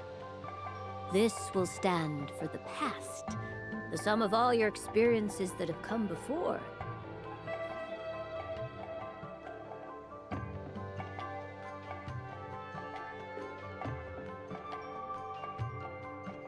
And now the third Arcana. This is the present, your interpretation of the current moment.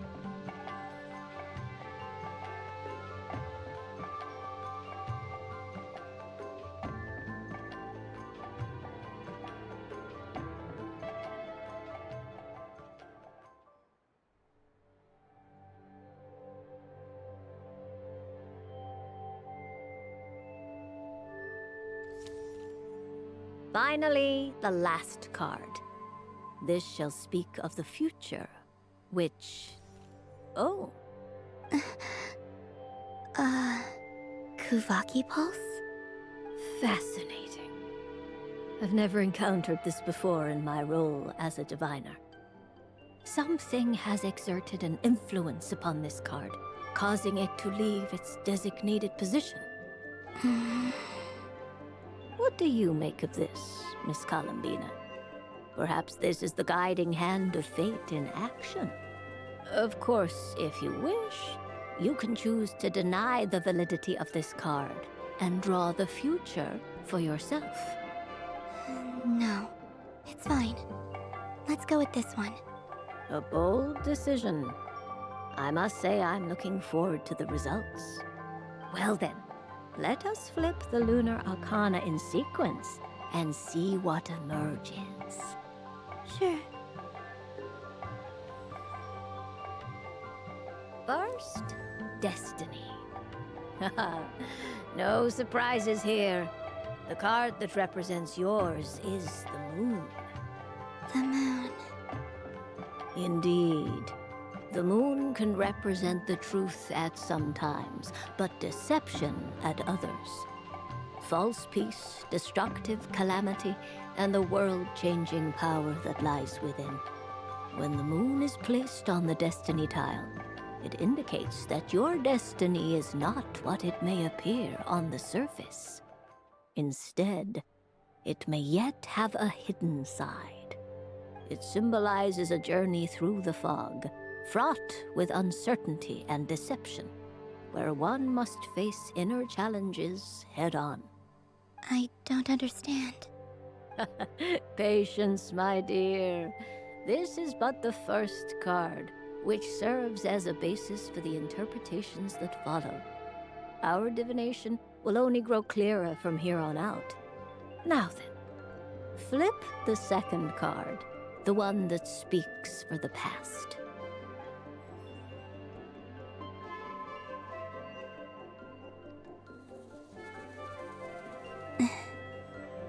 Ah, the Hermit, but inverted. Inverted? Yes. The Hermit symbolizes solitude, introspection, and the pursuit of truth. When inverted, it represents isolation, truth out of reach, and a path that leads one astray. Combined with the moon as one's destiny, the Hermit inverted represents a choice you made to stand alone in the past. It was a choice made not out of fear or arrogance, but for reasons that others could not perceive. You fumbled through the darkness without a guide, but you did not find your way. Rather, you went astray. More than once, it would seem. Is this about how I became Kutar despite not wishing to become a god? And how I joined the Fatui because I yearned for a place to belong? I suspect only you know the answer to this question. All is not lost. The past is in the past, and so it shall remain. Shall we look into the present now?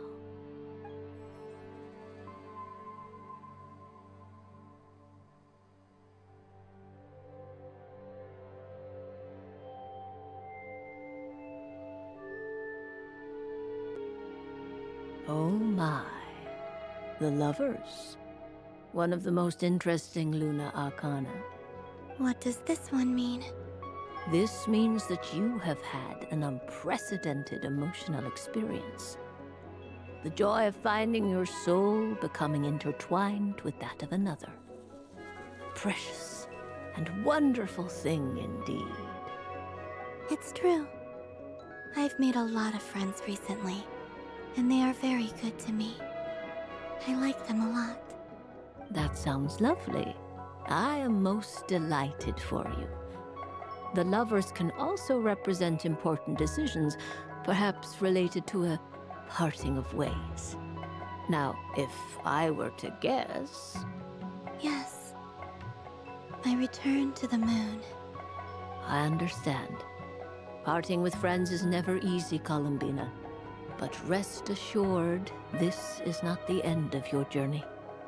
There is always another story waiting to be told. The future always lies ahead. The future. Well now, it's finally time to flip this most mysterious of cards.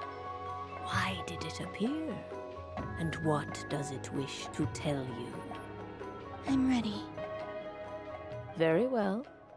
Flip this card and see what lies on the other side.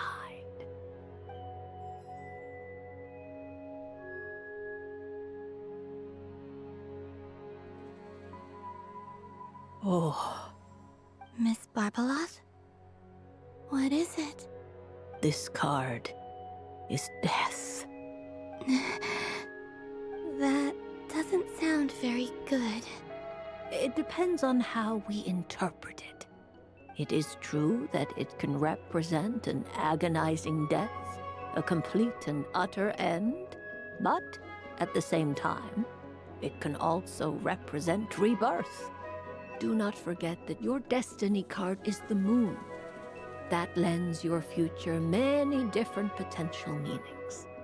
If death spells the end, is it unavoidable? As I have said, divination can only display general trends. It is a rough guide, but it does not show predetermined outcomes.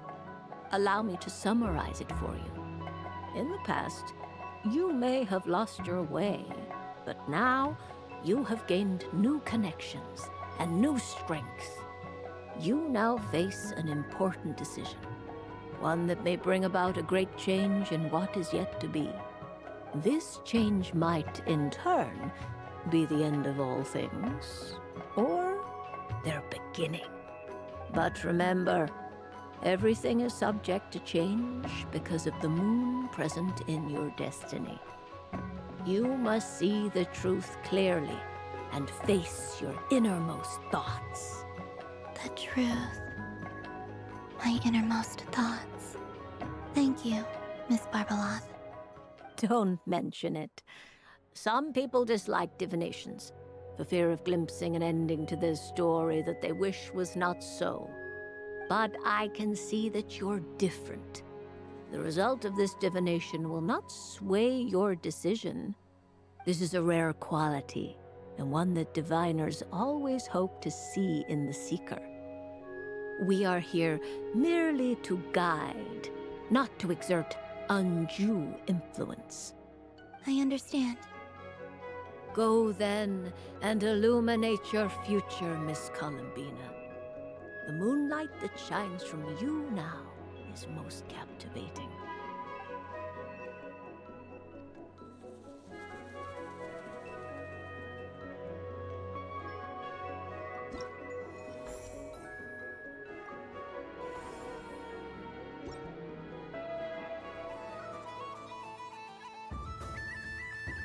The death card made a most enigmatic appearance. The moon for which Miss Colombiana is bound, I fear. Fretting is of no avail. I will have a chat with Alice about it sometime.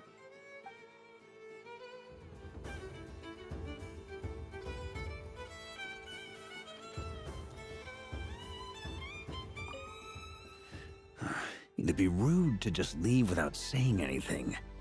But at the same time, I don't want to barge into their lively conversation just to announce that I'm leaving. I guess I'll just wait a little longer. Huh? Albedo? This sketch is for you, Grandmaster. Oh, a gift for me. Thanks. Let's see what you've done for me. The north wind left in a lurch.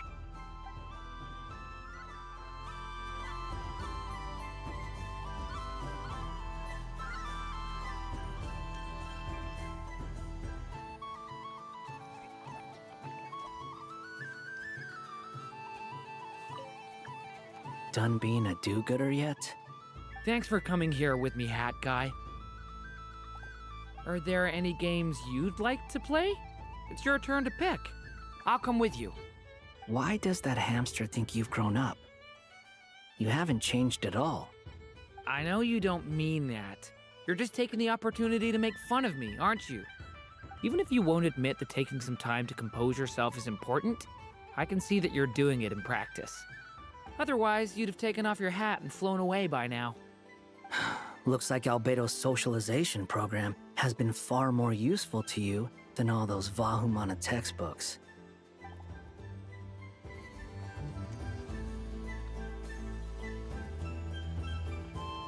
So this is the Frost Moon Scions area. It feels very familiar. But everyone looks much happier than usual.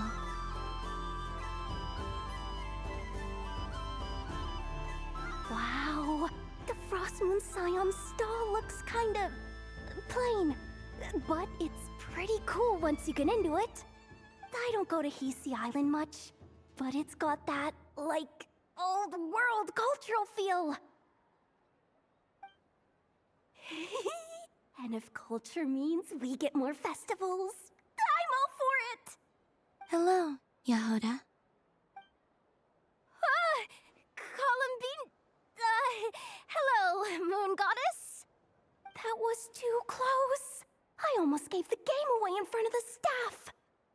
Wait, what's the deal with her shoes?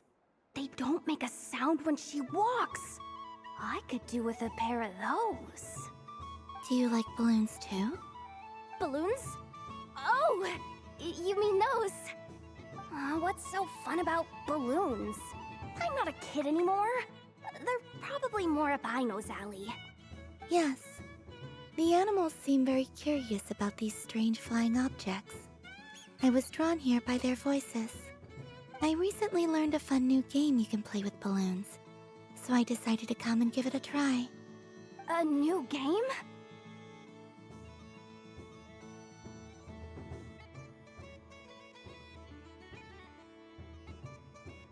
Hello.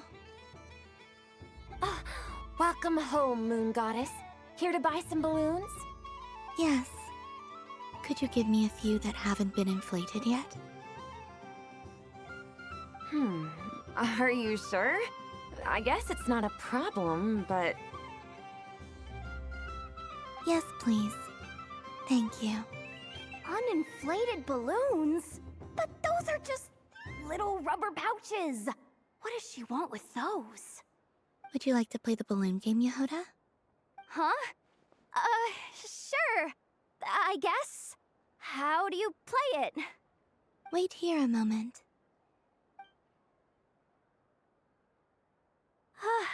Oh. This is so weird.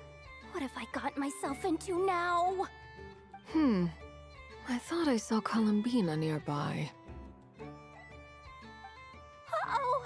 That's the fourth Harbinger! Although she's helped us out quite a bit, she's good people, right? Is she looking for Colombiene? Oh, guess that's my ticket out of here. I'm not sure my heart can take being sandwiched between two Harbingers.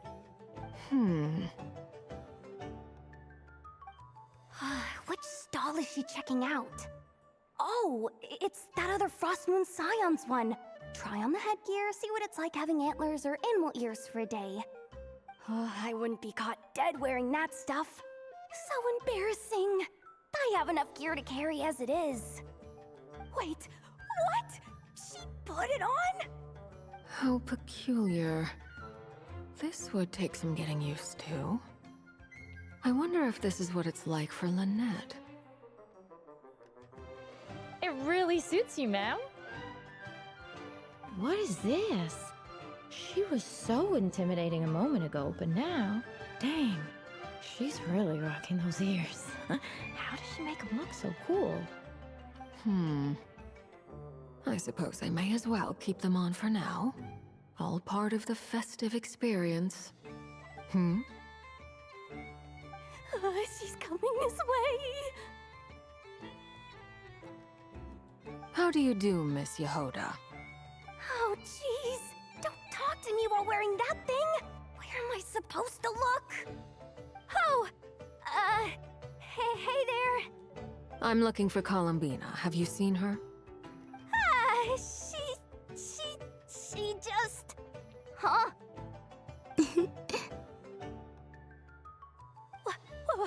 Wait, is that what she meant by balloon game? Yeah. Huh?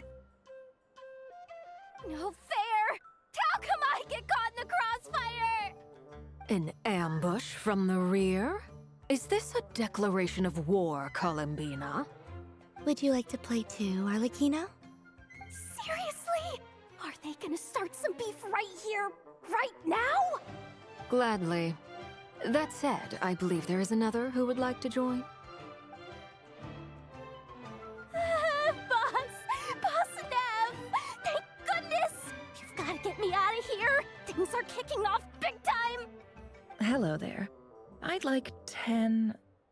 no, make that 20 balloons, please. Uninflated. What? Miss Moon Goddess, I hope you're prepared to pay the price for assaulting my employee. Welcome to the game, Nefer. Just to be clear, let's keep this a fair fight, okay? No strange powers, please and thank you. Naturally. Don't just stand there, Yehoda. Aren't you going to team up with me? Huh? Do I have to? Of course. Don't forget, the Curatorium has a reputation to uphold. I knew something like this was gonna happen.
I've seen Lenny and the other children play this game before.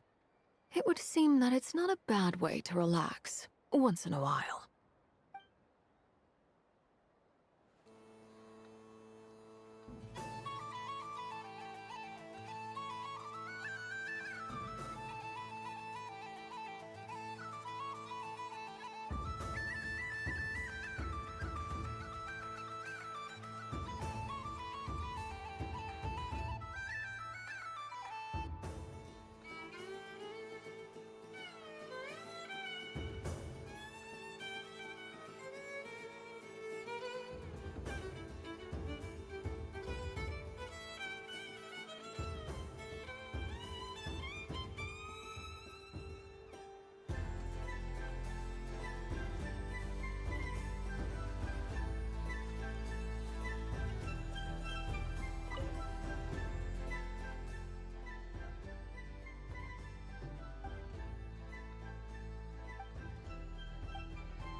What's this? That was fun. It's a shame Ashru doesn't like playing with water, or I'd have roped him in as well.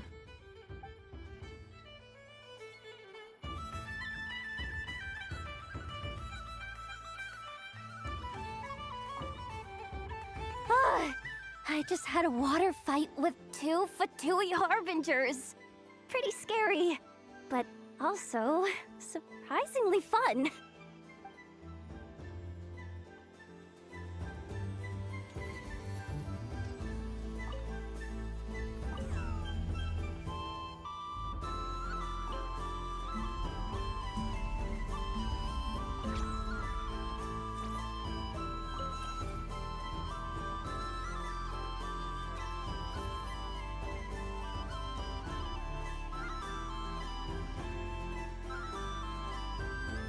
I wish for a never-ending supply of laka berries. What a humble wish. Probably written by a child.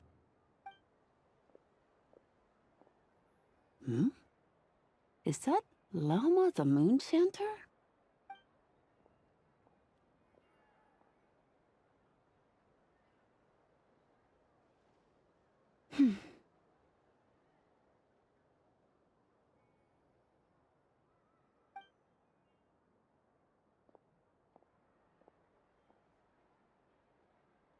I wish that the long plume ibises would stop biting me. Oh dear, poor Lauma. All right, I'll write that one down for you.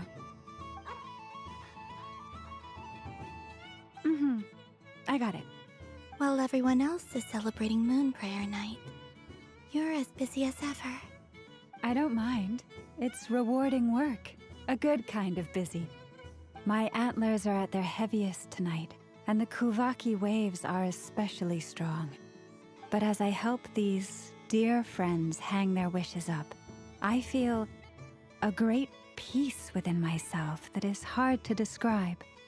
You see, they are all such beautiful wishes, and they are ones that we can fulfill by our own strength. Do you blame me, Llama? I want to hear your honest answer. It is by the help of so many people that I can return to the moon. But I feel as though I've hardly done anything in return. You've done plenty, Colombiana. I say this in earnest, both as someone who knows your history, and also as a friend who has seen what you've been through. What about as a moon chanter? I feel proud to honor our moon goddess's wish, and I'm sure any moon chanter in history would have felt the same way. Thank you for your kind words, Llama. But... Since you asked for my honesty, I won't lie to you. My feelings are mixed right now. Besides pride, I also feel... I suppose it's a reluctance to let go. Once you return to the moon, we will be far apart and separated by a false sky. I'm sure those of us left behind will gaze up at that sky, yearning for the moon once in a while, just as you used to do. I will miss you, Llama. I will miss you all. I hope to stay in touch. I will try and find some way to send messages down from the moon. Perhaps you could use Kuvaki. I've heard Yehoda say that signals can be sent using long and short waves, or strong and weak lights. That sounds a little complicated. What if we forget what the signals mean? We could prepare a codebook beforehand, but... You're right. It wouldn't really suit you. Still, whatever happens, I believe that you will find your own unique way of communicating with us. And now that I think about that, my heart feels lighter.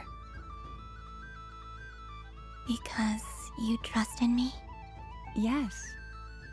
I have faith in you, and in the power of truth. In my experience, the truth tends to be difficult. But that's what makes it stand out from what is false. So I'm confident that your thoughts and your love will shine through the curtain of lies. We will know it when we see it. Thank you. Now, could you help me hang up my wish? Is this? I wish that all who dwell in this moonlit world can find a place to belong. And I wish that I shall one day see my friends again. It's 2 wishes. I hope that's not too greedy of me. Not at all. And I think you speak for us all with the second one.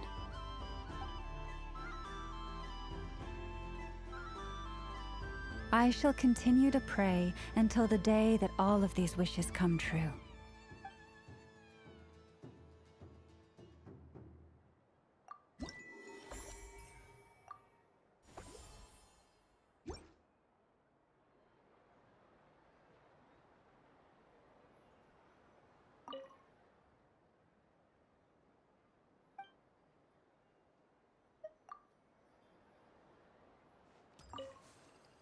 Yes. May every...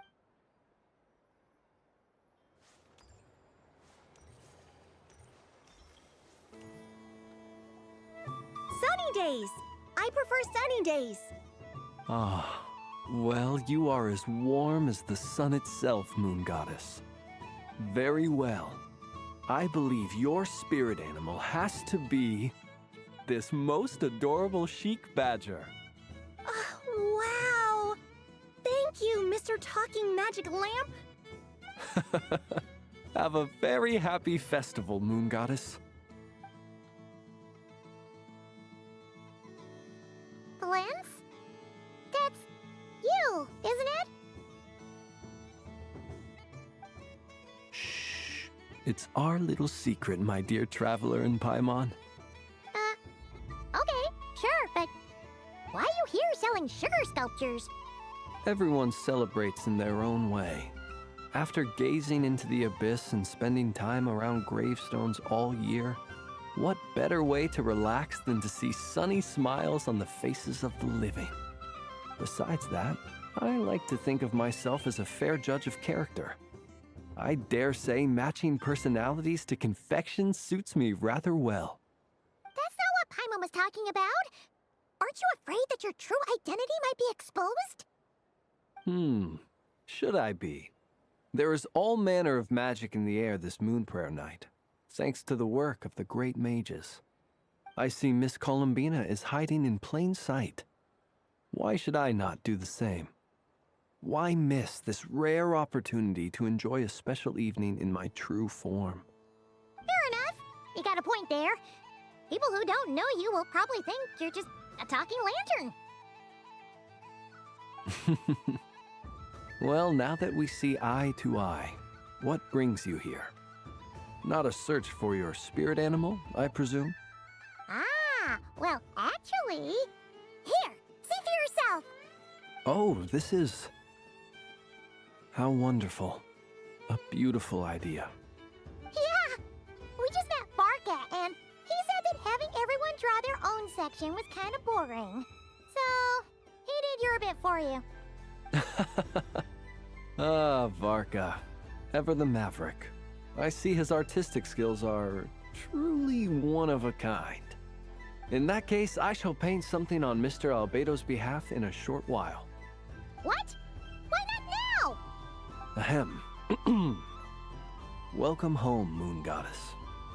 Whew, that was close. Hello, Flint. Well, she recognized you right away! What keen eyes you have, Miss Colombina. Especially considering they are shut. I did not see you. Rather, I sensed you. I can sense the fluctuations in Kuvaki all around me. One would expect no less of the Moon Goddess. Might I interest you in some candy? Yes, please. Excellent. I shall make some for you right away. Something the matter, Miss Colombina? What about my spirit animal? All the other children carrying sugar sculptures are talking about it. Wait, is she taking the test seriously? Ah, my apologies. How could I neglect that? You are quite right, Miss Colombina. Every one of us has a magical creature living in their heart. Would you permit me to help you find yours? Yes, please. Do you prefer the day or the night? Night. Which of the 4 seasons is your favorite? Winter. Think of a perfect day. What is the weather like? Sunny, rainy, or perhaps cloudy? Rainy in the morning, sunny at night. What kind of answer is that? Forests, lakes, and open seas. Which do you prefer of these? I like them all. Imagine you opened your very own shop. What would you sell there? Moonlight, I think. Wow! Paimon would totally shop there. It wouldn't cost anything. You'd just need to visit. Aha! I believe I know what your spirit animal is. Here, for you. Oh, it's a Kohenki! Indeed. A free-spirited being with a deep love for all things here in Nod-craya, who selflessly lends her aid to as many people as she can reach. It is the perfect fit for you, Miss Colombina. Thank you. It would be my honor. But you shall have to forgive me. We have known each other for quite some time. I doubt there is any answer I could give that would come as a surprise to you. So instead, would you accept this sugar sculpture as a token of our friendship? It's a lantern. Hey, why don't you two go enjoy your candy over there? Paimon wants to try out this spirit animal thing too. Right, Flint's? Come on, play ball. I'll get this drawing done. But I want to hear Paimon's answers. But it'll probably take ages. Paimon's a complex soul. And we don't want your candy to melt while you wait, huh? Oh. Okay then.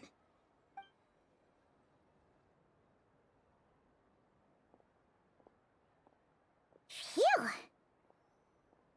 Nice excuse, Lady Paimon. That was some quick thinking.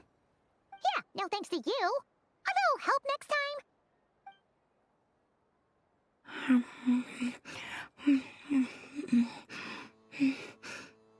It's sweet. Is that Lockaberry? I wonder what flavor the traveler got. This way, this way! It's the candy-selling lantern! I'm coming! Of course. Traveler, maybe we can share?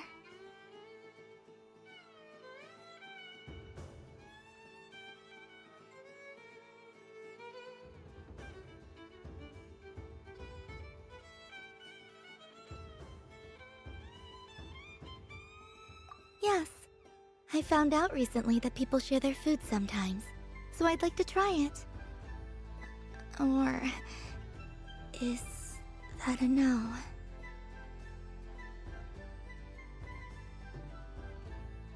Thank you.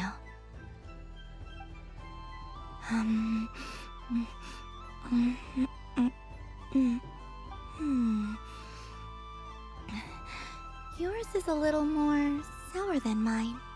Here, you try it. Amazing.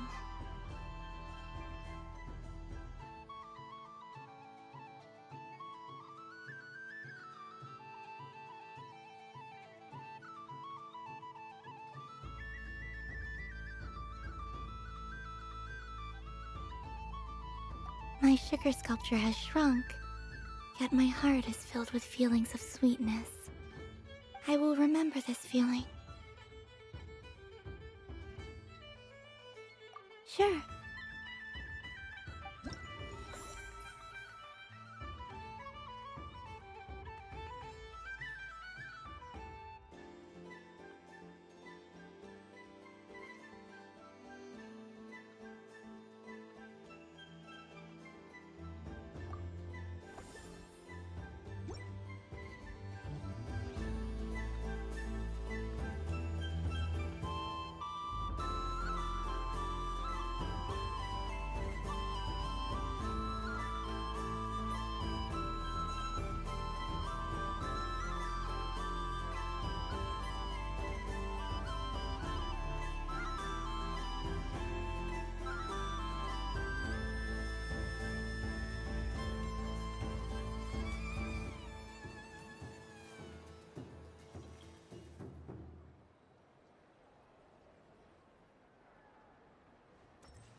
I think it looks quite funny. Well, Paimon thinks it's super cute. It looks like a silly chic badger and a rhyme-horn deer that's about to fall asleep.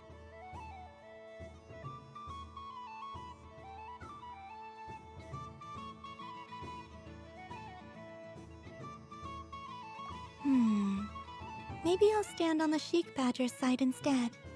It looks like we've attracted the attention of quite a few animals. Let's make room for them.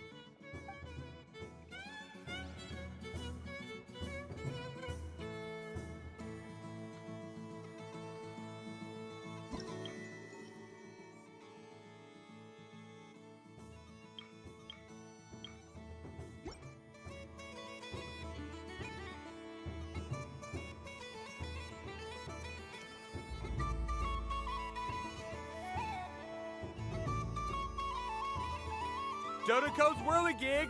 Come check out Dodoco's Whirligig! Ah, welcome home, Moon Goddess. Might I ask what this is? Ah, it's a very special amusement sponsored by the great mage herself. Ride on a soft and furry Dodoco and embark on an unforgettable adventure. I say that, but I'm just following a script here. Who is this mage, anyway? And what the heck is a Dodoco? I'd like to ride. No problem. But, are you by yourself? Is that not okay? Oh, no, it's fine. It's just that each Dodoco can accommodate 2 passengers. Would you like to bring a friend along? My friends... That should do it. Now, we just need to get everyone else to draw something on it too.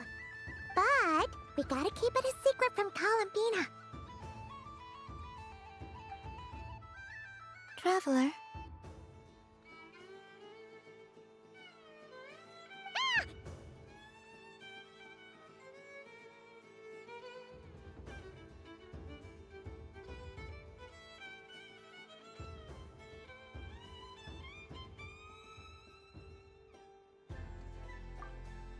I want to go on that ride. Will you join me?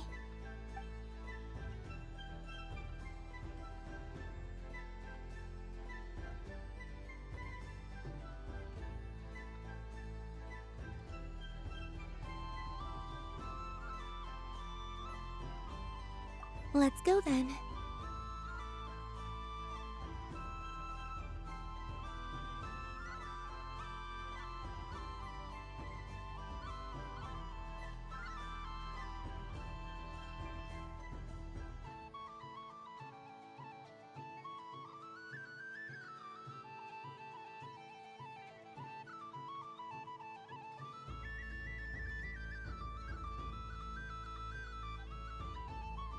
Don't worry. Paimon will do the rounds. You go have fun.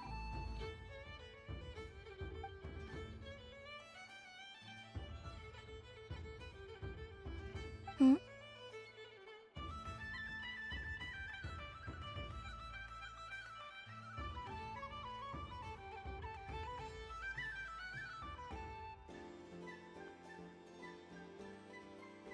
All right.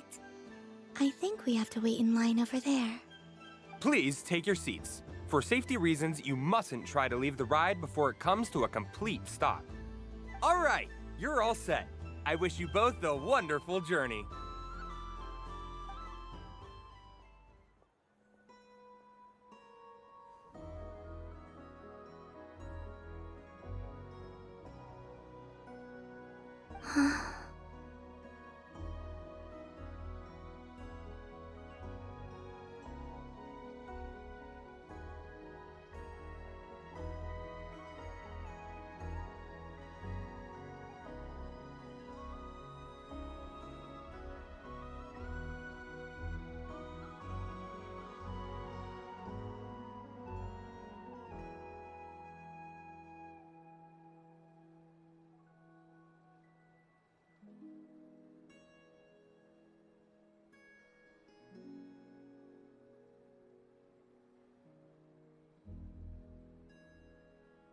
Not bad. It reminds me of riding a moon lane. Sometimes, the Kuhenki circle around me like this, playing their beautiful melodies.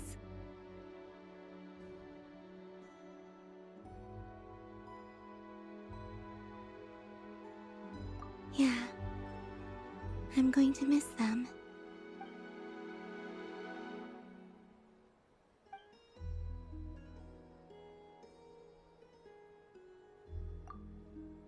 It does. I've felt scared in the past, too.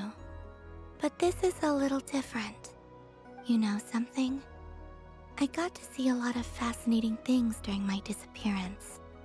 I saw how the Frost Moon Scions act around their families. So different than how they used to act in my presence. And I also saw how they interact with their friends. It made me curious at first. Why do people act so sincere when they're worshipping gods, but save their truest, warmest feelings for each other.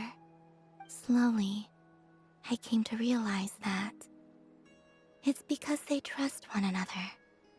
They know, deep down, that they'll be accepted for who they are. All of it. The good and the bad. I know. I knew it the moment you started calling out my name. What I fear now is the end. I fear losing all this the very night I have gained it.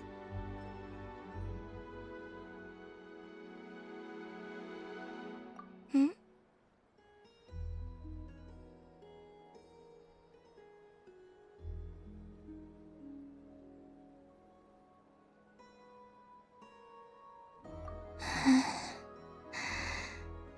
Thank you for this conversation. Thank you for listening to me. Don't worry. This fear I have, and the unknown that awaits me, they cannot hurt me. Not when I possess a treasure far greater. I just want you to remember this version of me. The real me. On this final night together. Dear passengers, Dodoko's awesome adventure has come to a close. Please leave in an orderly fashion, and we look forward to seeing you again in the future.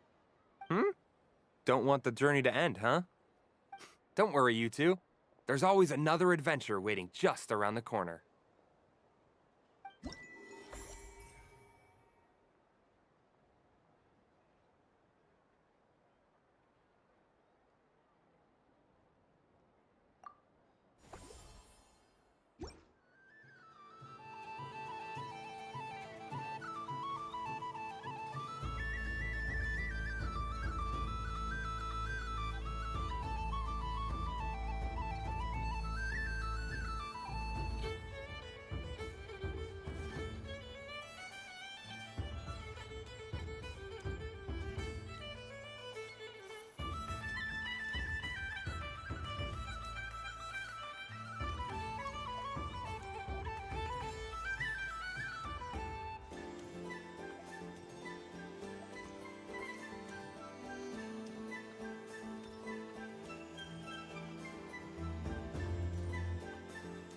There are so many attractions here. Since I rarely get out, I might as well make the most of it.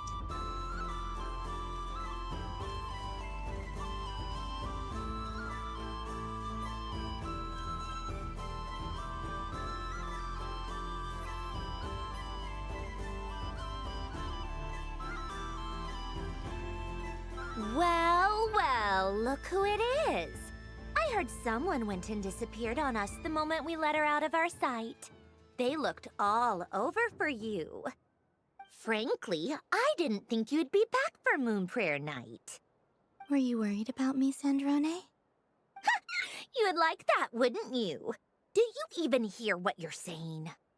It seems to me like you disguised yourself with festive headgear, just so that you could come see me on Moon Prayer Night and make sure I'm okay. You didn't even bring Polonia with you. You? I thought you couldn't see. I cannot. But I sense the confusion of those around us rippling through the Kuvaki currents. Based on what I know about you, let me guess what you're wearing. Is it cat ears? Shut up! I'm only here to protect the Fatui's interest in this territory. Running into you was pure bad luck. Really? But you were the one who asked Arlecchino to help everyone find my name. Colombiene! Ugh! Just one more word, and I'll unscrew your vocal cords. It's Colombina hyposelenia now. Tell someone who cares. I've missed you, Sandrone. The whole time I was gone, I was thinking. I hope I get a chance to say some ugly words to you. Is that supposed to be a joke? Anyway, let's go play that game. What? You mean that frostfin whale? Yes. It's some kind of game where you get bitten if you step on the wrong tooth. Seems like fun. Who in their right mind would wanna... Because you're not a scaredy cat. Fine! You wanna play? Let's play. Don't complain when I kick your sorry butt. Lovely. You old geezer! I'm gonna beat the pants off you! Just you watch! I almost forgot. Sandrone? What is it now? You'd better not lose, or I'm going to beat your head in. What? Allow me to demonstrate since I'm feeling so nice. You just step on the teeth, like this.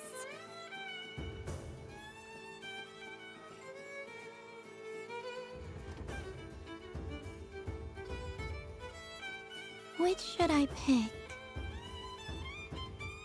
Allow me to demonstrate since I'm feeling so nice. You just step on the teeth, like this.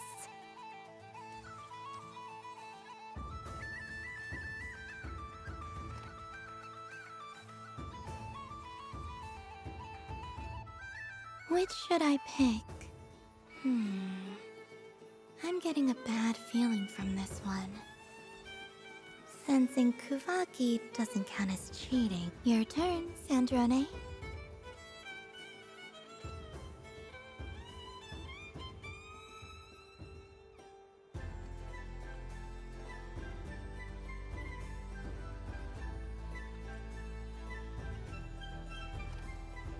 Don't come crying to me if you get bitten.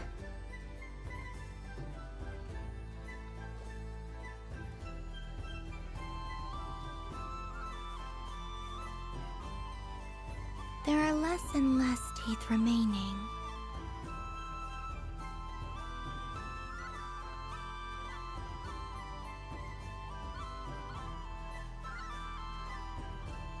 Huh? What's that noise?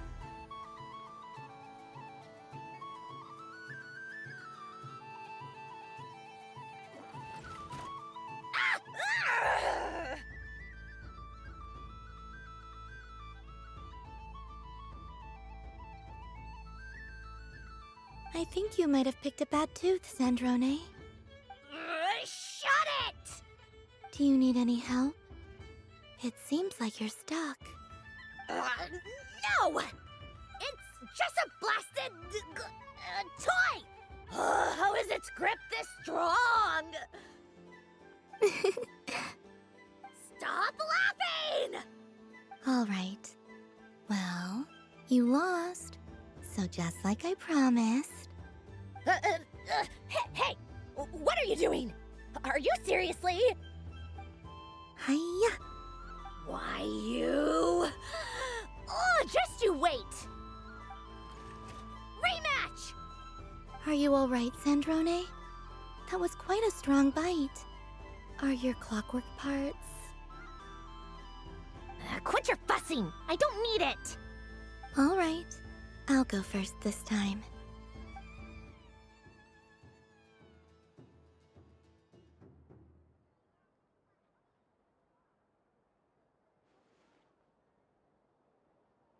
I see it now. She can sense which teeth are rigged. So I just need to avoid the same ones that she does.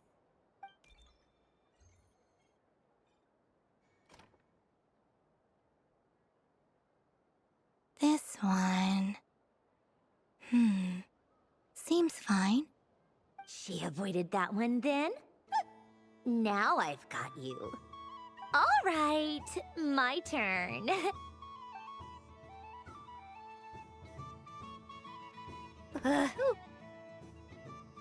What? Looks like you lost again, Sandrone. Wait! There's more than one bad tooth! Bonk.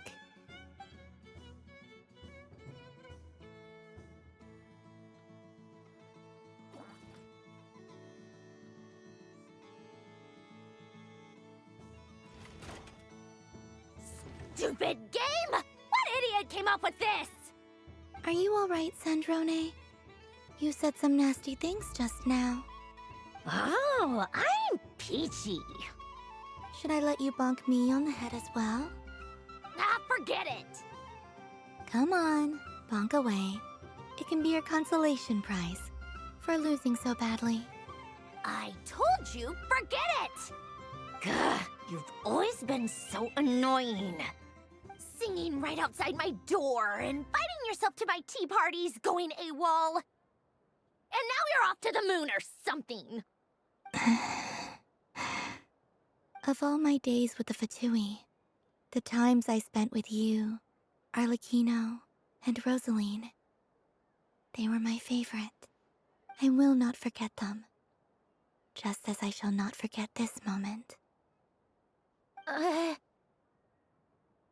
We'll always be friends, no matter where we are, right? Who'd want to be your...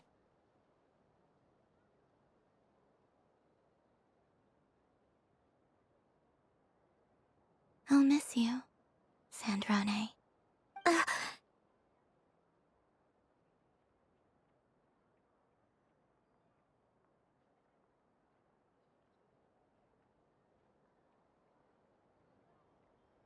Goodbye, Sandrone.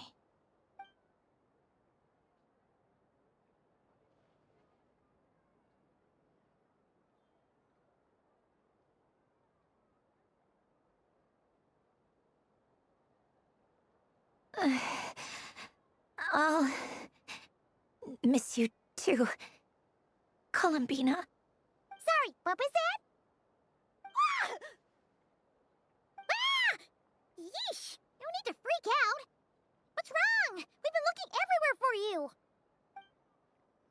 What do you want? Oh, nice ears.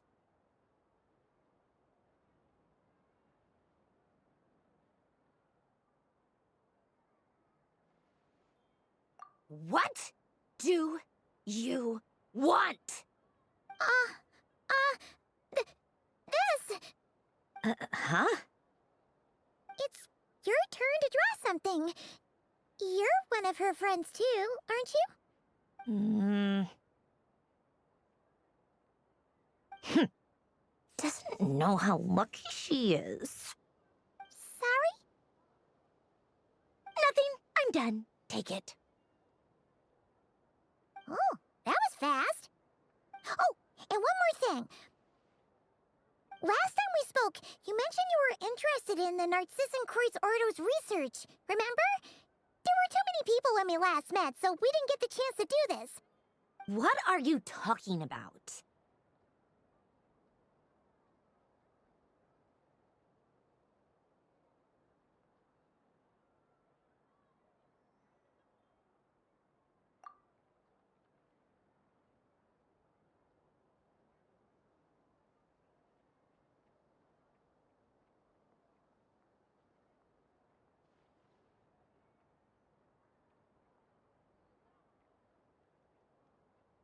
This is...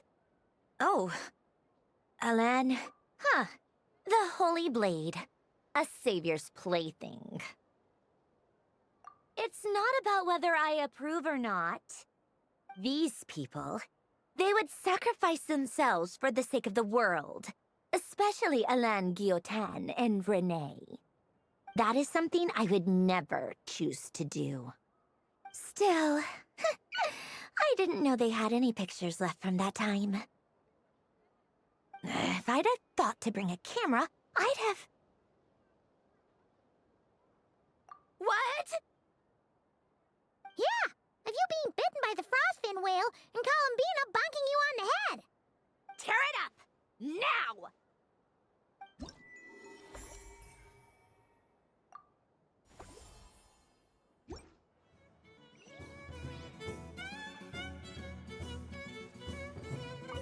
What's there to see on that moon anyway? Let her go up there and cry alone. See if I care.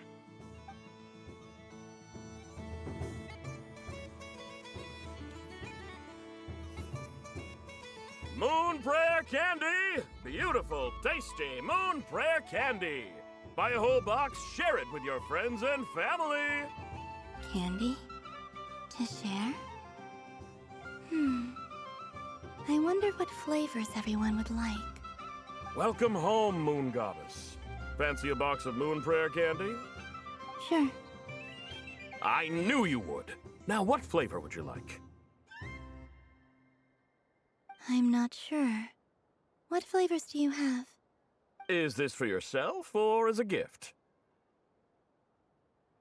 A gift for my friends. Ah, I see. In that case, I'd recommend apple, lockaberry, or midsummerberry. Those are the most popular. Do you have nocturnal blossom flavor? Huh. I've seen couples give those as gifts before, but I did not know they were edible. No? Okay then. Moonfall silver? You did say this was for friends, right?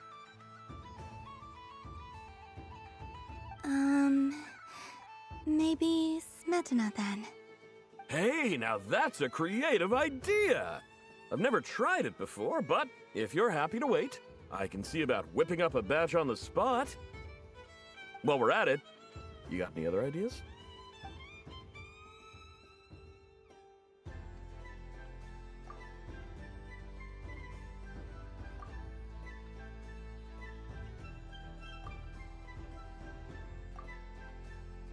Here you go. Every flavor you asked for is in there.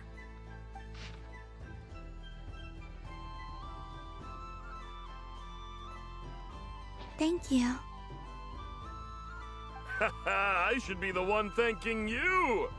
You brought me a whole bunch of new business. It's like a genuine blessing from the Moon Goddess. I hope you and your friends have a lovely night.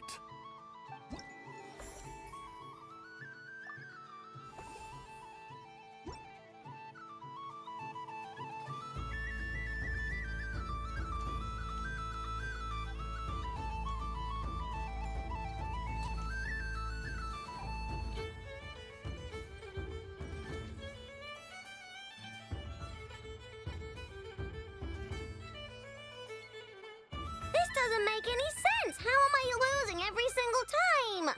Wait, Inefa, you're cheating, aren't you? Yeah, that must be it. I am not cheating, I know. Uh-oh, sounds like Inefa's turning into a big baloney bot. I think it's time for some serious maintenance.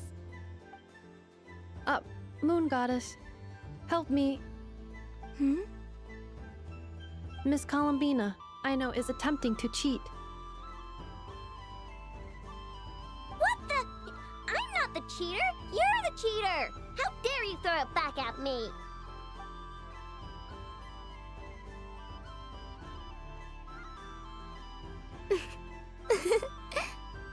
All right, fine. Let's all laugh at I know. Just you wait till I get home, because I'm going to make a game bot that can win 100% of the time. Let's see you laugh when I come back and beat your butts. You'll all have your heads covered in stickers when I'm through with you. We came to check everything was okay after all that yelling, but,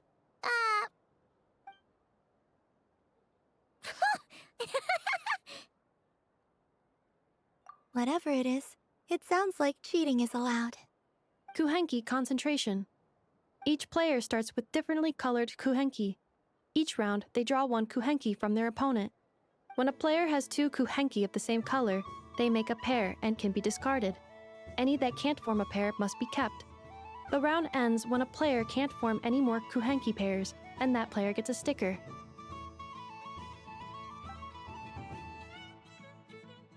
Ooh! Can 4 people play as well? That is fine, so long as the turn order is fixed beforehand. Alrighty then! In that case, the 2 of us will join as one team. Okay, but if you lose, you're both getting stickered.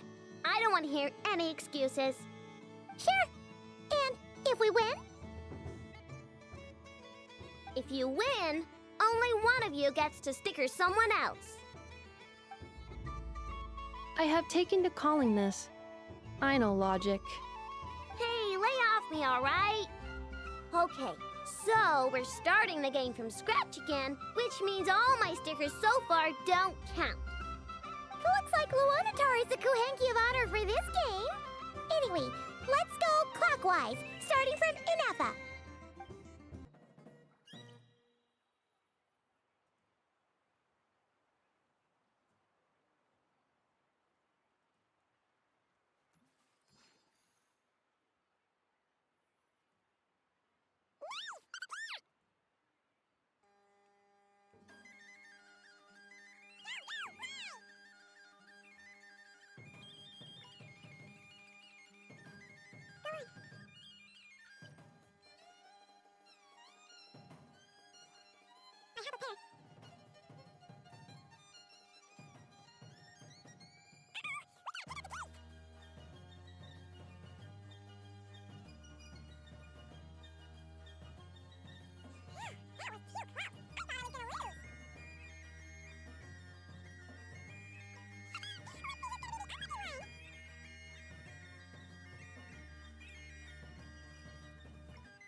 Let me pick a good one. What's it gonna be? You're looking very pleased with yourself there. What happened to being a huge Grumposaurus? I won. Duh.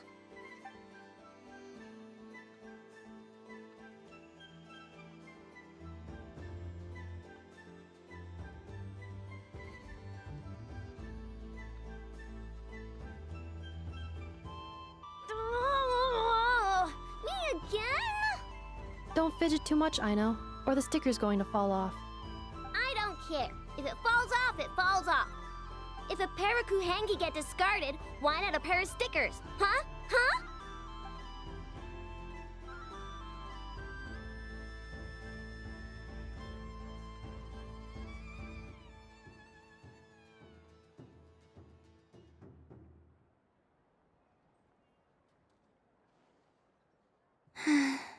I've lost. Sticker, sticker, sticker!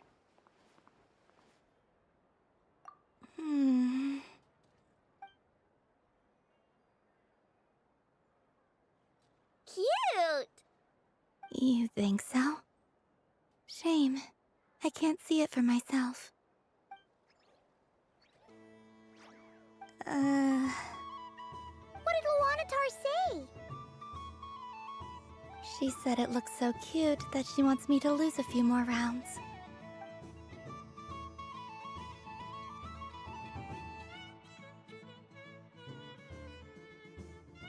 Who put these stickers on Paimon's eyebrows?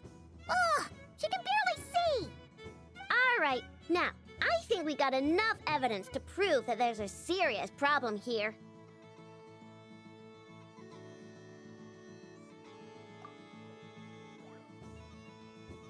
Yes, I agree as well. The culprit is... Inafa! Culprit? What did I do? Quit acting dumb, Inafa! You're not wriggling your way out of this one. I've been watching you.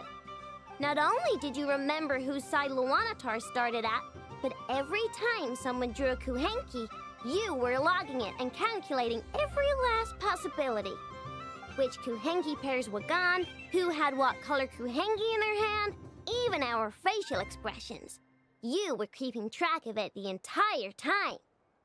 Exactly! What Ino said! Putting aside the fact that running calculations is not against the game rules, do you have any evidence to support your allegations?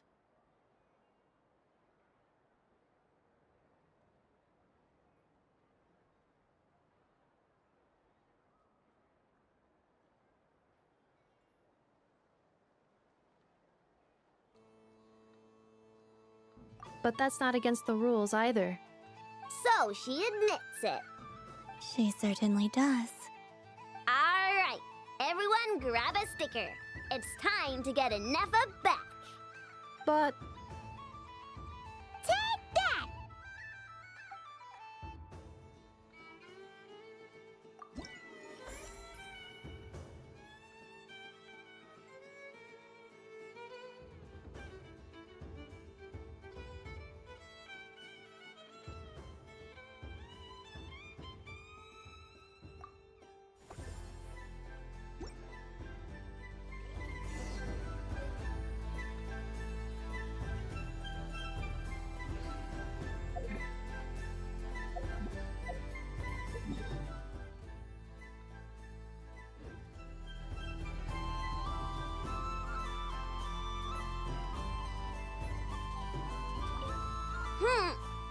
never playing games with you ever again, Inefa.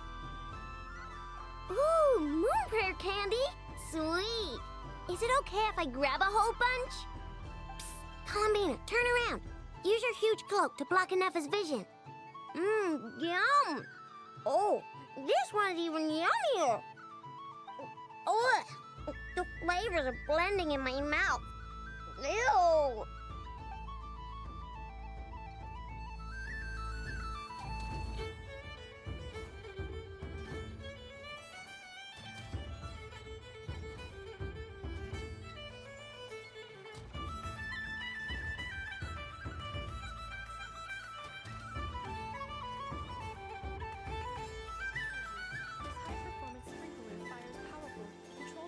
Of water for up to 14 seconds.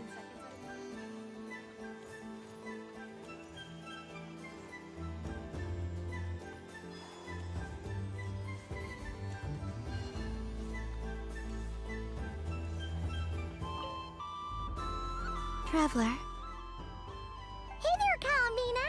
Are you done checking out the festive amusements already? Are you sure you don't want to look around some more? You might not get another opportunity like this for a while. Right now, what I'd like to do is...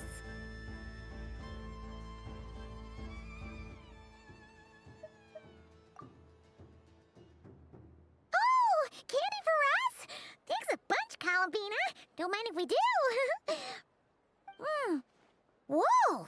This one's intense. But it's so tasty. What about you, Traveler? How does yours taste? Oh, sounds good. Paimon's drooling now. Are there any more Smatna candies in the box? Yes, I believe so. Okay, gotcha. Let's see.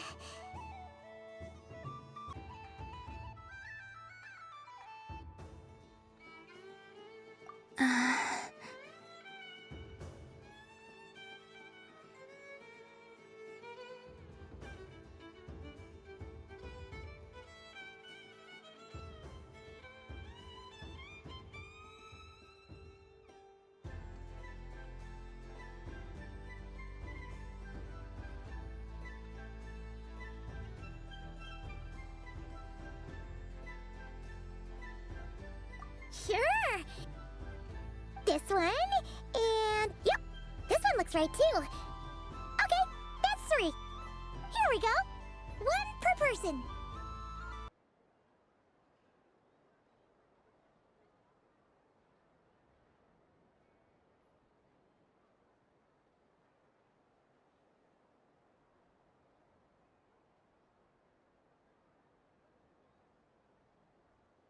It's so sweet.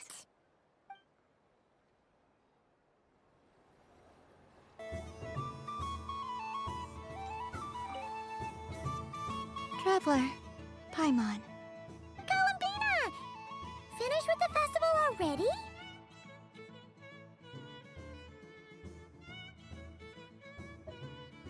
Really?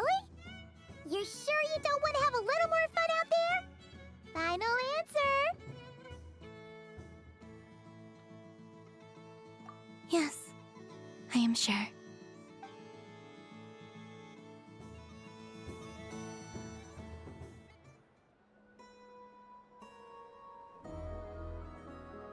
This was the most fun I've ever had on a moon prayer night. Everywhere I went, people were saying, "Welcome home," and there were friends at every turn. I only wish it could last longer than one night. Oh.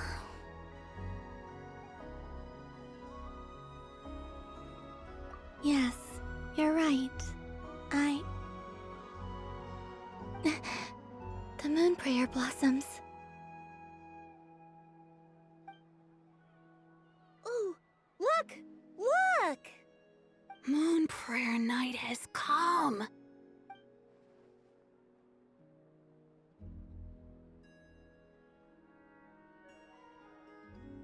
The moon. It's so beautiful. Happy Moon Prayer Night, dear. Happy Moon Prayer Night!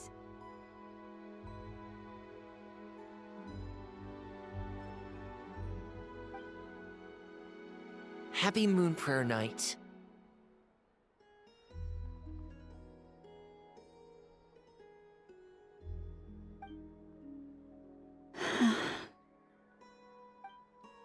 Aww.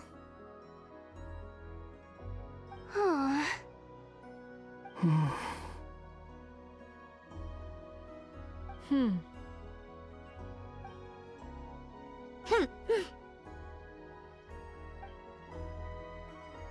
Time flies when you're having fun.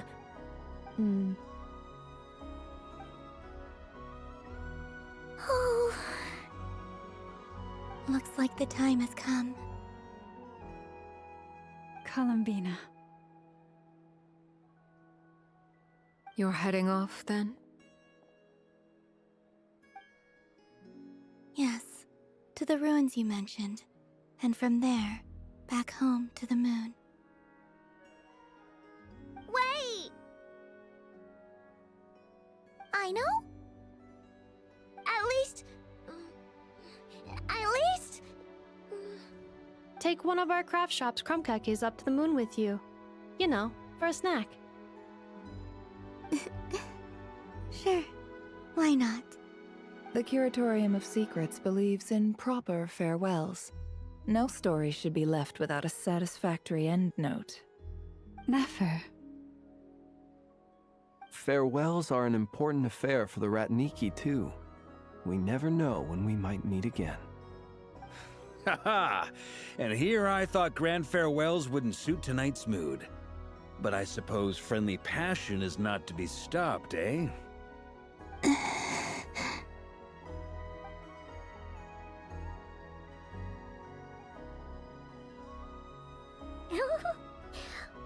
made a little something for you, Colombiene. Ta-da! What is it? A Moon Prayer Night greeting card with drawings by all of your friends. You did mention that you'd like a portrait done, so I took the liberty of creating one for you. I, meanwhile, did the portrait of Mr. Albedo, and Mr. Varka did the same for me.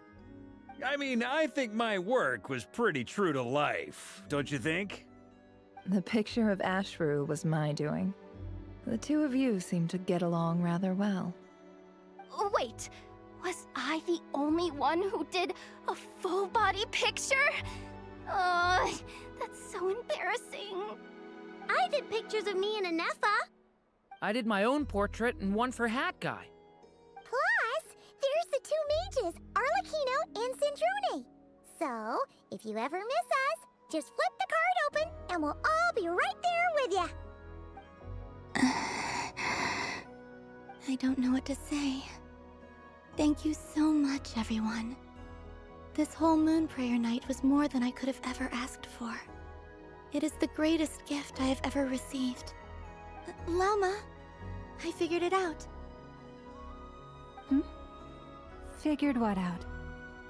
Remember how the Frost Moon Scions used to use milk as invisible ink to write hidden messages? That was a very long time ago. Oh, are you saying? Yes. When I miss you all, I shall use moonlight in the same way, to write words that only you can see upon the moon itself. Wow, that sounds lovely. Quite. But how will we see them? Simply open your windows on nights when the moon shines bright, and the moonlight will naturally flow towards the words I have written. That sounds most fitting indeed. Very true to form. I'll try to write them in places that won't disturb your sleep. I, for one, would sleep all the better for having read one of your messages before settling down for the night. Exactly. So don't worry about disturbing anyone's sleep. Just promise you'll write to let us know you're okay, all right? All right. I promise.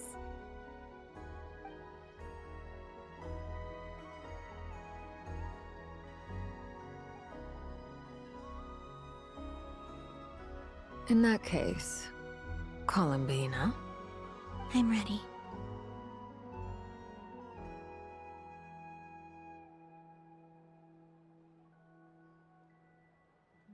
Very well. Let's go.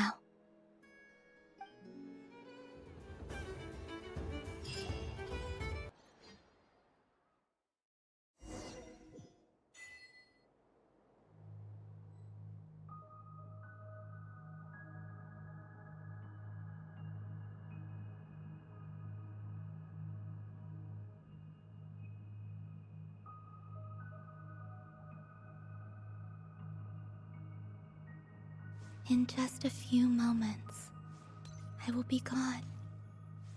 I still don't know what to expect on the moon. Will I really be able to send messages to my friends? The Kuhenki, the animals of Nod-craya. I'll never get to see them again. I wonder where I'll be.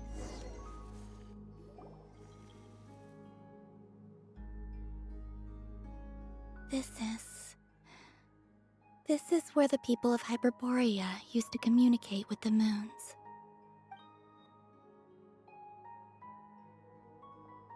Eternal moon, frost moon, iridescent moon. When the power of all three converge, the gate to the moons shall open. Moon marrow preparations are complete. Only the final step remains. I'm sure Nasha Town is livelier than ever at this moment.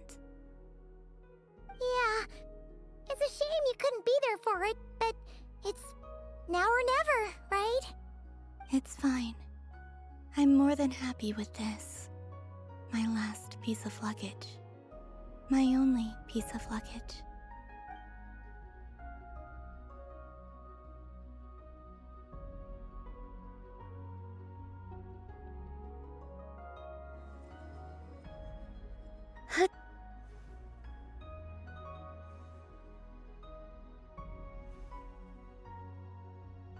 I can already feel the moon calling to me.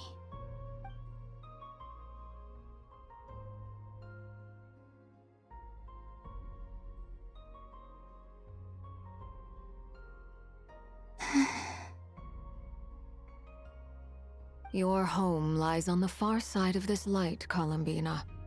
From now on, we will at last have a reason to pray to the true moon. Colombiне. Yes? I'm listening. Be sure to come back and see us when you get the chance.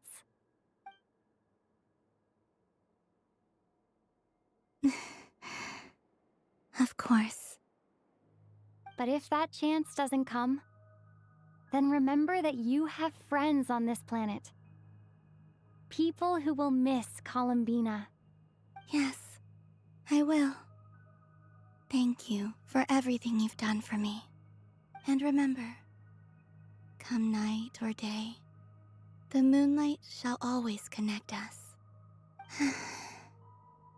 Well then, farewell, my friends.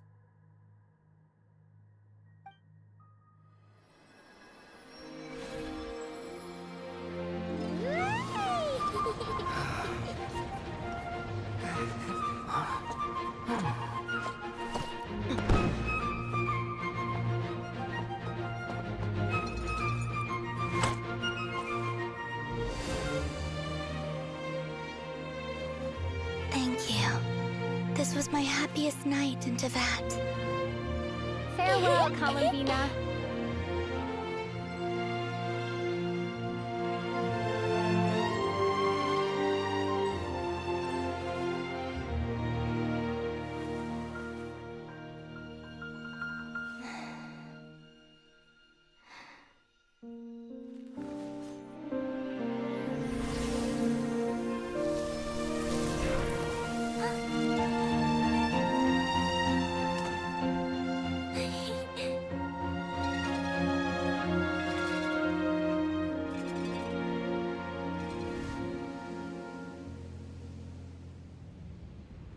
The moon really is closer than ever tonight.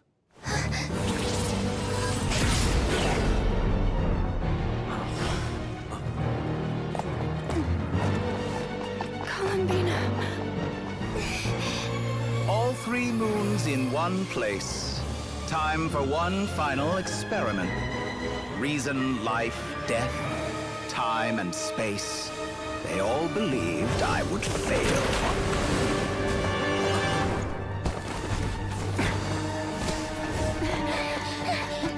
How could this happen? But Tevat's primordial power never did belong to the throne of heaven.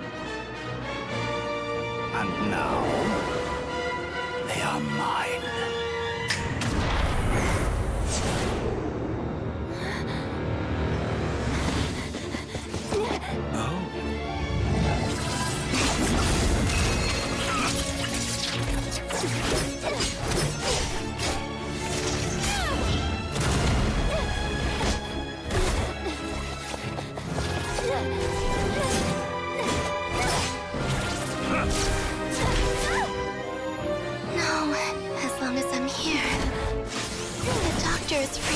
The 3 moons' power.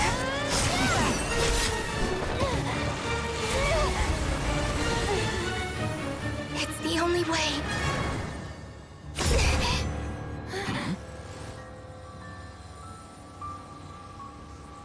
I guess I won't be going home today. Colombina! No!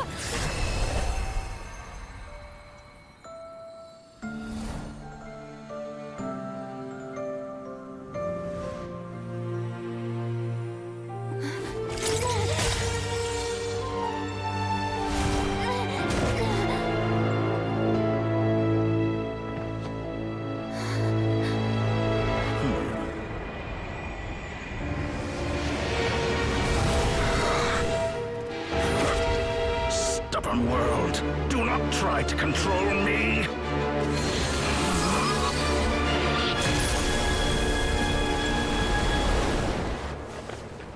Colombina.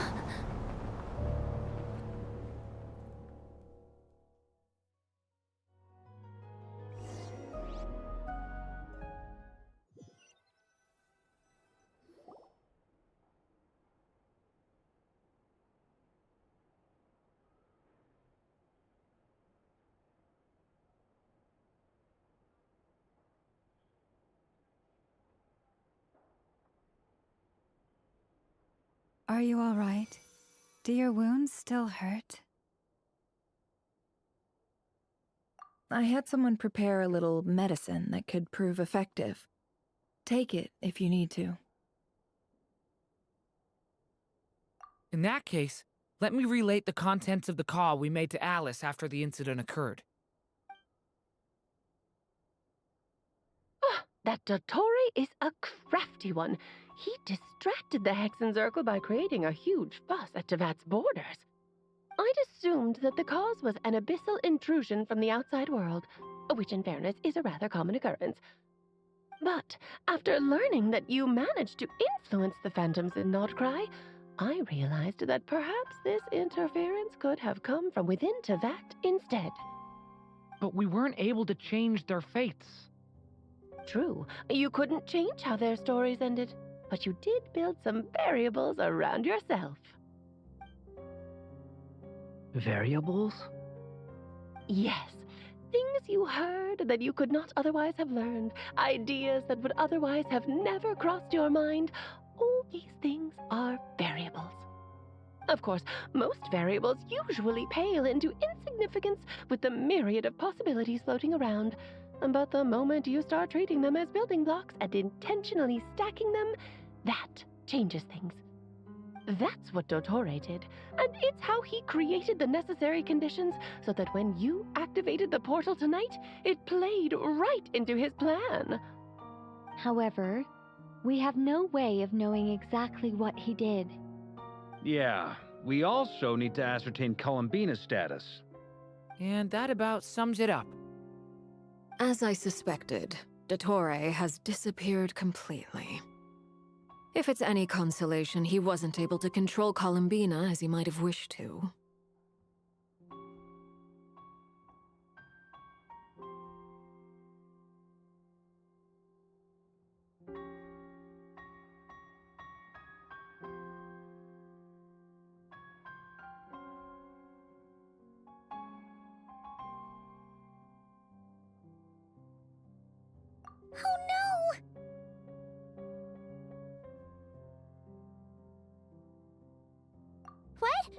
She did what?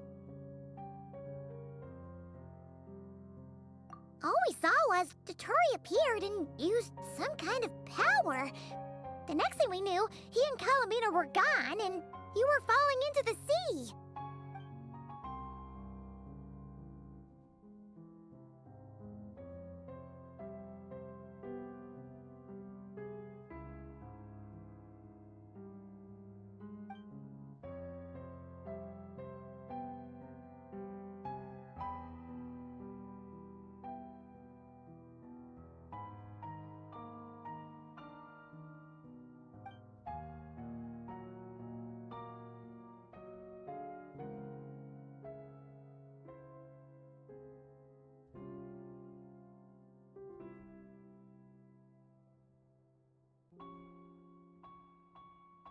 So, Colombiне intentionally opened the moon gate and escaped into the same mysterious world as Rerir and Thalindis.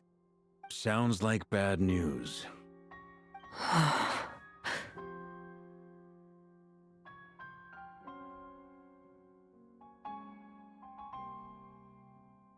Seen in that way, the trilunar syzygy and Rerir's emergence, Dottore might have been pulling the strings in both cases. According to Miss Alice, he is attempting to transcend his destiny and finish an experiment that only a god might complete. An utter lunatic. Wait a sec, where's Hat Guy? Seems like he'd want to be here for this. He took off with the Dodo communication device after we spoke to Alice. He said he had a hunch that he wanted to investigate by himself. The look on his face was terrifying. I've never seen him like that before.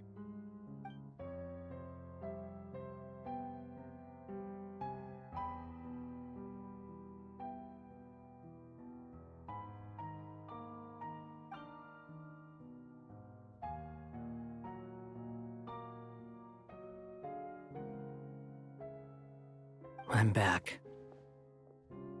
Hat Guy! I went to look for the Hyperborean phantoms again. I think I've gotten to the bottom of it. I got them to talk to Nicole on the other end of the communications line. Turns out, the history they describe is different from how Nicole remembers it.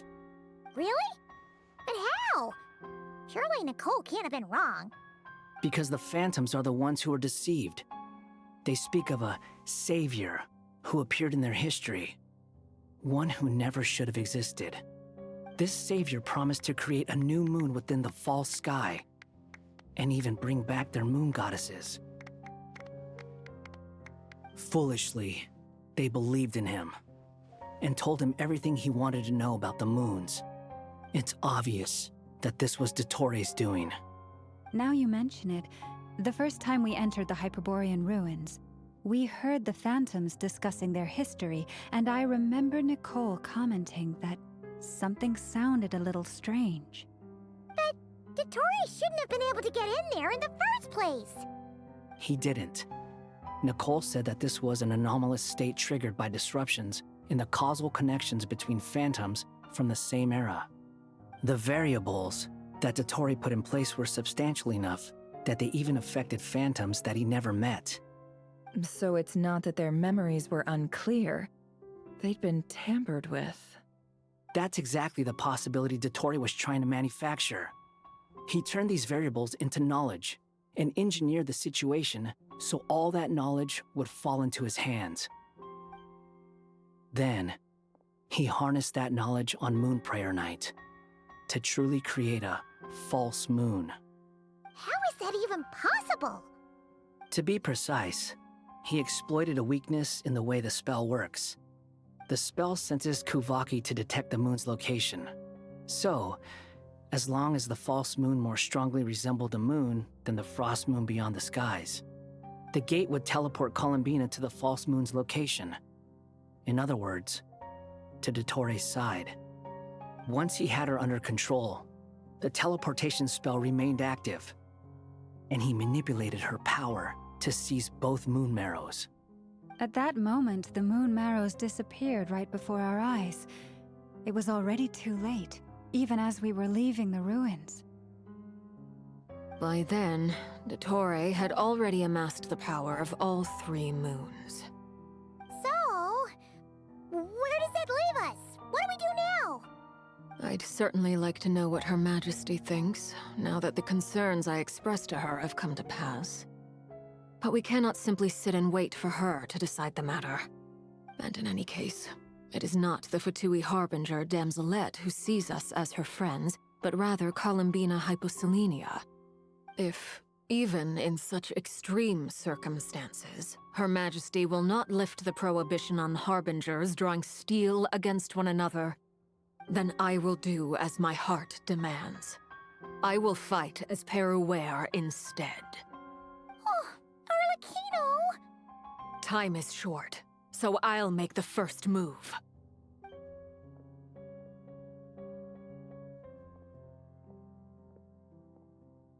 Whew. Even Arlecchino seems to be losing her cool now.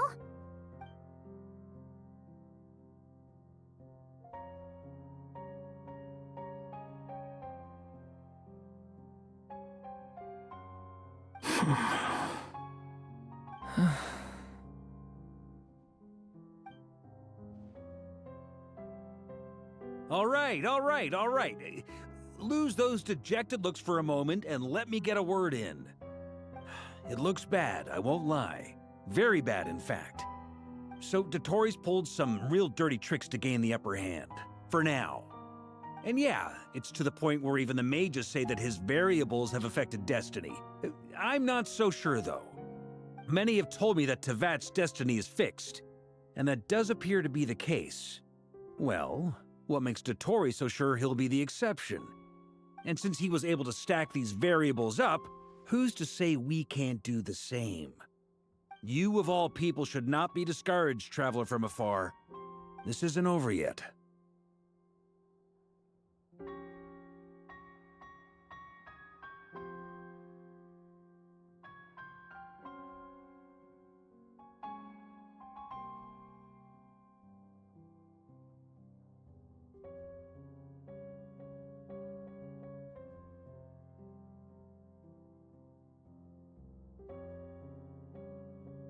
And you're not alone in that. Everyone here does, whether they've spoken thus far or not. But none of us are the type to sit back and wait for the sun to shine again. That's exactly how a knight should roll. If they knock you down, you get back up and get back in it. Don't forget, Honorary Knight, you're a legitimate member of Mondstadt too.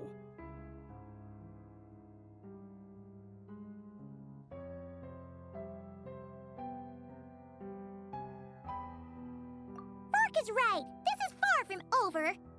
Dottore's already way overdue a butt-kicking given his past shenanigans. And after this, he's earned himself a double dose. That's what I'm talking about. How's everyone else feeling? I'll use Kuvaki to investigate Colombina's whereabouts. I am not ready to give up either. Leave the intel gathering to me. Whatever happens within Nod-cray's borders, when the Curatorium of Secrets wants to be in the know, we always find a way. Aino and I will do all we can to support you. We will attempt to reverse engineer Dottore's actions and seek a breakthrough that way. Alice and Nicole are busy dealing with an emergency at Tevat's borders, so they can't return just yet. But they're both very angry about this. They've asked Albedo and me to act on the Hexen Circle's behalf and do everything in our power to fight back against Dottore. Are you ready then? We're going to have to conduct a lot of research, even in the early stages. I'll do my best. As for me, I'm pretty familiar with Dottore's way of doing things, so I can try to predict his next move. I'll help with your investigation. Nice! Looks like we have our basic division of labor. I'll get in touch with Flints and Itlua, get them to have a chat with their Starshiner. It couldn't hurt to bring the Lightkeepers on board as well. At the same time, I'll pass on instructions to the knights present in Nod-craya to assist the Lightkeepers and other organizations in ensuring the safety of those living here.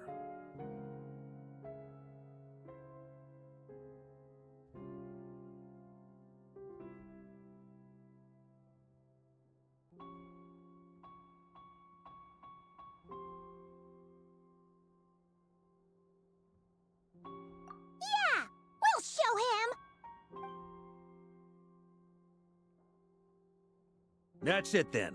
Good luck, everyone.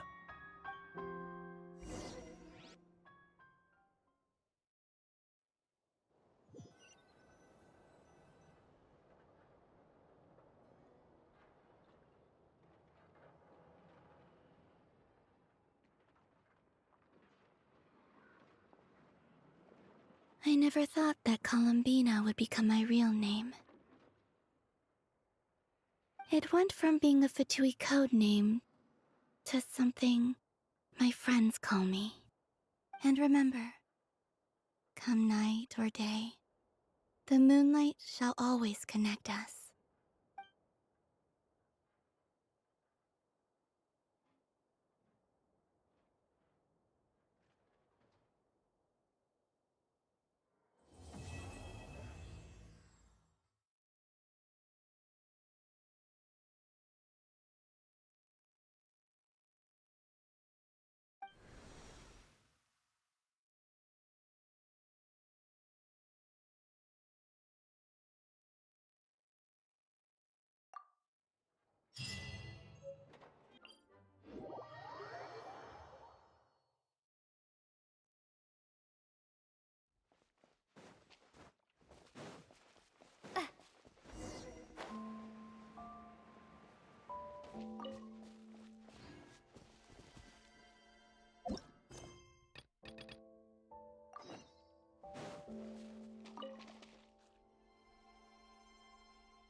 Could Colombiне really?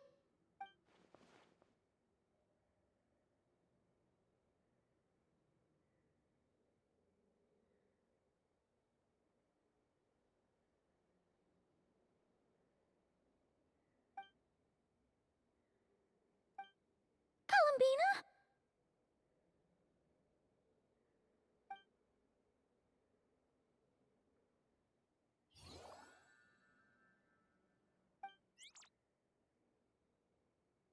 Oh, it's you. Are you also waiting for Colombiне to come back?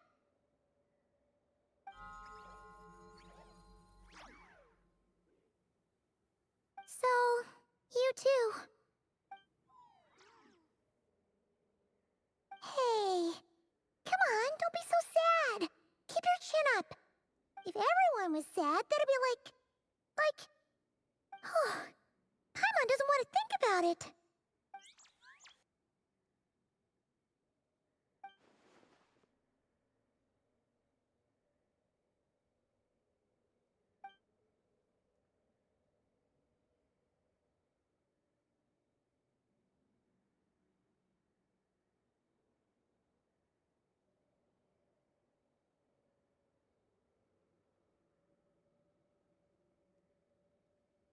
I haven't given up yet. Colombiне, all of her friends, none of them would ever just give up like this. Give us a little more time. I can't promise anything, but I'll do everything I can.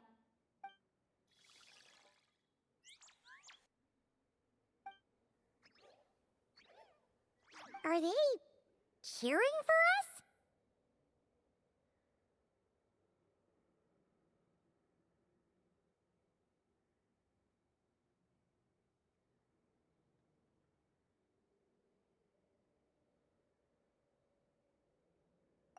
Thank you. Do you need us to help you with something?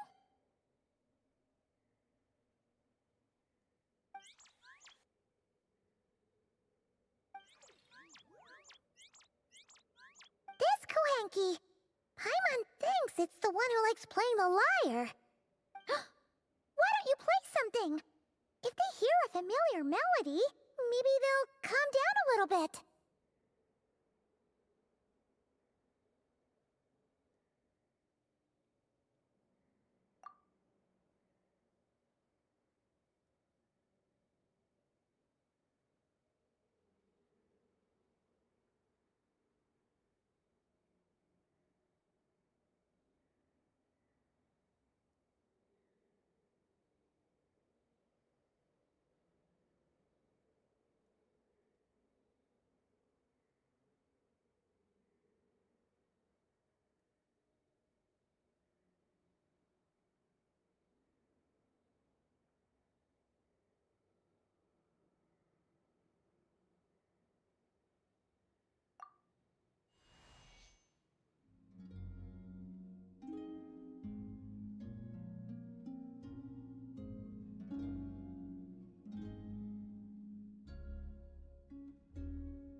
looks like they haven't had a good rest in a long time. Shh, let's leave.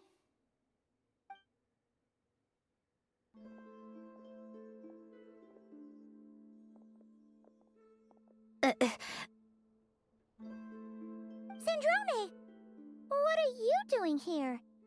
What? Am I not allowed to take walks now? Thought as much.